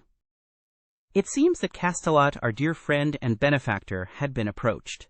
He had refused to yield to threats, and he had handed the notices to the police. It was resolved now that such an example should be made of them as would prevent any other victim from rebelling. At the meeting it was arranged that he and his house should be blown up with dynamite. There was a drawing of lots as to who should carry out the deed. Gennaro saw our enemy's cruel face smiling at him as he dipped his hand in the bag. No doubt it had been prearranged in some fashion, for it was the fatal disc with the red circle upon it, the mandate for murder, which lay upon his palm. He was to kill his best friend, or he was to expose himself and me to the vengeance of his comrades. It was part of their fiendish system to punish those whom they feared or hated by injuring not only their own persons, but those whom they loved, and it was the knowledge of this which hung as a terror over my poor Gennaro's head and drove him nearly crazy with apprehension. All that night we sat together, our arms round each other, each strengthening each for the troubles that lay before us. The very next evening had been fixed for the attempt. By midday my husband and I were on our way to London, but not before he had given our benefactor full warning of this danger, and had also left such information for the police as would safeguard his life for the future. The rest, gentlemen, you know for yourselves. We were sure that our enemies would be behind us like our own shadows. Gorgiano had his private reasons for vengeance, but in any case, we knew how ruthless, cunning, and untiring he could be. Both Italy and America are full of stories of his dreadful powers. If ever they were exerted, it would be now. My darling made use of the few clear days which our start had given us in arranging for a refuge for me, in such a fashion that no possible danger could reach me. For his own part, he wished to be free that he might communicate both with the American and with the Italian police. I do not myself know where he lived, or how. All that I learned was through the columns of a newspaper. But once as I looked through my window, I saw 2 Italians watching the house, and I understood that in some way Gorgiano had found our retreat. Finally, Gennaro told me, through the paper, that he would signal to me from a certain window, but when the signals came they were nothing but warnings, which were suddenly interrupted. It is very clear to me now that he knew Gorgiano to be close upon him, and that, thank God, he was ready for him when he came. And now, gentlemen, I would ask you whether we have anything to fear from the law, or whether any judge upon earth would condemn my Gennaro for what he has done." "Well, Mr. Gregson," said the American, looking across at the official, "I don't know what your British point of view may be, but I guess that in New York this lady's husband will receive a pretty general vote of thanks." "She will have to come with me and see the chief," Gregson answered. "If what she says is corroborated, I do not think she or her husband has much to fear.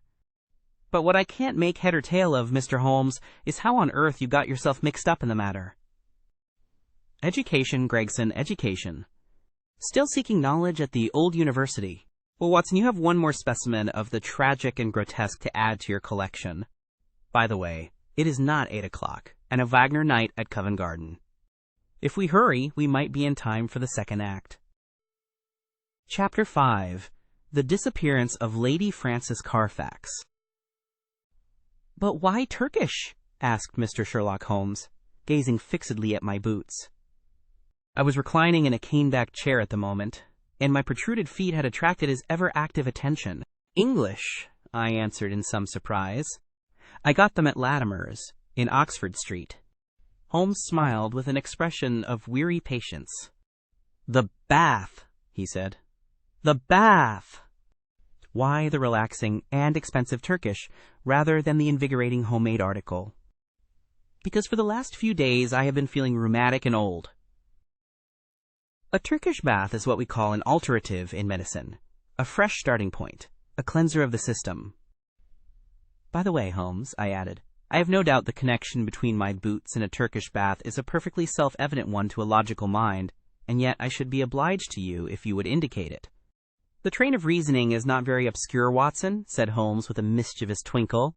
"It belongs to the same elementary class of deduction which I should illustrate if I were to ask you who shared your cab in your drive this morning." "I don't admit that a fresh illustration is an explanation," said I with some asperity. "Bravo, Watson! A very dignified and logical remonstrance. Let me see, what were the points? Take the last one first, the cab. You observe that you have some splashes on the left sleeve and shoulder of your coat. Had you sat in the center of a hansom, you would probably have had no splashes, and if you had, they would certainly have been symmetrical. Therefore it is clear that you sat at the side. Therefore it is equally clear that you had a companion. That is very evident. Absurdly commonplace, is it not? But the boots and the bath? Equally childish. You are in the habit of doing up your boots in a certain way. I see them on this occasion fastened with an elaborate double bow which is not your usual method of tying them. You have, therefore, had them off. Who has tied them? A bootmaker or the boy at the bath? It is unlikely that it is the bootmaker, since your boots are nearly new. Well, what remains? The bath. Absurd, is it not? But, for all that, the Turkish bath has served a purpose. What is that? You say that you have had it because you need a change. Let me suggest that you take one. How would Lausanne do, my dear Watson? First-class tickets and all expenses paid on a princely scale. Splendid. But why? Holmes leaned back in his armchair and took his notebook from his pocket. One of the most dangerous classes in the world, said he, is the drifting and friendless woman. She is the most harmless and often the most useful of mortals, but she is the inevitable inciter of crime in others. She is helpless. She is migratory. She has sufficient means to take her from country to country and from hotel to hotel. She is lost, as often as not, in a maze of obscure pensions and boarding houses. She is a stray chicken in a world of foxes. When she is gobbled up, she is hardly missed. I much fear that some evil has come to the Lady Frances Carfax. I was relieved at this sudden descent from the general to the particular. Holmes consulted his notes. Lady Frances, he continued, is the sole survivor of the direct family of the late Earl of Ruffton. The estates went, as you may remember, in the male line. She was left with limited means, but with some very remarkable old Spanish jewelry of silver, and curiously cut diamonds to which she was fondly attached. Too attached, for she refused to leave them with her banker and always carried them about with her. A rather pathetic figure, the Lady Frances, a beautiful woman, still in fresh middle age, And yet, by a strange change, the last derelict of what only 20 years ago was a goodly fleet. What has happened to her, then? What has happened to the Lady Francis? Is she alive or dead? There is our problem. She is a lady of precise habits, and for 4 years it has been her invariable custom to write every second week to Miss Daubeny, her old governess, who has long retired and lives in Camberwell. It is this Miss Daubeny who has consulted me. Nearly 5 weeks have passed without a word. The last letter was from the Hotel National at Lausanne. Lady Francis seems to have left there, and given no address. The family are anxious, and as they are exceedingly wealthy, no sum will be spared if we can clear the matter up. Is Miss Daubeny the only source of information? Surely she had other correspondents? There is one correspondent who is a sure draw, Watson. That is the bank. Single ladies must live, and their passbooks are compressed diaries. She banks at Sylvester's. I have glanced over her account. The last check but one paid her bill at Lausanne, but it was a large one and probably left her with cash in hand. Only one check has been drawn since. To whom, and where? To Miss Marie Devine. There is nothing to show where the check was drawn. It was cashed at the Credit Lyonnais at Montpellier less than 3 weeks ago. The sum was £50. And who is Miss Marie Devine? That also I have been able to discover. Miss Marie Devine was the maid of Lady Francis Carfax. Why she should have paid her this check we have not yet determined. I have no doubt, however, that your researches will soon clear the matter up. My researches, hence the health-giving expedition to Lausanne. You know that I cannot possibly leave London while old Abrahams is in such mortal terror of his life. Besides, on general principles, it is best that I should not leave the country. Scotland Yard feels lonely without me, and it causes an unhealthy excitement among the criminal classes. Go then, my dear Watson, and if my humble counsel can ever be valued at so extravagant a rate as 2 pence a word, it waits your disposal night and day at the end of the Continental wire. 2 days later found me at the Hotel National at Lausanne, where I received every courtesy at the hands of M. Moser, the well-known manager. Lady Francis, as he informed me, had stayed there for several weeks. She had been much liked by all who met her. Her age was not more than 40. She was still handsome, and bore every sign of having in her youth been a very lovely woman. M. Moser knew nothing of any valuable jewelry, but it had been remarked by the servants that the heavy trunk in the lady's bedroom was always scrupulously locked. Marie Devine, the maid, was as popular as her mistress. She was actually engaged to one of the head waiters in the hotel, and there was no difficulty in getting her address. It was 11, Rue de Trajan, Montpellier. All this I jotted down and felt that Holmes himself could not have been more adroit in collecting his facts. Only one corner still remained in the shadow. No light which I possessed could clear up the cause for the lady's sudden departure. She was very happy at Lausanne. There was every reason to believe that she intended to remain for the season in her luxurious rooms overlooking the lake. And yet she had left at a single day's notice, which involved her in the useless payment of a week's rent. Only Jules Vibart, the lover of the maid, had any suggestion to offer. He connected the sudden departure with the visit to the hotel a day or two before of a tall, dark, bearded man. "Un sauvage, un véritable sauvage," cried Jules Vibart. The man had rooms somewhere in the town. He had been seen talking earnestly to Madame on the promenade by the lake. Then he had called. She had refused to see him. He was English, but of his name there was no record. Madame had left the place immediately afterwards. Jules Vibart and, what was of more importance, Jules Vibart's sweetheart, thought that this call and the departure were cause and effect. Only one thing Jules would not discuss. That was the reason why Marie had left her mistress. Of that he could or would say nothing. If I wished to know, I must go to Montpellier and ask her. So ended the first chapter of my inquiry. The second was devoted to the place which Lady Francis Carfax had sought when she left Lausanne. Concerning this there had been some secrecy, which confirmed the idea that she had gone with the intention of throwing someone off her track. Otherwise, why should not her luggage have been openly labeled for Baden? Both she and it reached the Rhenish spa by some circuitous route. This much I gathered from the manager of Cook's local office. So to Baden I went, after dispatching to Holmes an account of all my proceedings, and receiving in reply a telegram of half-humorous commendation. At Baden the track was not difficult to follow. Lady Frances had stayed at the Englischer Hof for a fortnight. While there she had made the acquaintance of a Dr. Schlesinger and his wife, a missionary from South America. Like most lonely ladies, Lady Frances found her comfort and occupation in religion.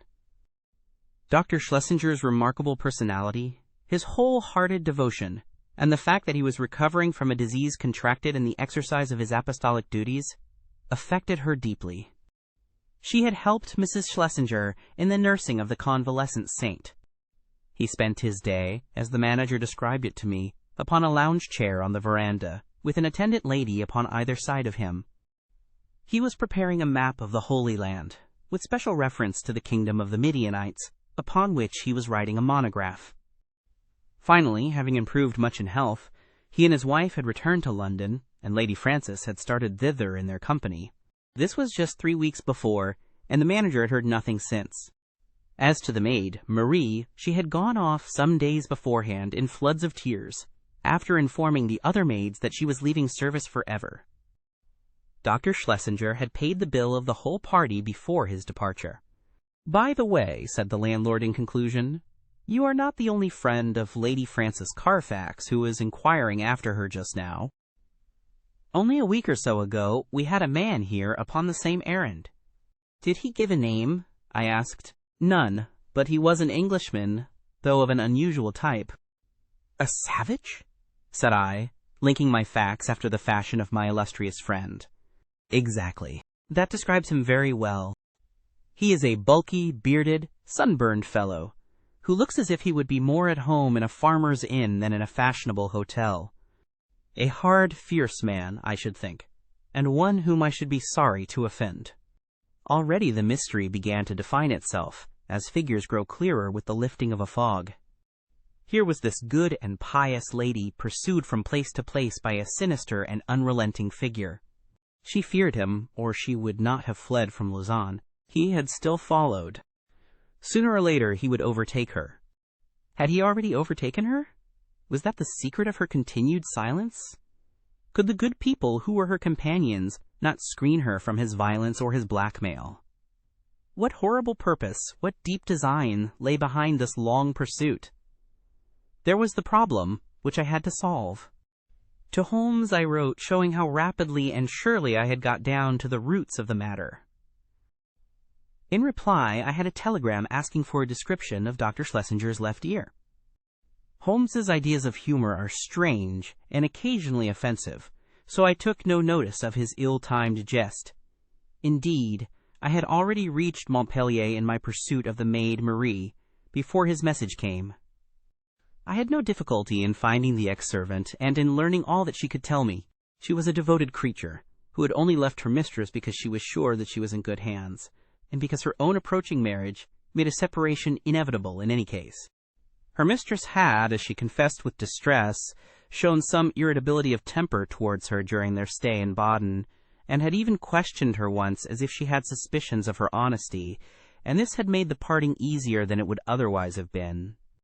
Lady Frances had given her £50 as a wedding present. Like me, Marie viewed with deep distrust the stranger who had driven her mistress from Lausanne. With her own eyes she had seen him seize the lady's wrist with great violence on the public promenade by the lake. He was a fierce and terrible man. She believed that it was out of dread of him that Lady Frances had accepted the escort of the Schlesingers to London. She had never spoken to Marie about it, but many little signs had convinced the maid that her mistress lived in a state of continual nervous apprehension. So far she had got in her narrative, when suddenly she sprang from her chair, and her face was convulsed with surprise and fear. "See!" she cried. "The miscreant follows still. There is the very man of whom I speak." Through the open sitting-room window I saw a huge, swarthy man with a bristling black beard, walking slowly down the center of the street, and staring eagerly at the numbers of the houses. It was clear that, like myself, he was on the track of the maid. Acting upon the impulse of the moment, I rushed out and accosted him. "You're an Englishman," I said. "What if I am?" he asked with a most villainous scowl. "May I ask what your name is?" "No, you may not," said he with decision. The situation was awkward, but the most direct way is often the best. "Where is the Lady Frances Carfax?" I asked. He stared at me with amazement. "What have you done with her? Why have you pursued her? I insist upon an answer," said I. The fellow gave a bellow of anger and sprang upon me like a tiger. I have held my own in many a struggle, but the man had a grip of iron and the fury of a fiend. His hand was on my throat, and my senses were nearly gone before an unshaven French ouvrier in a blue blouse darted out from a cabaret opposite, with a cudgel in his hand, and struck my assailant a sharp crack over the forearm, which made him leave go his hold. He stood for an instant, fuming with rage, and uncertain whether he should not renew his attack. Then, with a snarl of anger, he left me and entered the cottage from which I had just come. I turned to thank my preserver, who stood beside me in the roadway. "Well, Watson," said he, "a very pretty hash you have made of it. I rather think you had better come back with me to London by the night express." An hour afterwards, Sherlock Holmes, in his usual garb and style, was seated in my private room at the hotel. His explanation of his sudden and opportune appearance was simplicity itself, for, finding that he could get away from London, he determined to head me off at the next obvious point of my travels. In the disguise of a working man, he had sat in the cabaret, waiting for my appearance. "And a singularly consistent investigation you have made, my dear Watson," said he. "I cannot at the moment recall any possible blunder which you have omitted. The total effect of your proceeding has been to give the alarm everywhere, and yet to discover nothing." "Perhaps you would have done no better," I answered bitterly. "There is no perhaps about it. I have done better. Here is the Honorable Philip Green, who is a fellow lodger with you in this hotel, and we may find him the starting point for a more successful investigation." A card had come up on a salver, and it was followed by the same bearded ruffian who had attacked me in the street. He started when he saw me. "What is this, Mr. Holmes?" he asked. "I had your note, and I have come. But what has this man to do with the matter?" "This is my old friend and associate, Dr. Watson, who is helping us in this affair." The stranger held out a huge, sunburned hand with a few words of apology. "I hope I didn't harm you. When you accused me of hurting her, I lost my grip of myself. Indeed, I'm not responsible in these days. My nerves are like live wires. But this situation is beyond me. What I want to know in the first place, Mr. Holmes, is how in the world you came to hear of my existence at all." "I am in touch with Miss Daubeny, Lady Frances's governess." "Old Susan Daubeny with the mob cap. I remember her well, and she remembers you. It was in the days before you found it better to go to South Africa." "Ah, I see you know my whole story." "I need hide nothing from you. I swear to you, Mr. Holmes, that there never was in this world a man who loved a woman with a more wholehearted love than I had for Frances. I was a wild youngster, I know, not worse than others of my class. But her mind was pure as snow. She could not bear a shadow of coarseness. So, when she came to hear of things that I had done, she would have no more to say to me. And yet she loved me, that is the wonder of it. Loved me well enough to remain single all her sainted days, just for my sake alone. When the years had passed and I had made my money at Barberton, I thought perhaps I could seek her out and soften her. I had heard that she was still unmarried. I found her at Lausanne and tried all I knew. She weakened, I think, but her will was strong, and when next I called, she had left the town. I traced her to Baden, and then, after a time, heard that her maid was here. I'm a rough fellow, fresh from a rough life, and when Dr. Watson spoke to me as he did, I lost hold of myself for a moment. But for God's sake, tell me what has become of the Lady Frances." "That is for us to find out," said Sherlock Holmes with peculiar gravity. "What is your London address, Mr. Green?" "The Langham Hotel will find me." "Then may I recommend that you return there and be on hand in case I should want you? I have no desire to encourage false hopes, but you may rest assured that all that can be done will be done for the safety of Lady Frances. I can say no more for the instant. I will leave you this card, so that you may be able to keep in touch with us." Now, Watson, if you will pack your bag, I will cable to Mrs. Hudson to make one of her best efforts for 2 hungry travelers at 7:30 tomorrow." A telegram was awaiting us when we reached our Baker Street rooms, which Holmes read with an exclamation of interest and threw across to me. "Jagged or torn," was the message, and the place of origin, Baden. "What is this?" I asked. "It is everything," Holmes answered. "You may remember my seemingly irrelevant question as to this clerical gentleman's left ear. You did not answer it." "I had left Baden, and could not inquire." "Exactly. For this reason I sent a duplicate to the manager of the Englischer Hof, whose answer lies here." "What does it show?" "It shows, my dear Watson, that we are dealing with an exceptionally astute and dangerous man. The Reverend Dr. Schlesinger, missionary from South America, is none other than Holy Peters, one of the most unscrupulous rascals that Australia has ever evolved, and for a young country, it has turned out some very finished types. His particular specialty is the beguiling of lonely ladies by playing upon their religious feelings, and his so-called wife, an Englishwoman named Fraser, is a worthy helpmate. The nature of his tactics suggested his identity to me, and this physical peculiarity, he was badly bitten in a saloon fight at Adelaide in '89, confirmed my suspicion.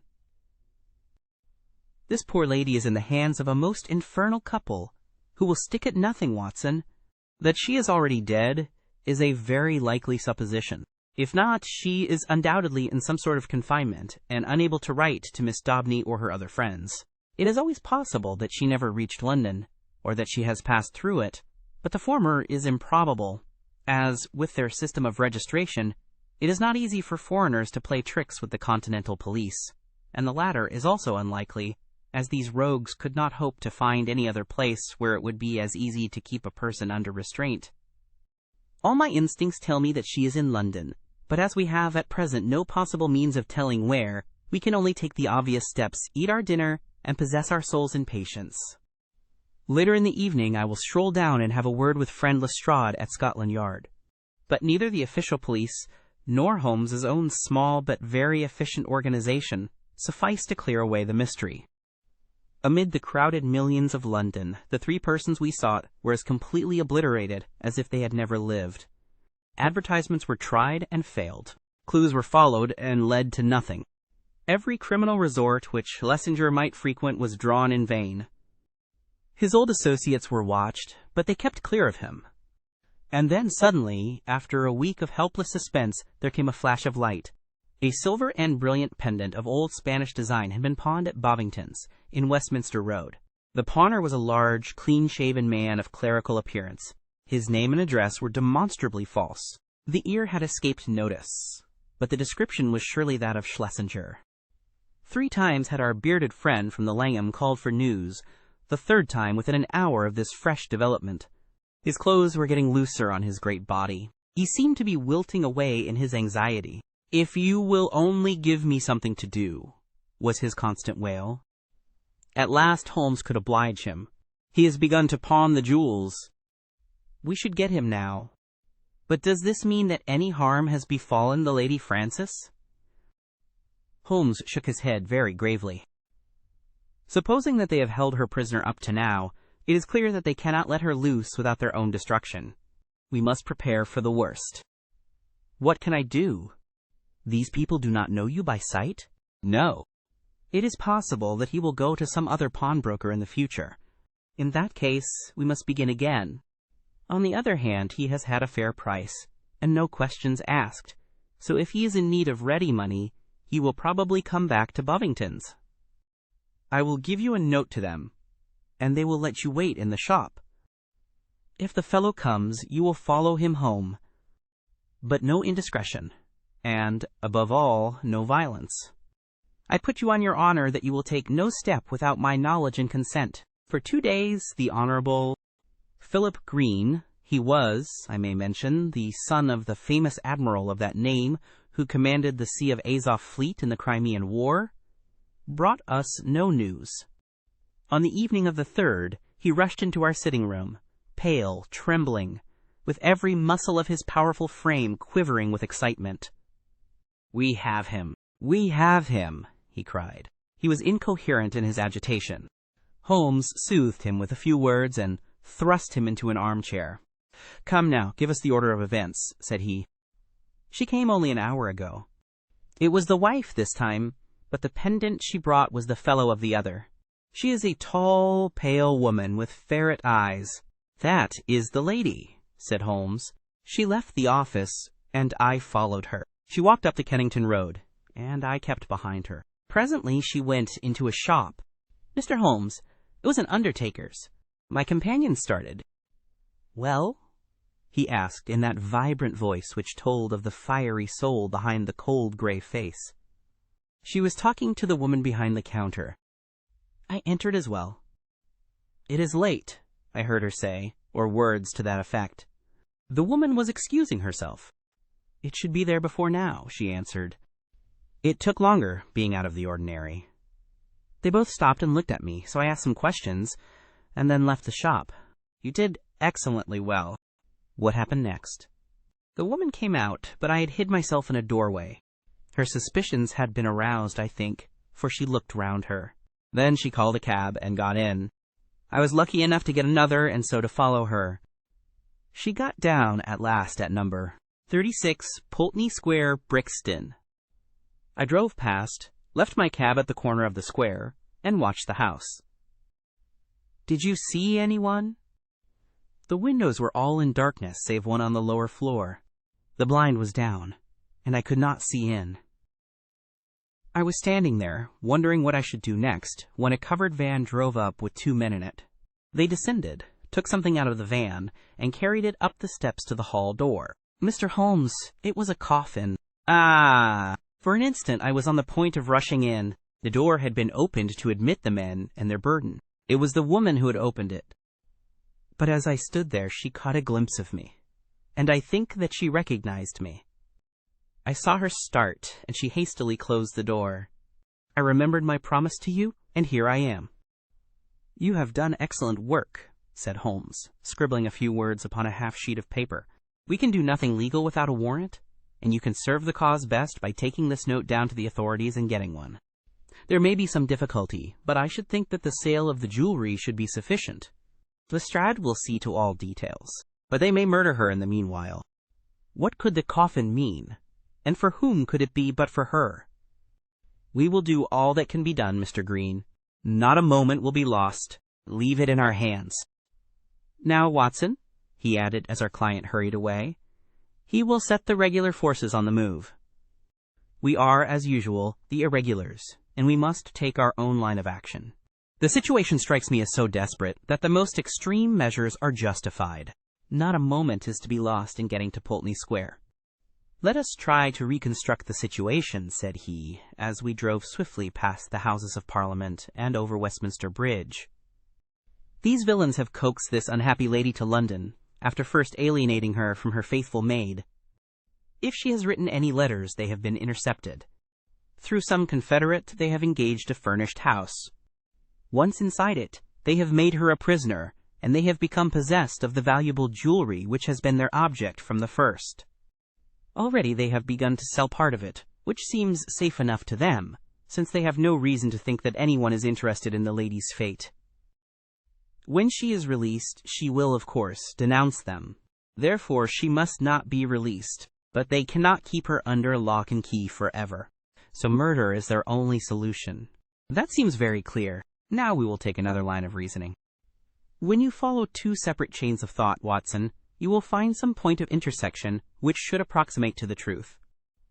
We will start now not from the lady but from the coffin and argue backward. That incident proves, I fear, beyond all doubt, that the lady is dead. It points also to an orthodox burial with proper accompaniment of medical certificate and official sanction. Had the lady been obviously murdered, they would have buried her in a hole in the back garden. But here all is open and regular. What does this mean? Surely that they have done her to death in some way which has deceived the doctor and simulated a natural end, poisoning perhaps. And yet how strange that they should ever let a doctor approach her unless he were a confederate, which is hardly a credible proposition. Could they have forged a medical certificate? Dangerous, Watson. Very dangerous. No, I hardly see them doing that. Pull up, cabby. This is evidently the undertaker's, for we have just passed the pawnbroker's.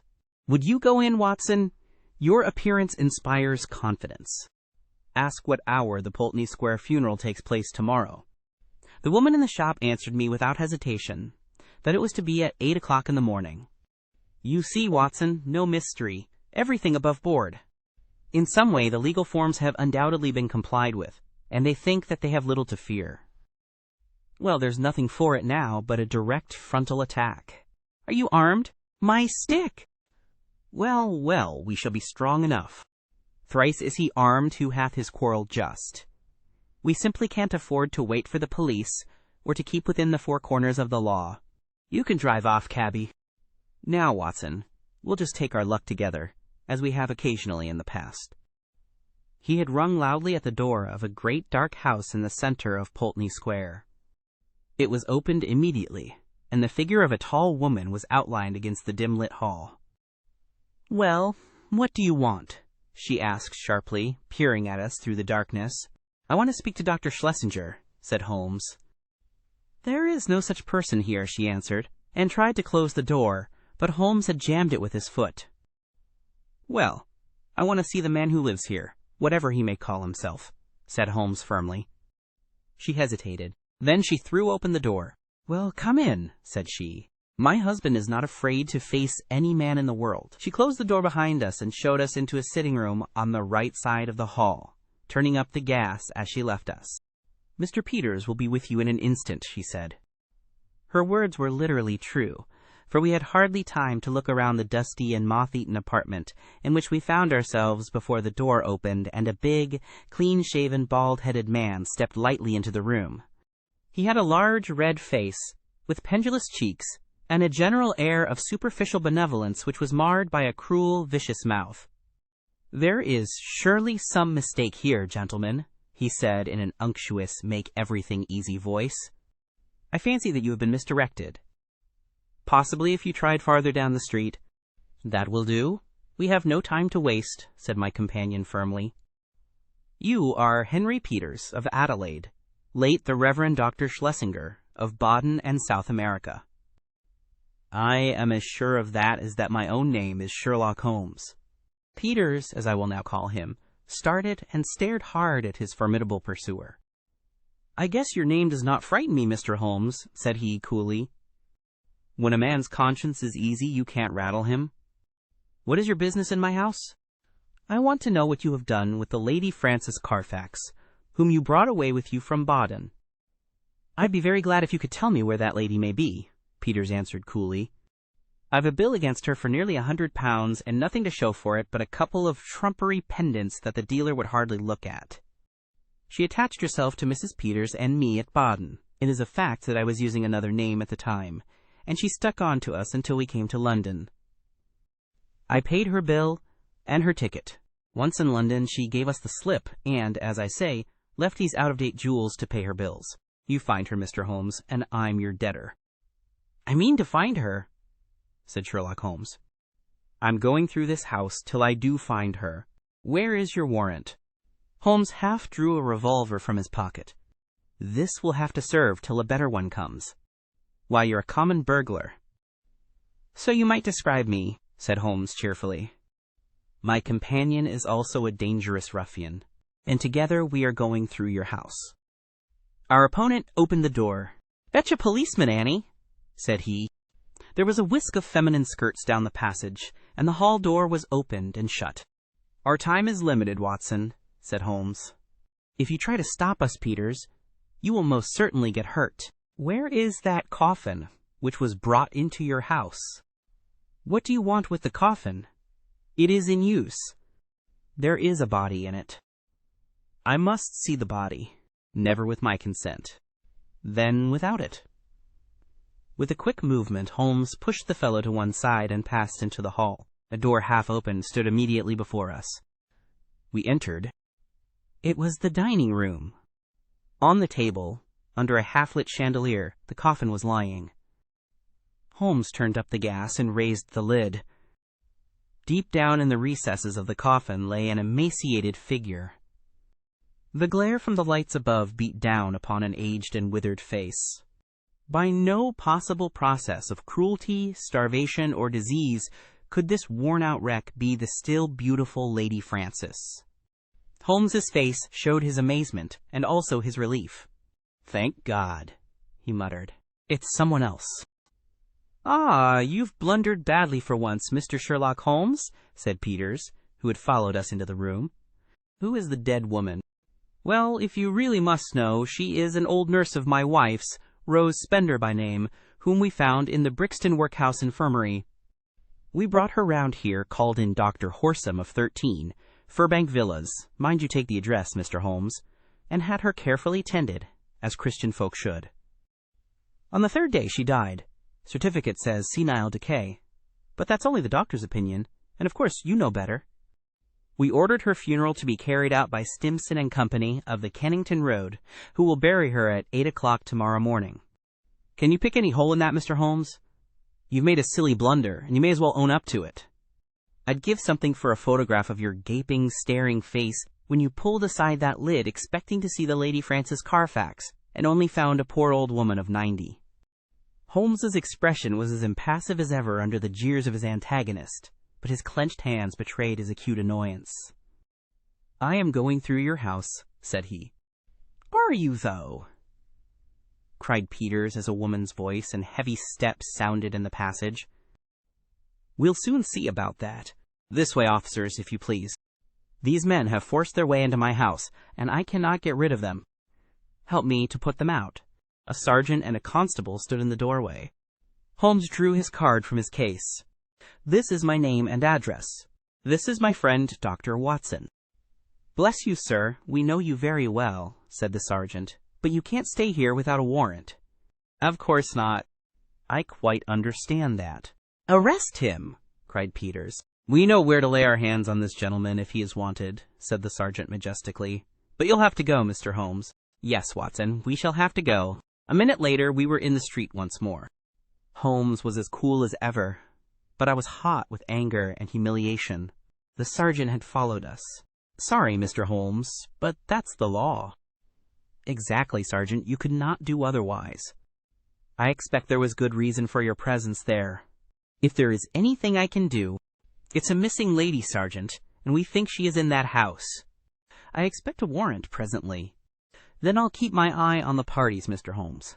If anything comes along, I will surely let you know." It was only 9 o'clock, and we were off full cry upon the trail at once. First we drove to Brixton Workhouse Infirmary, where we found that it was indeed the truth that a charitable couple had called some days before, that they had claimed an imbecile old woman as a former servant, and that they had obtained permission to take her away with them. No surprise was expressed at the news that she had since died. The doctor was our next goal. He had been called in, had found the woman dying of pure senility, had actually seen her pass away, and had signed the certificate in due form. I assure you that everything was perfectly normal, and there was no room for foul play in the matter, said he. Nothing in the house had struck him as suspicious, save that for people of their class it was remarkable that they should have no servant. So far, and no further went the doctor. Finally we found our way to Scotland Yard.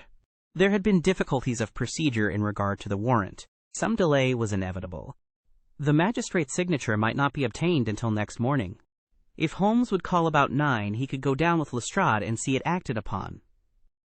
So ended the day, save that near midnight our friend, the sergeant, called to say that he had seen flickering lights here and there in the windows of the great dark house, but that no one had left it, and none had entered. We could but pray for patience and wait for the morrow. Sherlock Holmes was too irritable for conversation and too restless for sleep. I left him smoking hard, with his heavy dark brows knotted together, and his long, nervous fingers tapping upon the arms of his chair as he turned over in his mind every possible solution of the mystery. Several times in the course of the night I heard him prowling about the house. Finally, just after I had been called in the morning, he rushed into my room. He was in his dressing gown, but his pale, hollow-eyed face told me that his night had been a sleepless one. "What time was the funeral? 8, was it not?" he asked eagerly. "Well, it is 7:20 now." "Good heavens, Watson, what has become of any brains that God has given me?" Quick, man, quick. It's life or death, 100 chances on death to 1 on life. I'll never forgive myself, never, if we are too late. 5 minutes had not passed before we were flying in a hansom down Baker Street. But even so, it was 25 to 8 as we passed Big Ben, and 8 struck as we tore down the Brixton Road. But others were late as well as we. 10 minutes after the hour, the hearse was still standing at the door of the house, and even as our foaming horse came to a halt, the coffin, supported by 3 men, appeared on the threshold. Holmes darted forward and barred their way. "Take it back!" he cried, laying his hand on the breast of the foremost. "Take it back this instant!" "What the devil do you mean?" "Once again, I ask you, where is your warrant?" shouted the furious Peters, his big, red face glaring over the farther end of the coffin. "The warrant is on its way. The coffin shall remain in the house until it comes." The authority in Holmes's voice had its effect upon the bearers. Peters had suddenly vanished into the house, and they obeyed these new orders. "Quick, Watson, quick! Here is a screwdriver!" he shouted as the coffin was replaced upon the table. "Here's one for you, my man. A sovereign if the lid comes off in a minute. Ask no questions. Work away. That's good. Another. And another. Now pull all together. It's giving. It's giving. Ah, that does it at last." With a united effort, we tore off the coffin lid. As we did so, there came from the inside a stupefying and overpowering smell of chloroform. A body lay within, its head all wreathed in cotton wool, which had been soaked in the narcotic. Holmes plucked it off and disclosed the statuesque face of a handsome and spiritual woman of middle age. In an instant he had passed his arm round the figure and raised her to a sitting position.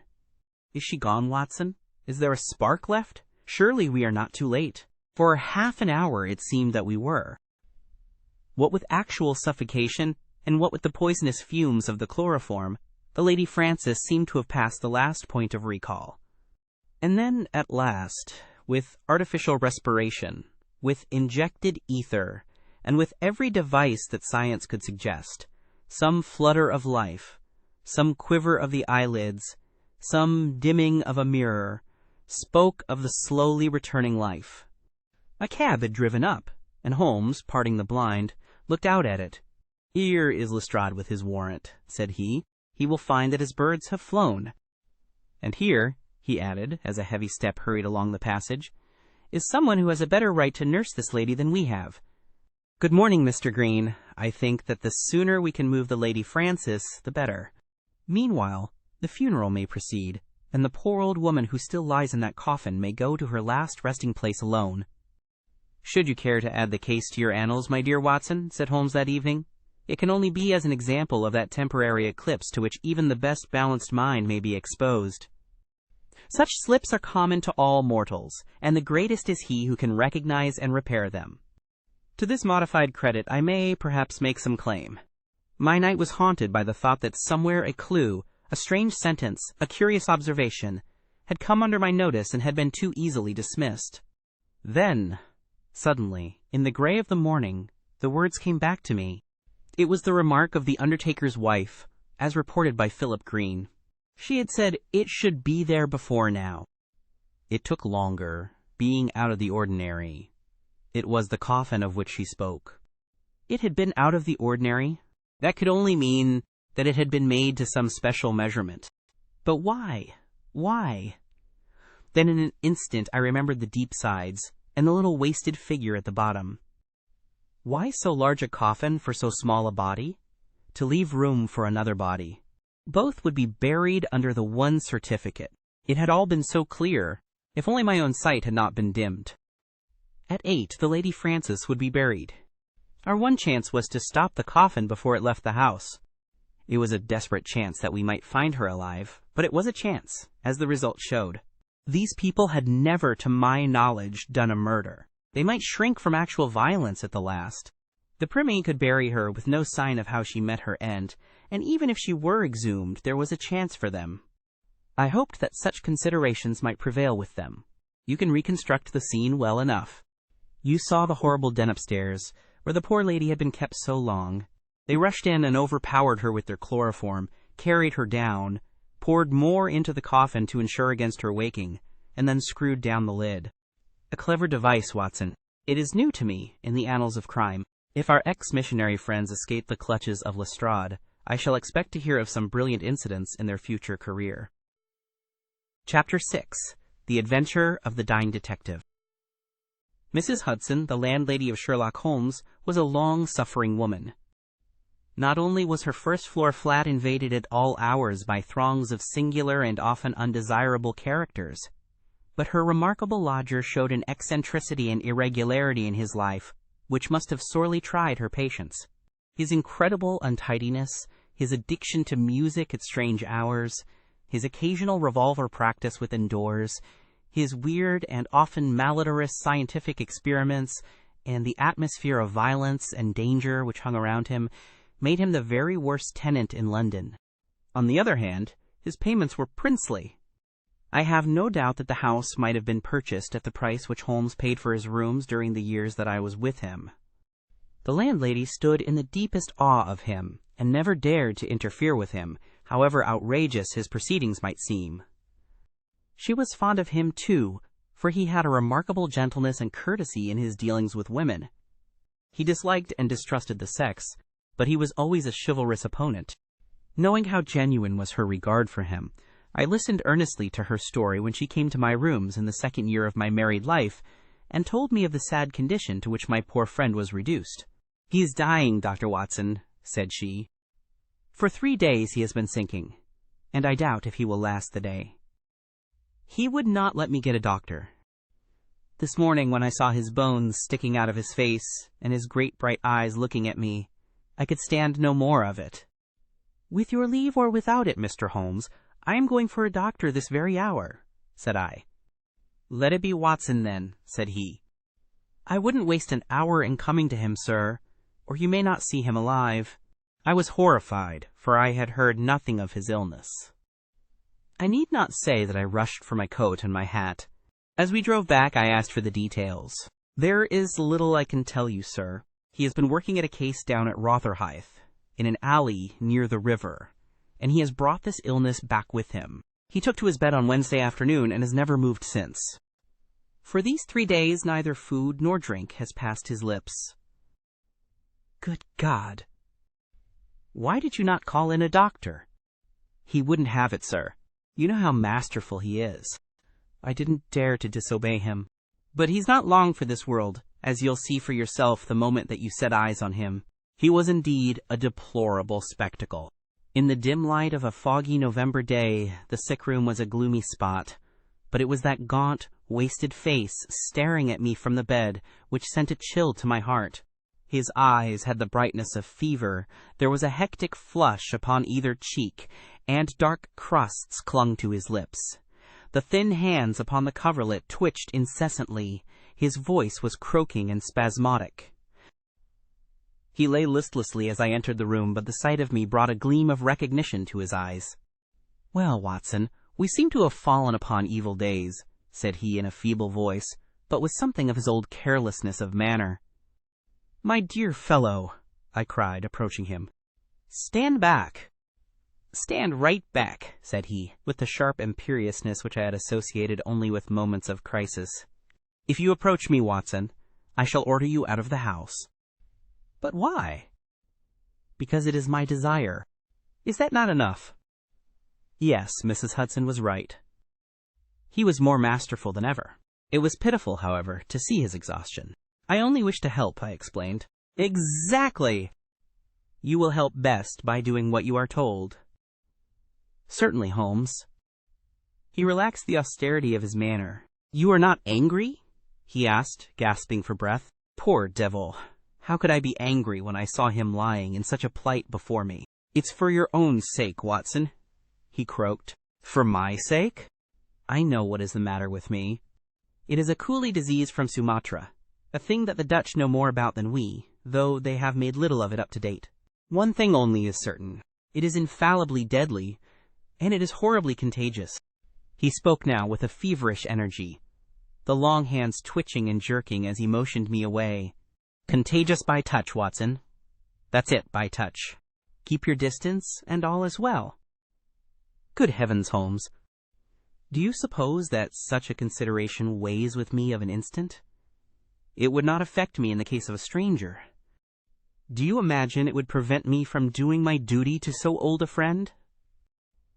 Again I advanced, but he repulsed me with a look of furious anger. If you will stand there, I will talk. If you do not, you must leave the room. I have so deep a respect for the extraordinary qualities of Holmes that I have always deferred to his wishes, even when I least understood them. But now all my professional instincts were aroused. Let him be my master elsewhere. I at least was his in a sick room. Holmes, said I, you are not yourself.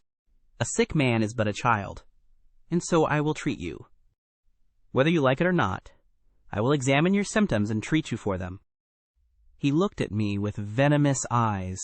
If I am to have a doctor, whether I will or not, let me at least have someone in whom I have confidence, said he. Then you have none in me? In your friendship, certainly. But facts are facts, Watson, and, after all, you are only a general practitioner with very limited experience and mediocre qualifications. It is painful to have to say these things, but you leave me no choice. I was bitterly hurt. Such a remark is unworthy of you, Holmes. It shows me very clearly the state of your own nerves. But if you have no confidence in me, I would not intrude my services. Let me bring Sir Jasper Meek or Penrose Fisher or any of the best men in London. But someone you must have, and that is final. If you think that I am going to stand here and see you die without either helping you myself or bringing anyone else to help you, then you have mistaken your man. You mean well, Watson, said the sick man with something between a sob and a groan. Shall I demonstrate your own ignorance? What do you know, pray, of Tapanuli fever? What do you know of the Black Formosa corruption? I have never heard of either. There are many problems of disease, many strange pathological possibilities in the East, Watson. He paused after each sentence to collect his failing strength. I have learned so much during some recent researches, which have a medico-criminal aspect. It was in the course of them that I contracted this complaint. You can do nothing. Possibly not. But I happen to know that Dr. Ainstree, the greatest living authority upon tropical disease, is now in London.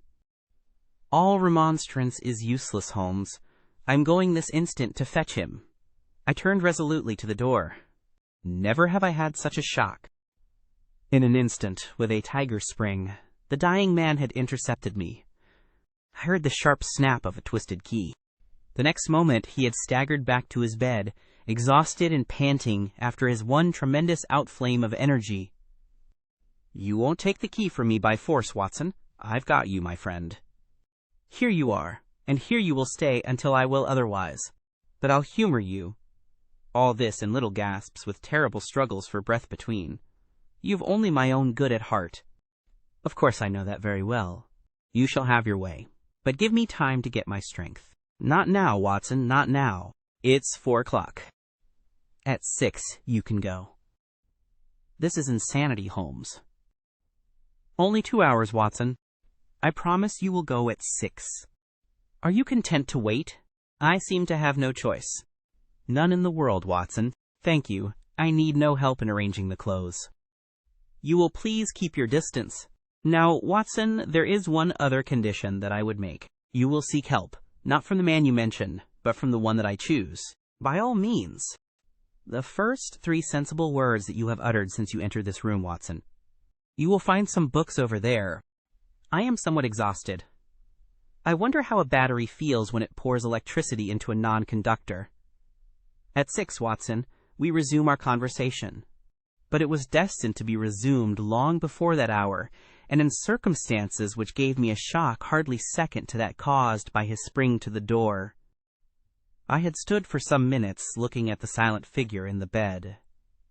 His face was almost covered by the clothes, and he appeared to be asleep. Then, unable to settle down to reading, I walked slowly round the room, examining the pictures of celebrated criminals with which every wall was adorned. Finally, in my aimless perambulation, I came to the mantelpiece. A litter of pipes, tobacco pouches, syringes, penknives, revolver cartridges, and other debris was scattered over it. In the midst of these was a small, black-and-white ivory box with a sliding lid. It was a neat little thing, and I had stretched out my hand to examine it more closely when it was a dreadful cry that he gave, a yell which might have been heard down the street. My skin went cold and my hair bristled at that horrible scream. As I turned, I caught a glimpse of a convulsed face and frantic eyes. I stood paralyzed, with the little box in my hand. "Put it down. Down. This instant, Watson. This instant, I say." His head sank back upon the pillow, and he gave a deep sigh of relief as I replaced the box upon the mantelpiece. "I hate to have my things touched, Watson. You know that I hate it. You fidget me beyond endurance. You, a doctor, you are enough to drive a patient into an asylum. Sit down, man, and let me have my rest." The incident left a most unpleasant impression upon my mind. The violent and causeless excitement, followed by this brutality of speech, so far removed from his usual suavity, showed me how deep was the disorganization of his mind. Of all ruins, that of a noble mind is the most deplorable. I sat in silent dejection until the stipulated time had passed. He seemed to have been watching the clock as well as I, for it was hardly 6 before he began to talk with the same feverish animation as before. "Now, Watson," said he, "have you any change in your pocket?" "Yes." "Any silver?" "A good deal." "How many half-crowns?" "I have 5. "Ha, too few, too few." "How very unfortunate, Watson. However, such as they are, you can put them in your watch pocket, and all the rest of your money in your left trouser pocket." "Thank you. It will balance you so much better like that." This was raving insanity. He shuddered, and again made a sound between a cough and a sob. "You will now light the gas, Watson, but you will be very careful that not for one instant shall it be more than half on." "I implore you to be careful, Watson." "Thank you, that is excellent." "No, you need not draw the blind. Now you will have the kindness to place some letters and papers upon this table within my reach." "Thank you." "Now some of that litter from the mantelpiece." "Excellent, Watson." "There is a sugar tongs there. Kindly raise that small ivory box with its assistance. Place it here among the papers. Good. You can now go and fetch Mr. Culverton Smith of 13 Lower Burke Street." To tell the truth, my desire to fetch a doctor had somewhat weakened, for poor Holmes was so obviously delirious that it seemed dangerous to leave him. However, he was as eager now to consult the person named as he had been obstinate in refusing. "I never heard the name," said I. "Possibly not, my good Watson. It may surprise you to know that the man upon earth who is best versed in this disease is not a medical man, but a planter. Mr. Culverton Smith is a well-known resident of Sumatra, now visiting London. An outbreak of the disease upon his plantation, which was distant from medical aid, caused him to study it himself, with some rather far-reaching consequences. He is a very methodical person, and I did not desire you to start before 6, because I was well aware that you would not find him in his study. If you could persuade him to come here and give us the benefit of his unique experience of this disease, the investigation of which has been his dearest hobby, I cannot doubt that he could help me." I gave Holmes's remarks as a consecutive whole, and will not attempt to indicate how they were interrupted by gaspings for breath and those clutchings of his hands which indicated the pain from which he was suffering. His appearance had changed for the worse during the few hours that I had been with him. Those hectic spots were more pronounced, the eyes shone more brightly out of darker hollows, and a cold sweat glimmered upon his brow. He still retained, however, the jaunty gallantry of his speech. To the last gasp he would always be the master. "You will tell him exactly how you have left me," said he. "You will convey the very impression which is in your own mind. A dying man, a dying and delirious man. Indeed, I cannot think why the whole bed of the ocean is not one solid mass of oysters, so prolific the creatures seem. I am wandering. Strange how the brain controls the brain. What was I saying, Watson? My directions for Mr. Culverton Smith. Ah, yes, I remember. My life depends upon it. Plead with him, Watson. There is no good feeling between us. His nephew, Watson.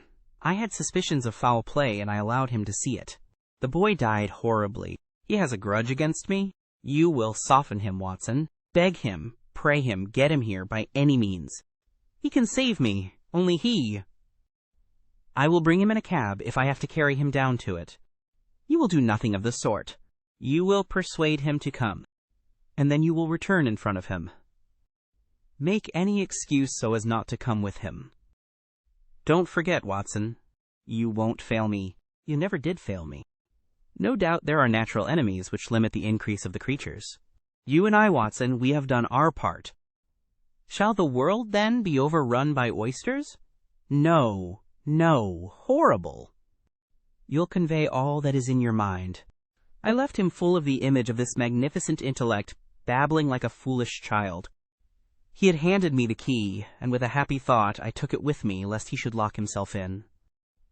Mrs. Hudson was waiting, trembling and weeping, in the passage. Behind me, as I passed from the flat, I heard Holmes' high, thin voice in some delirious chant. Below, as I stood whistling for a cab, a man came on me through the fog. "How is Mr. Holmes, sir?" he asked. It was an old acquaintance, Inspector Morton of Scotland Yard, dressed in unofficial tweeds. "He is very ill," I answered. He looked at me in a most singular fashion. Had it not been too fiendish, I could have imagined that the gleam of the fanlight showed exultation in his face. "I hear some rumor of it," said he. The cab had driven up, and I left him. Lower Burke Street proved to be a line of fine houses lying in the vague borderland between Notting Hill and Kensington. The particular one at which my cabman pulled up had an air of smug and demure respectability in its old-fashioned iron railings, its massive folding door, and its shining brasswork. All was in keeping with a solemn butler who appeared framed in the pink radiance of a tinted electrical light behind him. "Yes." "Mr. Culverton-Smith is in." "Dr. Watson!" "Very good, sir. I will take up your card." My humble name and title did not appear to impress Mr. Culverton-Smith. Through the half-open door I heard a high, petulant, penetrating voice. "Who is this person? What does he want? Dear me, Staples, how often have I said that I am not to be disturbed in my hours of study?" There came a gentle flow of soothing explanation from the butler. "Well, I won't see him, Staples. I can't have my work interrupted like this. I am not at home." "Say so. Tell him to come in the morning if he really must see me." Again the gentle murmur. "Well, well, give him that message. He can come in the morning, or he can stay away. My work must not be hindered." I thought of Holmes tossing upon his bed of sickness, and counting the minutes, perhaps, until I could bring help to him. It was not a time to stand upon ceremony. His life depended upon my promptness. Before the apologetic butler had delivered his message, I had pushed past him and was in the room. With a shrill cry of anger, a man rose from a reclining chair beside the fire. I saw a great yellow face, coarse-grained and greasy, with heavy double chin, and two sullen, menacing gray eyes which glared at me from under tufted and sandy brows. A high, bald head had a small velvet smoking cap, poised coquettishly upon one side of its pink curve. The skull was of enormous capacity, and yet as I looked down I saw to my amazement that the figure of the man was small and frail, twisted in the shoulders and back, like one who has suffered from rickets in his childhood. "What's this?" he cried in a high, screaming voice. "What is the meaning of this intrusion? Didn't I send you word that I would see you tomorrow morning?" "I am sorry," said I, "but the matter cannot be delayed. Mr. Sherlock Holmes." The mention of my friend's name had an extraordinary effect upon the little man. The look of anger passed in an instant from his face. His features became tense and alert. "Have you come from Holmes?" he asked. "I have just left him." "What about Holmes? How is he?" "He is desperately ill." "That is why I have come." The man motioned me to a chair and turned to resume his own. As he did so, I caught a glimpse of his face in the mirror over the mantelpiece. I could have sworn that it was set in a malicious and abominable smile. Yet I persuaded myself that it must have been some nervous contraction which I had surprised, for he turned to me an instant later with genuine concern upon his features. "I am sorry to hear this," said he. I only know Mr. Holmes through some business dealings which we have had, but I have every respect for his talents and his character. He is an amateur of crime, as I am of disease. For him the villain, for me the microbe. There are my prisons," he continued, pointing to a row of bottles and jars which stood upon a side table. "Among those gelatin cultivations, some of the very worst offenders in the world are now doing time. It was on account of your special knowledge that Mr. Holmes desired to see you. He has a high opinion of you, and thought that you were the one man in London who could help him." The little man started, and the jaunty smoking cap slid to the floor. "Why?" he asked. "Why should Mr. Holmes think that I could help him in his trouble?"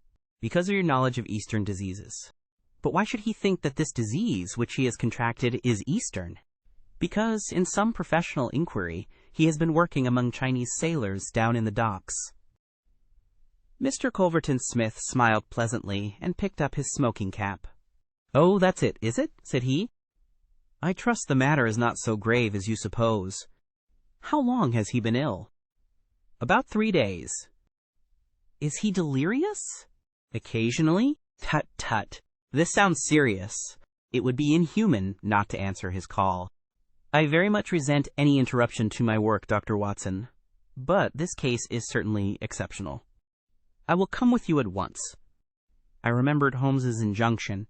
"I have another appointment," said I. "Very good. I will go alone. I have a note of Mr. Holmes's address. You can rely upon my being there within half an hour at most." It was with a sinking heart that I re-entered Holmes's bedroom. For all that I knew, the worst might have happened in my absence. To my enormous relief, he had improved greatly in the interval. His appearance was as ghastly as ever, but all trace of delirium had left him, and he spoke in a feeble voice, it is true, but with even more than his usual crispness and lucidity. "Well, did you see him, Watson?" "Yes, he is coming." "Admirable, Watson, admirable. You are the best of messengers." "He wished to return with me." "That would never do, Watson. That would be obviously impossible." "Did he ask what ailed me?" "I told him about the Chinese in the East End." "Exactly." "Well, Watson, you have done all that a good friend could. You can now disappear from the scene." "I must wait and hear his opinion, Holmes." "Of course you must. But I have reasons to suppose that this opinion would be very much more frank and valuable if he imagines that we are alone. There is just room behind the head of my bed, Watson." "My dear Holmes." "I fear there is no alternative, Watson.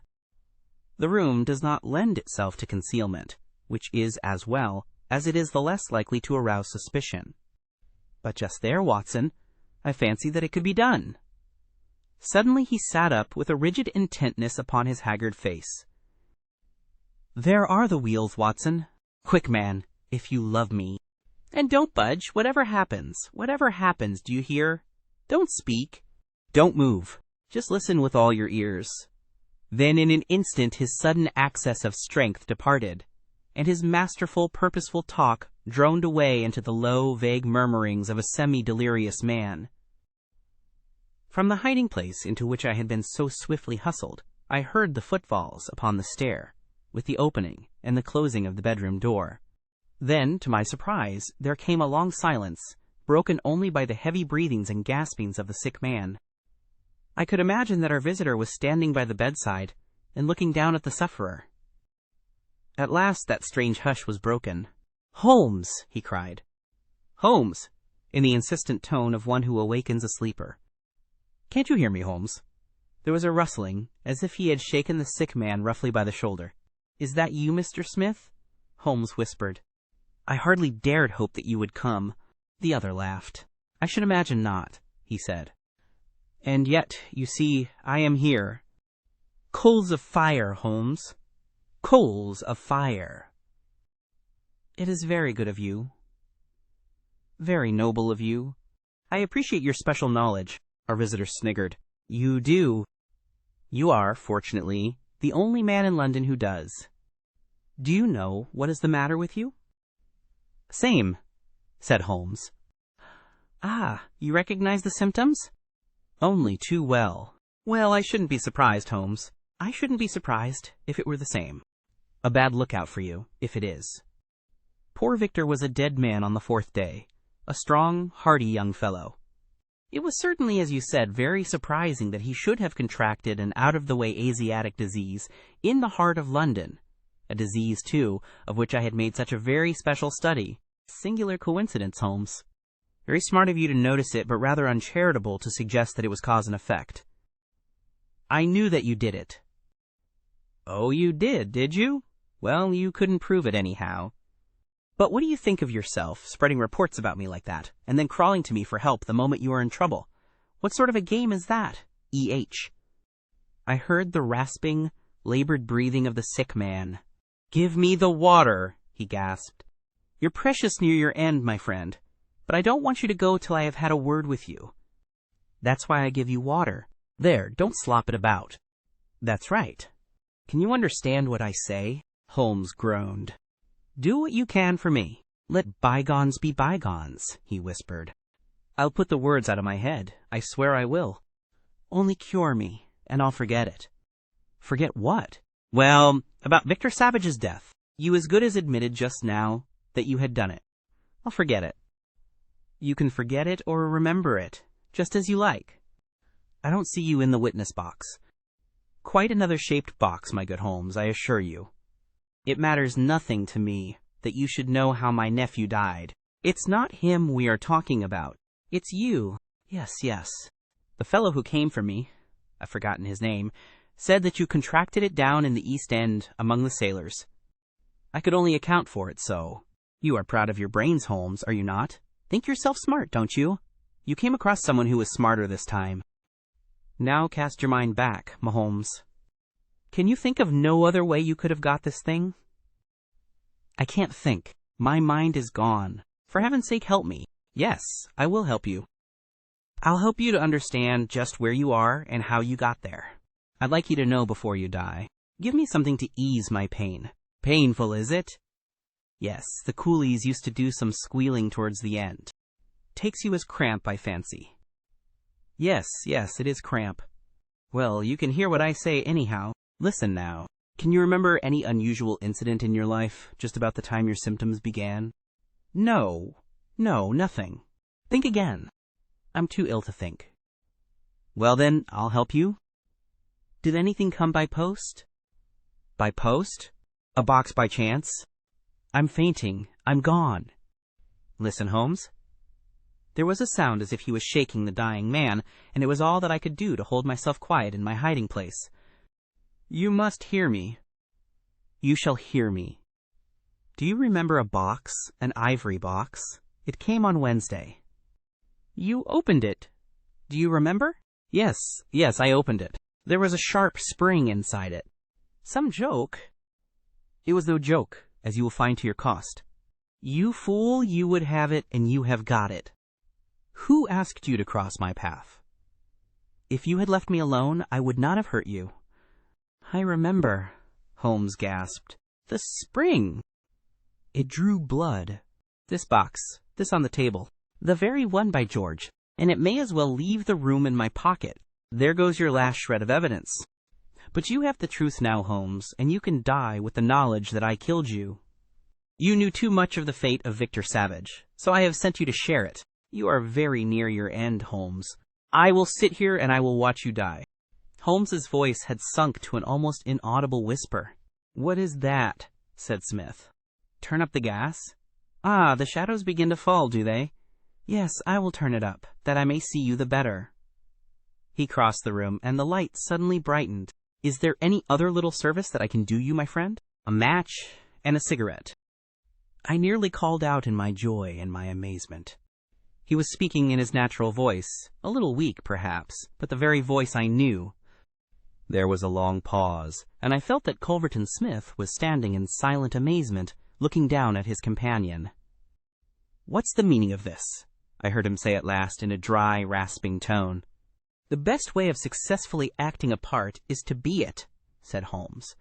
I give you my word that for 3 days I have tasted neither food nor drink until you were good enough to pour me out that glass of water. But it is the tobacco which I find most irksome. Ah, here are some cigarettes. I heard the striking of a match. That is very much better. Halloa! Halloa! Do I hear the step of a friend? There were footfalls outside. The door opened and Inspector Morton appeared. All is in order, and this is your man, said Holmes. The officer gave the usual cautions.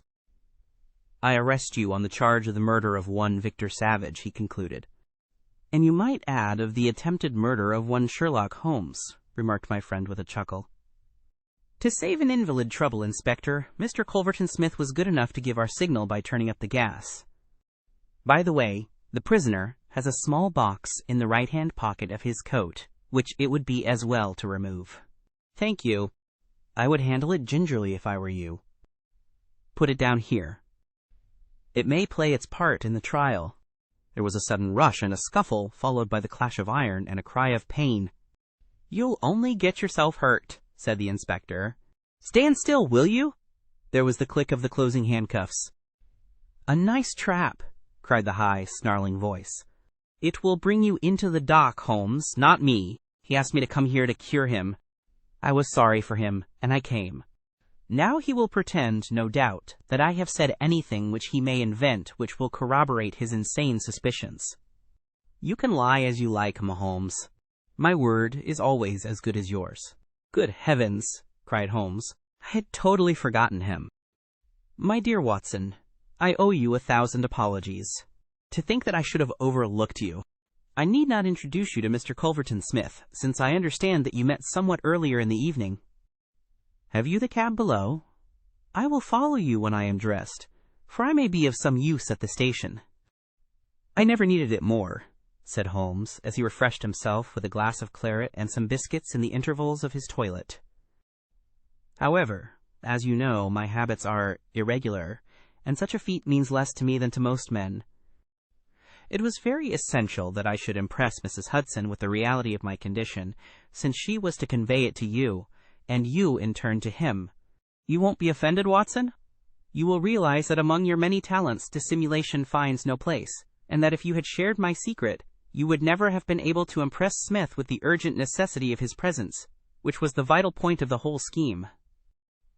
Knowing his vindictive nature, I was perfectly certain that he would come to look upon his handiwork. But your appearance, Holmes, your ghastly face? 3 days of absolute fast does not improve one's beauty, Watson.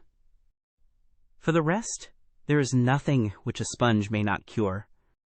With Vaseline upon one's forehead, belladonna in one's eyes, rouge over the cheekbones, and crusts of beeswax round one's lips, a very satisfying effect can be produced.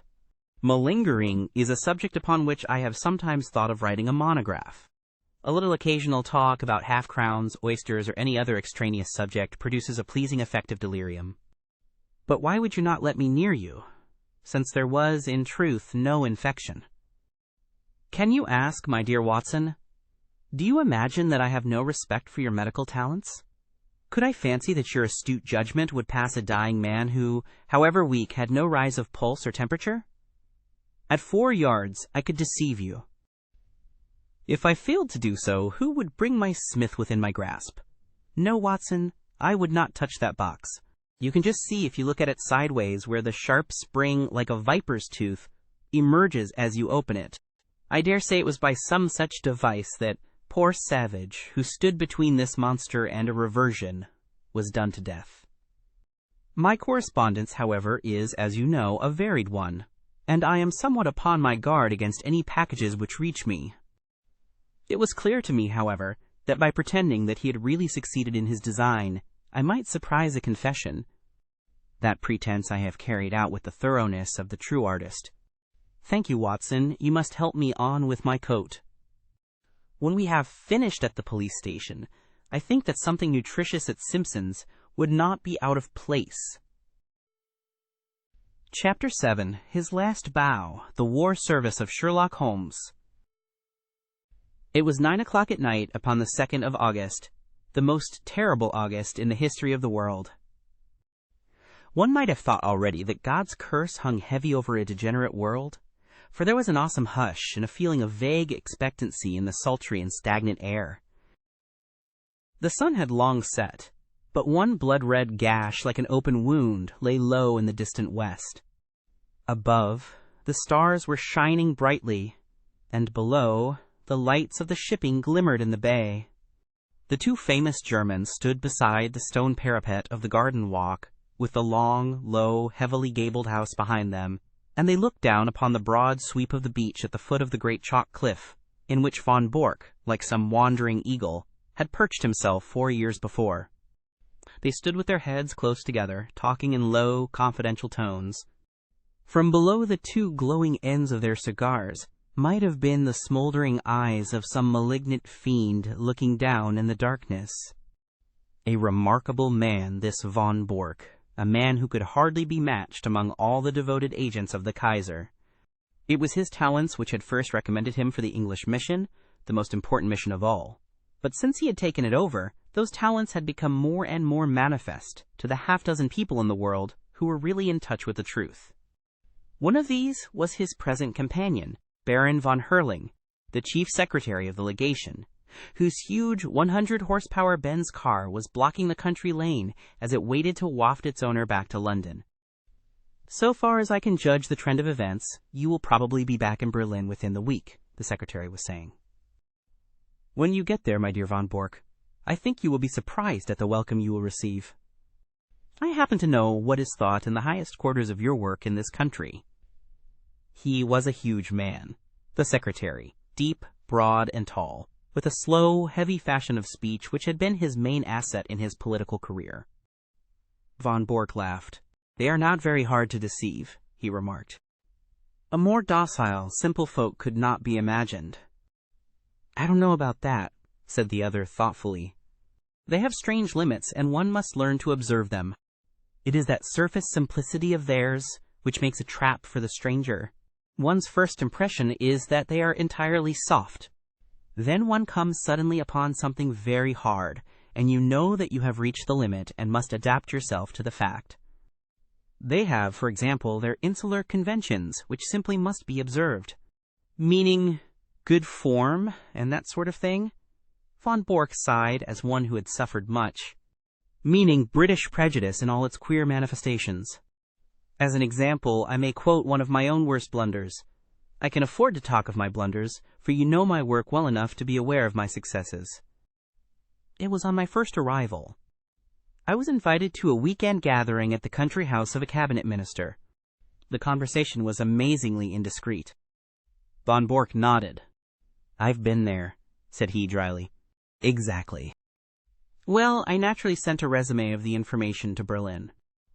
Unfortunately, our good chancellor is a little heavy-handed in these matters, and he transmitted a remark which showed that he was aware of what had been said. This, of course, took the trail straight up to me. You've no idea the harm that it did me. There was nothing soft about our British hosts on that occasion, I can assure you. I was 2 years living it down. Now you, with this sporting pose of yours. No, don't call it a pose. A pose is an artificial thing. This is quite natural. I am a born sportsman. I enjoy it. Well, that makes it the more effective. You yacht against them, you hunt with them, you play polo, you match them in every game, your four-in-hand takes the prize at Olympia. I have even heard that you go the length of boxing with the young officers. What is the result? Nobody takes you seriously. You are a good old sport. Quite a decent fellow for a German. A hard-drinking nightclub, knockabout town, devil-may-care young fellow. And all the time this quiet country house of yours is the center of half the mischief in England, and the sporting squire the most astute Secret Service man in Europe. Genius, my dear von Bork. Genius. You flatter me, Baron. But certainly I may claim my 4 years in this country have not been unproductive. I've never shown you my little store. Would you mind stepping in for a moment? The door of the study opened straight on to the terrace. Von Bork pushed it back, and, leading the way, he clicked the switch of the electric light. He then closed the door behind the bulky form which followed him, and carefully adjusted the heavy curtain over the latticed window.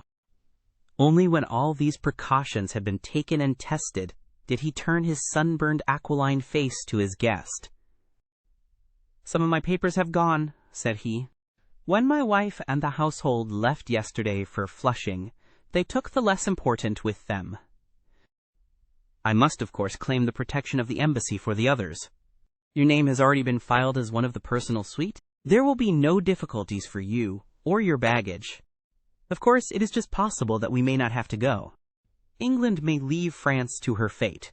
We are sure that there is no binding treaty between them. And Belgium? Yes, and Belgium too. Von Bork shook his head. I don't see how that could be. There is a definite treaty there. She could never recover from such a humiliation. She would at least have peace for the moment. But her honor? Tut, my dear sir, we live in a utilitarian age. Honor is a medieval conception. Besides, England is not ready. It is an inconceivable thing, but even our special war tax of 50 million, which one would think made our purpose as clear as if we had advertised it on the front page of the Times, has not roused these people from their slumbers. Here and there one hears a question. It is my business to find an answer. Here and there also there is an irritation. It is my business to soothe it. But I can assure you that so far as the essentials go, the storage of munitions, the preparation for submarine attack, the arrangements for making high explosives, nothing is prepared. How then can England come in? Especially when we have stirred her up such a devil's brew of Irish civil war, window-breaking furies, and God knows what to keep her thoughts at home. She must think of her future. Ah, that is another matter. I fancy that in the future we have our own very definite plans about England, and that your information will be very vital to us. It is today or tomorrow with Mr. John Bull. If he prefers today, we are perfectly ready. If it is tomorrow, we shall be more ready still. I should think they would be wiser to fight with allies than without them, but that is their own affair. This week is their week of destiny. But you were speaking of your papers. He sat in the armchair with a light shining upon his broad, bald head, while he puffed sedately at his cigar. The large oak-paneled, book-lined room had a curtain hung in the further corner. When this was drawn, it disclosed a large, brass-bound safe. Von Bork detached a small key from his watch chain, and after some considerable manipulation of the lock, he swung open the heavy door. "Look," said he, standing clear with a wave of his hand. The light shone vividly into the open safe, and the secretary of the embassy gazed with an absorbed interest at the rows of stuffed pigeonholes with which it was furnished. Each pigeonhole had its label, and his eyes, as he glanced along them, read a long series of such titles as Fords, Harbor Defenses, Aeroplanes, Ireland, Egypt, Portsmouth Forts, the Channel, Rosyth, and a score of others. Each compartment was bristling with papers and plans. "Colossal," said the secretary. Putting down his cigar, he softly clapped his fat hands. "And all in 4 years, Baron. Not such a bad show for the hard-drinking, hard-riding country squire. But the gem of my collection is coming, and there is the setting all ready for it." He pointed to a space over which naval signals was printed. "But you have a good dossier there already. Out of date and waste paper. The Admiralty in some way got the alarm, and every code has been changed. It was a blow, Baron, the worst setback in my whole campaign. But thanks to my checkbook and the good Altamont, all will be well tonight." The Baron looked at his watch and gave a guttural exclamation of disappointment. "Well, I really can wait no longer. You can imagine that things are moving at present in Carlton Terrace, and that we have all to be at our posts. I had hoped to be able to bring news of your great coup." "Did Altamont name no hour?" Von Bork pushed over a telegram. "Will come without fail tonight and bring new sparking plugs. Altamont." "Sparking plugs, E.H.? You see, he poses as a motor expert, and I keep a full garage. In our code, everything likely to come up is named after some spare part. If he talks of a radiator, it is a battleship, of an oil pump, a cruiser, and so on. Sparking plugs are naval signals." "From Portsmouth at midday," said the secretary, examining the superscription. "By the way, what do you give him?" £500 for this particular job. Of course he has a salary as well. The greedy rogue. They are useful, these traitors, but I grudge them their blood money." "I grudge Altamont nothing. He is a wonderful worker. If I pay him well, at least he delivers the goods, to use his own phrase." Besides, he is not a traitor. I assure you that our most pan-Germanic Junker is a sucking dove in his feelings towards England, as compared with a real, bitter Irish-American. Oh, an Irish-American? If you heard him talk, you would not doubt it. Sometimes I assure you I can hardly understand him. He seems to have declared war on the King's English, as well as on the English King. Must you really go? He may be here any moment. No, I'm sorry, but I have already overstayed my time. We shall expect you early tomorrow, and when you get that signal book through the little door on the Duke of York's steps, you can put a triumphant finest to your record in England. What? Tokay! He indicated a heavily sealed, dust-covered bottle, which stood with 2 high glasses upon a salver. May I offer you a glass before your journey? No thanks, but it looks like revelry. Altamont has a nice taste in wines, and he took a fancy to my Tokay. He is a touchy fellow, and needs humoring in small things. I have to study him, I assure you. They had strolled out onto the terrace again, and along it to the further end, where, at a touch from the Baron's chauffeur, the great car shivered and chuckled. Those are the lights of Harwich, I suppose, said the secretary, pulling on his dust coat. How still and peaceful it all seems. There may be other lights within the week, and the English coast a less tranquil place. The heavens, too, may not be quite so peaceful if all that the good Zeppelin promises us comes true.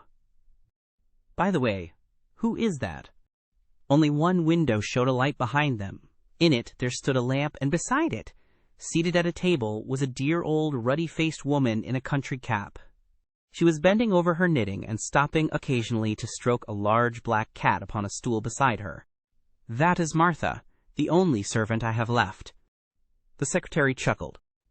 She might almost personify Britannia, said he, with her complete self-absorption and general air of comfortable somnolence. Well, au revoir, von Bork. With a final wave of his hand, he sprang into the car, and a moment later the 2 golden cones from the headlights shot through the darkness. The secretary lay back in the cushions of the luxurious limousine, with his thoughts so full of the impending European tragedy that he hardly observed that as his car swung around the village street, it nearly passed over a little Ford coming in the opposite direction. Von Bork walked slowly back to the study when the last gleams of the motor lamps had faded into the distance. As he passed, he observed that his old housekeeper had put out her lamp and retired. It was a new experience to him, the silence and darkness of his widespread house, for his family and household had been a large one. It was a relief to him, however, to think that they were all in safety, and that, but for that one old woman who had lingered in the kitchen, he had the whole place to himself. There was a good deal of tidying up to do inside his study, and he set himself to do it until his keen, handsome face was flushed with the heat of the burning papers. A leather valise stood beside his table, and into this he began to pack very neatly and systematically the precious contents of his safe. He had hardly got started with the work, however, when his quick ears caught the sounds of a distant car. Instantly he gave an exclamation of satisfaction, strapped up the valise, shut the safe, locked it, and hurried out onto the terrace. He was just in time to see the lights of a small car come to a halt at the gate. A passenger sprang out of it and advanced swiftly towards him, while the chauffeur, a heavily built, elderly man with a gray mustache, settled down like one who resigns himself to a long vigil. Well? Asked von Bork eagerly, running forward to meet his visitor. For answer the man waved a small brown paper parcel triumphantly above his head. You can give me the glad hand tonight, mister, he cried. I'm bringing home the bacon at last. The signals? Same as I said in my cable. Every last one of them, semaphore, lamp code, Marconi, a copy, mind you, not the original. That was too dangerous. But it's the real goods, and you can lay to that. He slapped the German upon the shoulder with a rough familiarity from which the other winced. Come in, he said. I'm all alone in the house. I was only waiting for this. Of course a copy is better than the original. If an original were missing, they would change the whole thing. You think it's all safe about the copy? The Irish-American had entered the study and stretched his long limbs from the armchair. He was a tall, gaunt man of 60, with clear-cut features and a small goatee beard which gave him a general resemblance to the caricatures of Uncle Sam. A half-smoked, sodden cigar hung from the corner of his mouth, and as he sat down he struck a match and relit it. Making ready for a move? He remarked as he looked round him. Say, mister, he added, as his eyes fell upon the safe from which the curtain was now removed. You don't tell me you keep your papers in that? Why not? Gosh, in a wide-open contraption like that, and they reckon you to be some spy. Why, a Yankee crook would be into that with a can opener. If I'd known that any letter of mine was going to lie loose in a thing like that, I'd have been a mug to write to you at all. It would puzzle any crook to force that safe, von Bork answered. You won't cut that metal with any tool. But the lock. No, it's a double combination lock. You know what that is? Search me, said the American. Well, you need a word as well as a set of figures before you can get the lock to work. He rose and showed a double radiating disc round the keyhole. This outer one is for the letters, the inner one for the figures. Well, that's fine. So it's not quite as simple as you thought. It was 4 years ago that I had it made, and what do you think I chose for the word and figures? It's beyond me. Well, I chose August for the word and 1914 for the figures, and here we are. The American's face showed his surprise and admiration. My, but that was smart. You had it down to a fine thing. Yes, a few of us even then could have guessed the date. Here it is, and I'm shutting down tomorrow morning. Well, I guess you'll have to fix me up also. I'm not staying in this gold-darned country all on my lonesome. In a week or less, from what I see, John Bull will be on his hind legs and fair ramping. I'd rather watch him from over the water. But you're an American citizen? Well, so is Jack James an American citizen, but he's doing time in Portland all the same. It cuts no ice with a British copper to tell him you're an American citizen. It's British law and order over here, says he. By the way, mister, talking of Jack James, it seems to me you don't do much to cover your men. What do you mean? Von Bork asked sharply. Well, you are their employer, ain't you? It's up to you to see that they don't fall down. But they do fall down, and when did you ever pick 'em up? There's James. It was James's own fault. You know that yourself. He was too self-willed for the job. James was a bonehead. I give you that. Then there was Hollis. The man was mad. Well, he went a bit woozy towards the end. It's enough to make a man bughouse when he has to play a part from morning to night with 100 guys all ready to set the coppers wise to him. But now there is Steiner. Von Bork started violently, and his ruddy face turned a shade paler. What about Steiner? Well, they've got him, that's all. They raided his store last night, and he and his papers are all in Portsmouth jail. You'll go off, and he, poor devil, will have to stand the racket, and lucky if he gets off with his life. That's why I want to get over the water as soon as you do. Von Bork was a strong, self-contained man, but it was easy to see that the news had shaken him. How could they have got on to Steiner? He muttered. That's the worst blow yet. Well, you nearly had a worse one, for I believe they are not far off me. You don't mean that. Sure thing. My landlady down Fratton Way had some inquiries, and when I heard of it, I guessed it was time for me to hustle. But what I want to know, mister, is how the coppers know these things. Steiner is the 5th man you've lost since I signed on with you, and I know the name of the 6th if I don't get a move on. How do you explain it? And ain't you ashamed to see your men go down like this? Von Bork flushed crimson. How dare you speak in such a way? If I didn't dare things, mister, I wouldn't be in your service. But I'll tell you straight what is in my mind. I've heard that with you German politicians, when an agent has done his work, you are not sorry to see him put away. Von Bork sprang to his feet.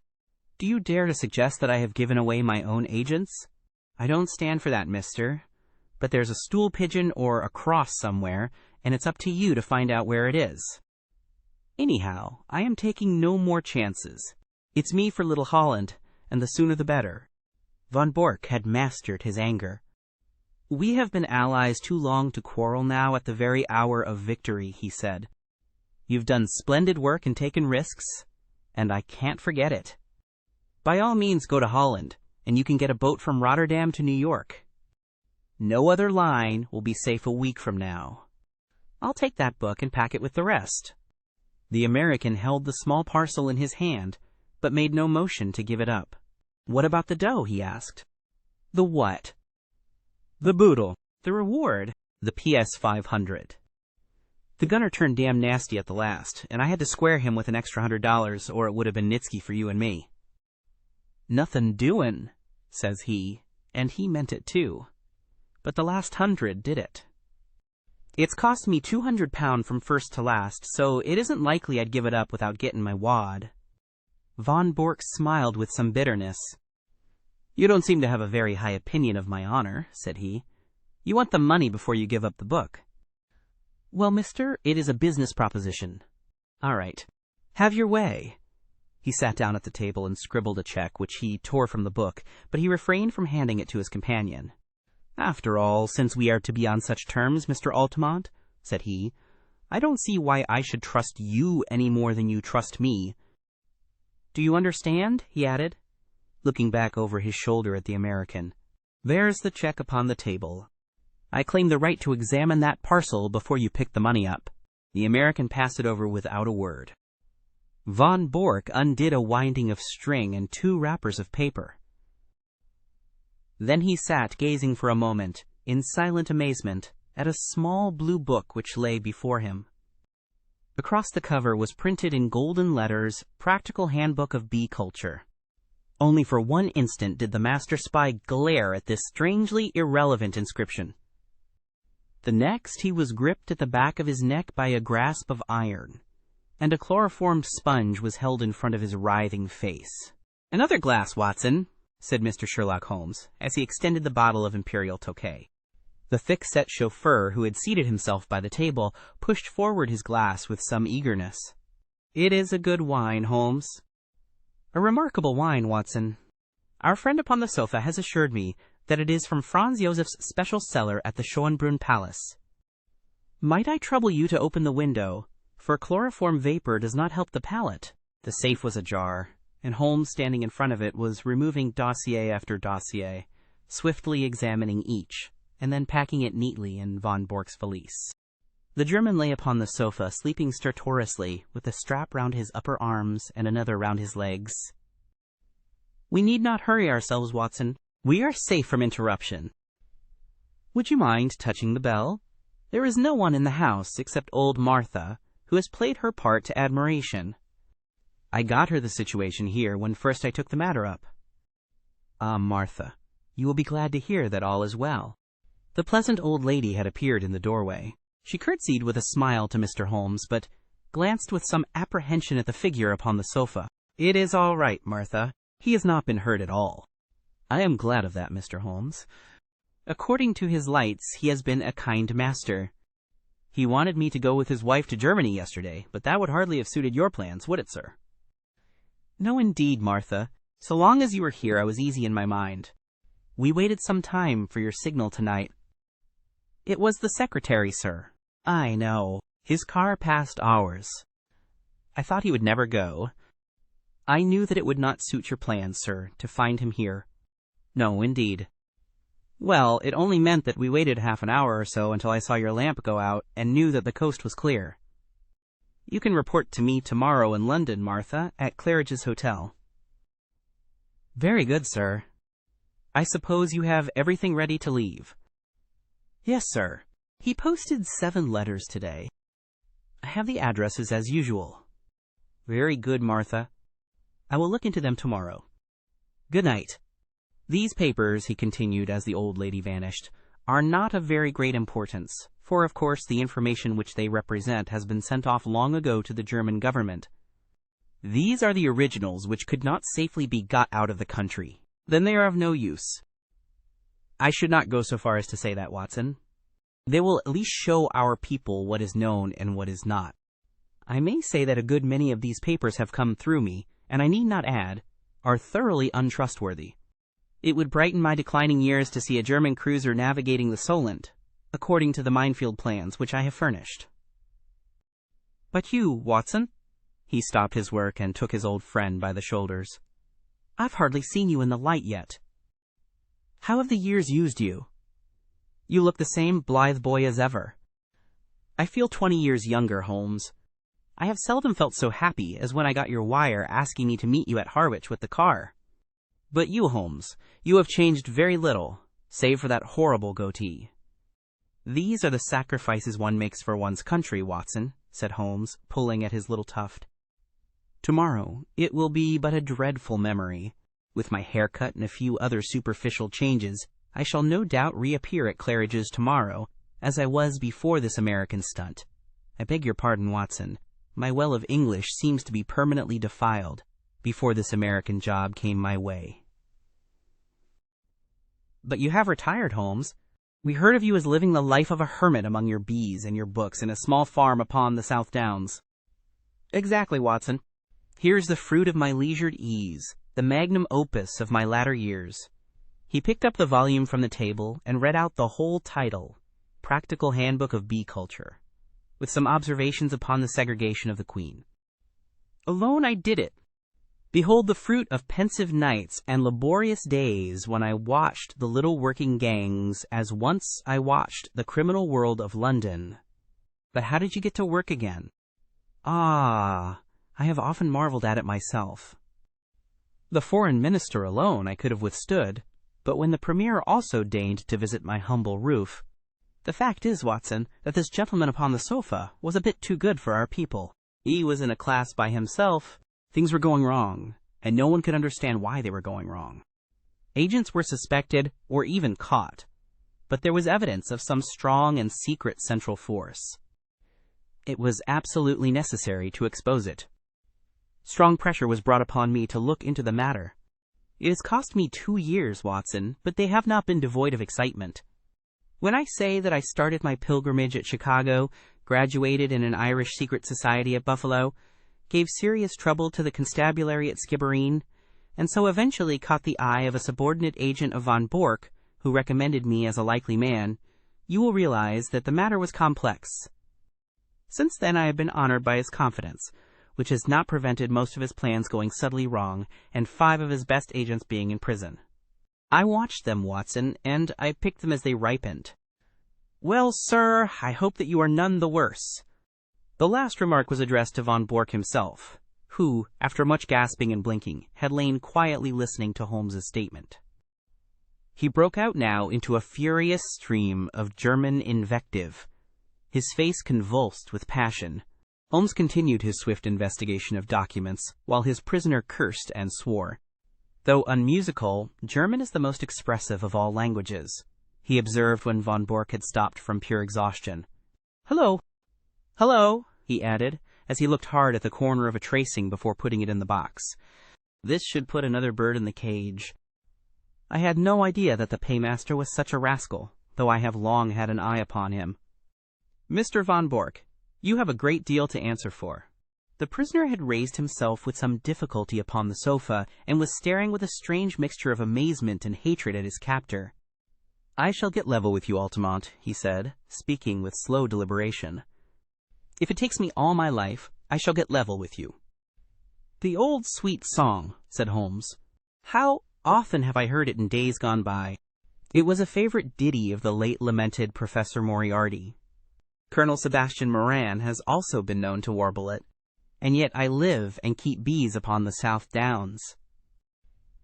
Curse you, you double traitor, cried the German, straining against his bonds and glaring murder from his furious eyes. No, no, it is not so bad as that, said Holmes, smiling. As my speech surely shows you, Mr. Altamont of Chicago had no existence in fact. I used him, and he is gone. Then who are you? It is really immaterial who I am, but since the matter seems to interest you, Mr. von Bork, I may say that this is not my first acquaintance with the members of your family.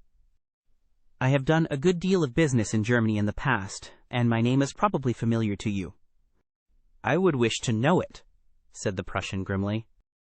It was I who brought about the separation between Irene Adler and the late King of Bohemia, when your cousin Heinrich was the imperial envoy. It was I also who saved from murder, by the nihilist Kloppmann, Count von und zu Grafenstein, who is your mother's elder brother. It was I... Von Bork sat up in amazement. There is only one man, he cried. Exactly, said Holmes. Von Bork groaned and sank back on the sofa. And most of that information came through you, he cried.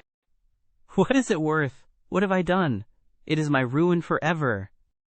"It is certainly a little untrustworthy," said Holmes.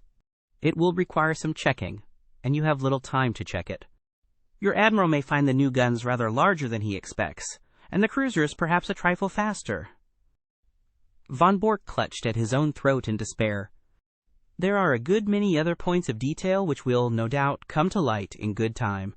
But you have one quality which is very rare in a German, Mr. Von Bork. You are a sportsman, and you will bear me no ill will when you realize that you, who have outwitted so many other people, have at last been outwitted yourself. After all, you have done your best for your country, and I have done my best for mine, and what could be more natural? Besides," he added, not unkindly, as he laid his hand upon the shoulder of the prostrate man, "it is better than to fall before some ignoble foe. These papers are now ready, Watson. If you will help me with our prisoner, I think that we may get started for London at once."